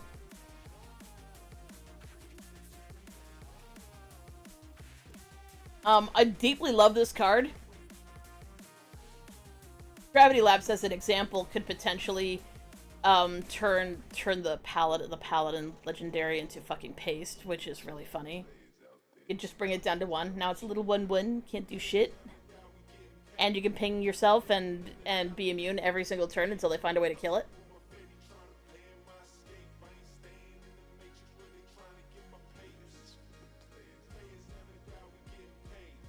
Ascara, the next Draenei you play summons a copy of itself. Oh look! A card that synergizes with Valen. The next Draenei you play summons a copy of itself. Yeah, a full copy with all of the death rattles and shit. Yeah! Ascara! Valen! Overpowered as shit.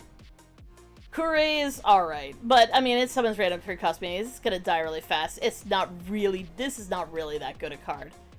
The Warlock one has potential, but not that one. This card is going to get banned in Wilds within a week.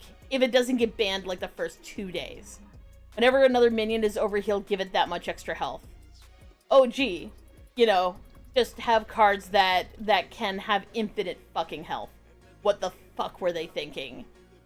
And okay, yeah, sure, you can't use, like, say, the AoE zero-cost heal that heals all minions to full to do this. But there's plenty of like, heal all your minions for stuff. Especially, in particular, the card that I'm thinking about, which is the one that draws a card every time it gets overhealed. Yeah, no. This is a dumbass card, they should never put it in. This will get nerfed. This will get nerfed and removed. This will never, ever, ever, ever see the light of play in fucking, Wild. It can't. Not in its current format. Or they're gonna have to get rid of the one that draws cards whenever they're overhealed. Again. they brought it back, and now they're gonna have to remove it again because of this card. So I thought Orbital Halo had to do with something else. Now that I know how it actually works, I still say that you wouldn't put it in your deck. It'd be nice to get it, but you wouldn't put it in your deck. Like, this is something you'd like to find. Something you'd like to get when you, like, get some holy spells back or something. This minion is overpowered as shit. It probably needs to be a 2/3. Restore 6 health to the enemy hero. Like, just put it in line with the zombie chow. But with the Spellburst Silence this minion, it is a 3/3 for 1. That's what it is. You aren't going to cast this unless you have the ability to silence it, so you're just gonna... Yep. The only thing is, this card in particular can't be played if you're putting Veil in your deck. Because the Spell Burst won't work. And you will heal the other player. So, like, you can either put Valen in your deck and play Valen twice, or you can have Overzealous Healer and not be a dick. That's the only thing holding this back. Is the fact that Valen will have that death rattle.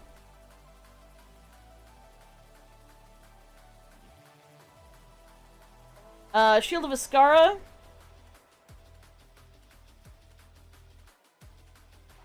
The fact that, one, you can duplicate it with Ascara. Right, so Shield of Ascara and Ascara.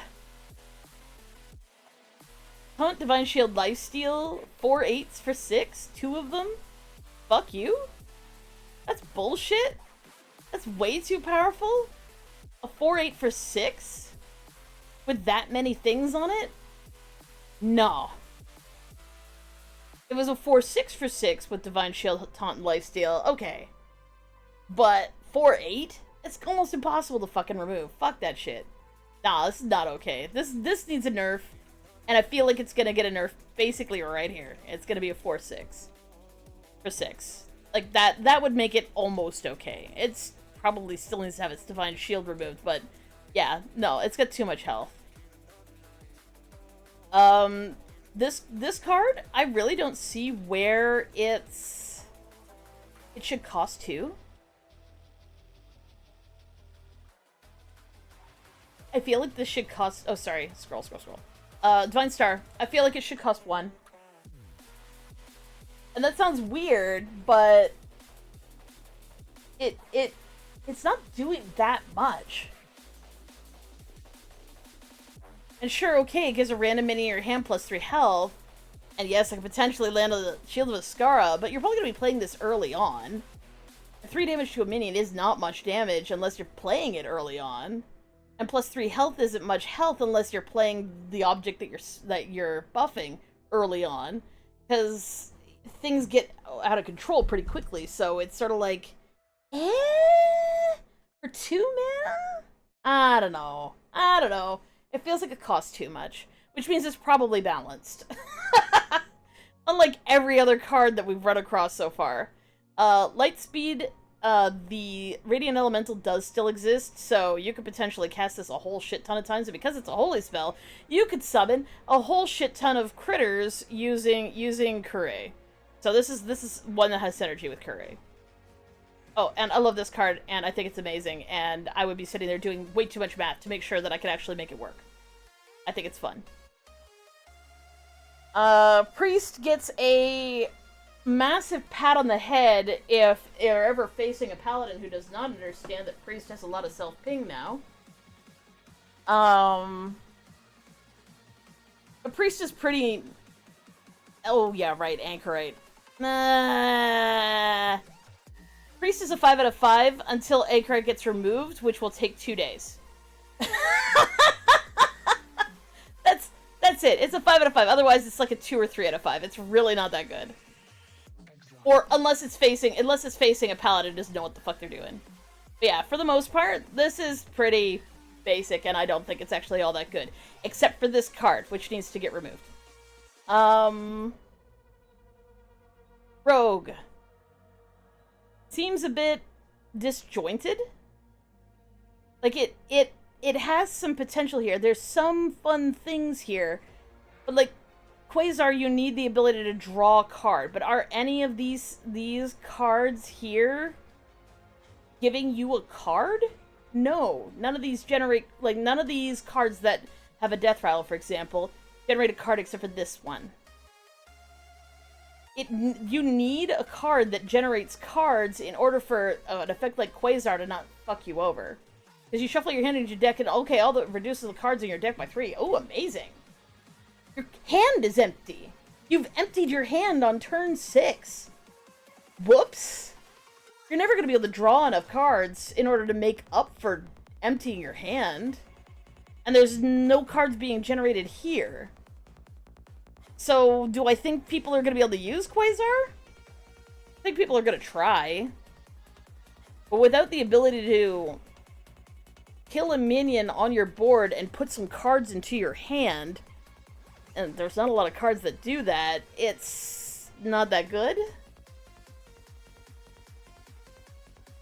I do like that you summon a copy of your starship with this starship piece. I think this is kind of fun. I like the fact that the starship pieces that you get from Rogue are actually just from other classes. Some of them are random, some of them are discovered. And I do think that's actually quite fun. I find this to be a little it's alright, but it's only undamaged enemy minions. So if the enemy minions taking damage, well, if you can't remove it with whatever effects you're using, from full health to no health, it's not that good. I do think it's gonna have some use. Like, don't get me wrong, he's gonna be doing some damage, but the whole dealing damage to the undamaged character things is kind of meh. Combo cards, support, always welcome. Those are nice. Those are nice. I got no problem with that. But I think there's some fun stuff going on here. But it has no synergy with what Rogue was doing, for the most part, in my opinion. It really isn't. Like, the whole pirate thing and summoning a million minions thing and all that other shit. It's not doing any of that. So, you could land this. You could use your pirates that are kind of chonky to kind of clear their board some. Yeah, I guess. But I just feel it's a little disjointed. 3 to 4, like 3.5 out of 5 in terms of what it can do and what it's gonna do. I don't think it's gonna do well. It'll exist. It's gonna be pretty mid though. Shaman. Shaman seems like a shit ton of fun. I'm not sure how fast you can get things going, but there's with the asteroids and the asteroid support and just bringing in more and more and more and more and more minions. Murmur's just funny. I don't think there's actually any point to bringing in Murmur.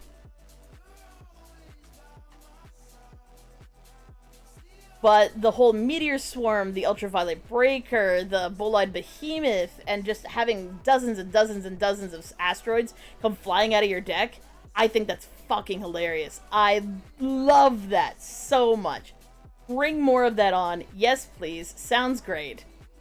Discover a different spell in your deck, shuffle 3 copies in your deck, shuffle asteroids into your deck. Your entire deck is asteroids. Yes, please. More of this. Yes, good. Bring more of that out. More of that all the time. Yes, please. Always good. Love it. All these are fun things. Is this a good deck? Can it absolutely destroy face? Absolutely. 5 out of 5 deck, no notes. I actually don't think this is actually going to get nerfed because it does take some time to ramp and a little bit of luck. So that's fair, and I think it's good. So yeah, in terms of decks that are actually going to be good and stay good, Shaman's at the top of my list. They're not going to nerf that into the ground. They just aren't. We got Warlock. Warlock has some shit going for it. It really, truly does. And they put Hearthstones back in. I love Hearthstones. Get my lock rocks. Get some candy. And the reason why this is so much fun is because Archimon and Kill Jaden have so much energy, or synergy. Super cool stuff. Black Hole is fun. In fact, you know what? I'd probably make this cost 7 over 8. Because, I mean... There is potential for the other person to have demons on the board and you to be stuck with a black hole in your hand and there's nothing you can do about it. And I think it's important to note that you could potentially be screwed over by this. It's not every class that's going to have lots of demons, but plenty of classes are going to have demons, and this should cost less to reflect it. I think this should cost 7. Otherwise, there's no point in putting it in your hand. You may as well have the one that destroys everything on the board. You need to clear the board, you need to clear the board.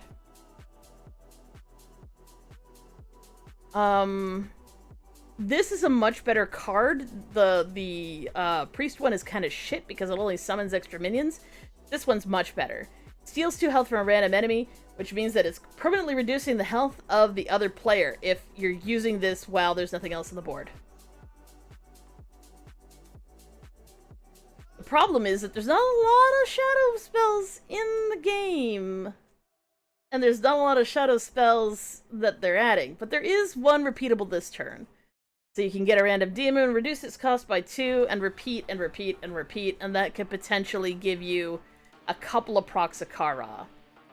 It's gonna be much better in Wild. This is a card that will present itself as a really fun card in Wild. I don't think it's actually all that useful in the actual synergy from Archimond and Kill Jaden and summoning a bazillion demons and all that fucking fun shit.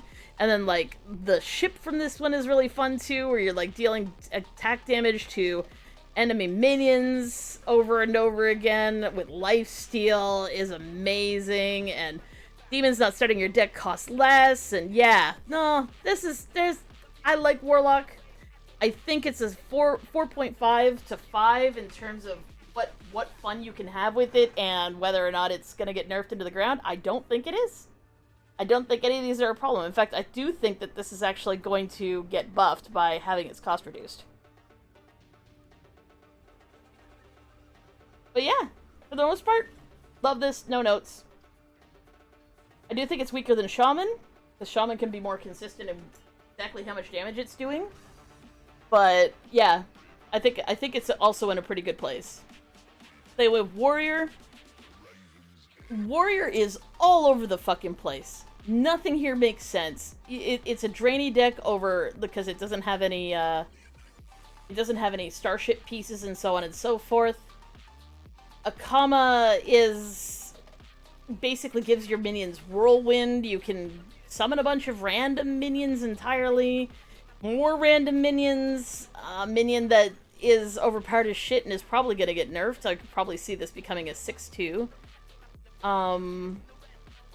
This is for 4, which is just ridiculous. Your Draenei attack a random enemy, which allows you to get Valen to pop himself immediately. The next Draenei you play gives your hero its attack for that turn, which could be also pretty cool. Yeah, I mean, okay, and the double discover spell, it's alright, but what's the end game for this again? I don't know, and that's a problem. There's no end game here. You can summon a lot of minions, but those minions only cost 5.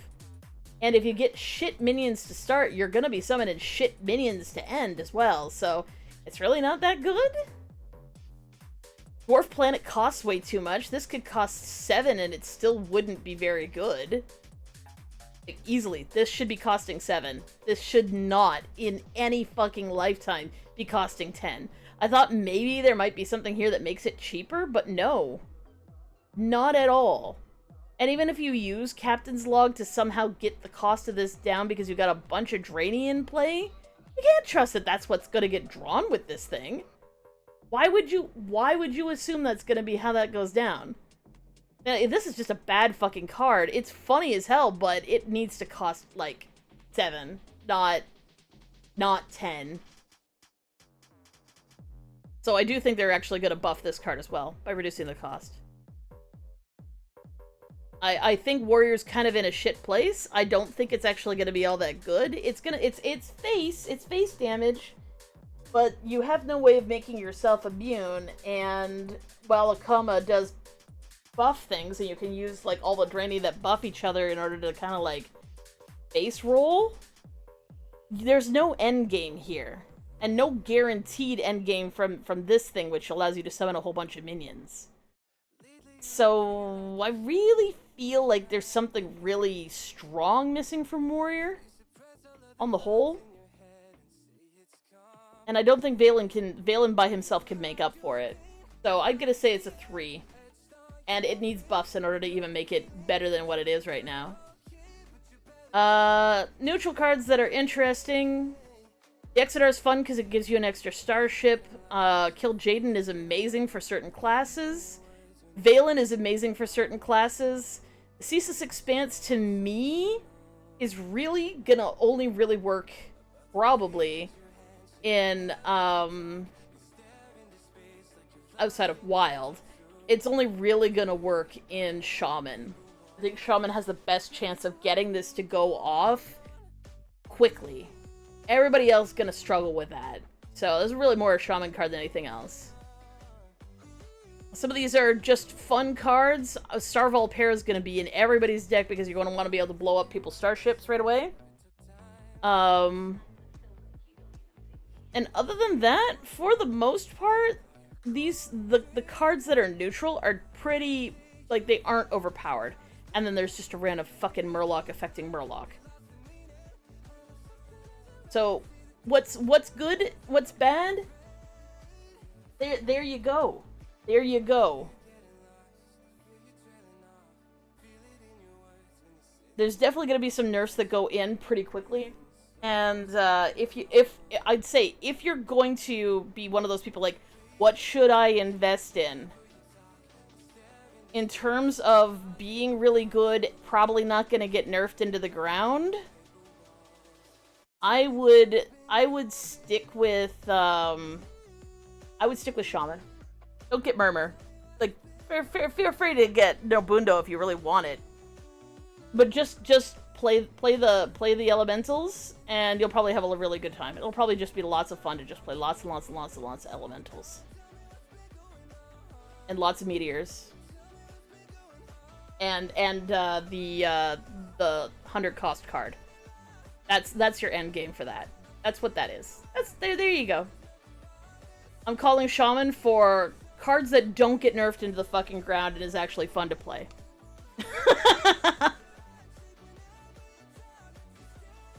And also consider picking up the hunter legendary that allows you to do tracking, because there's probably some shenanigans you can do with that card before they nerf it.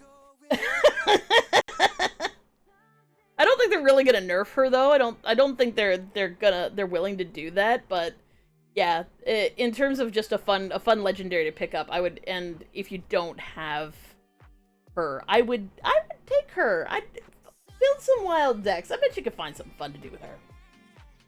There you go. I hope you guys had fun listening to me rant and rave about frickin' Hearthstone.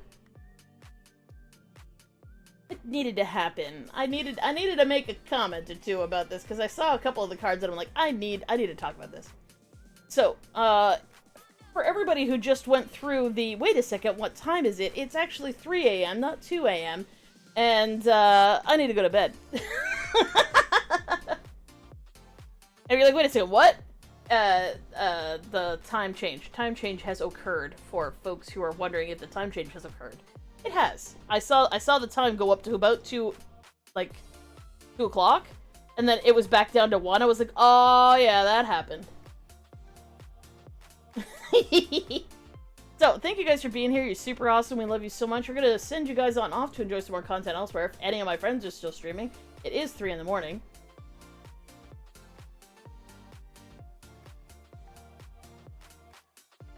And if they ever get rid of daylight savings, oh my god, the world will be a much better place, I am sure of it. Holy shit, who's been online? Who the hell hasn't been streaming for 400 hours? Someone's been streaming for almost 40 hours. Jesus Christ, go to bed. Okay, we're gonna raid Stephen Lee, because I know he'll stream for at least another hour. We will see you guys later. Y'all take care of yourselves, and y'all have a good night. Bye now.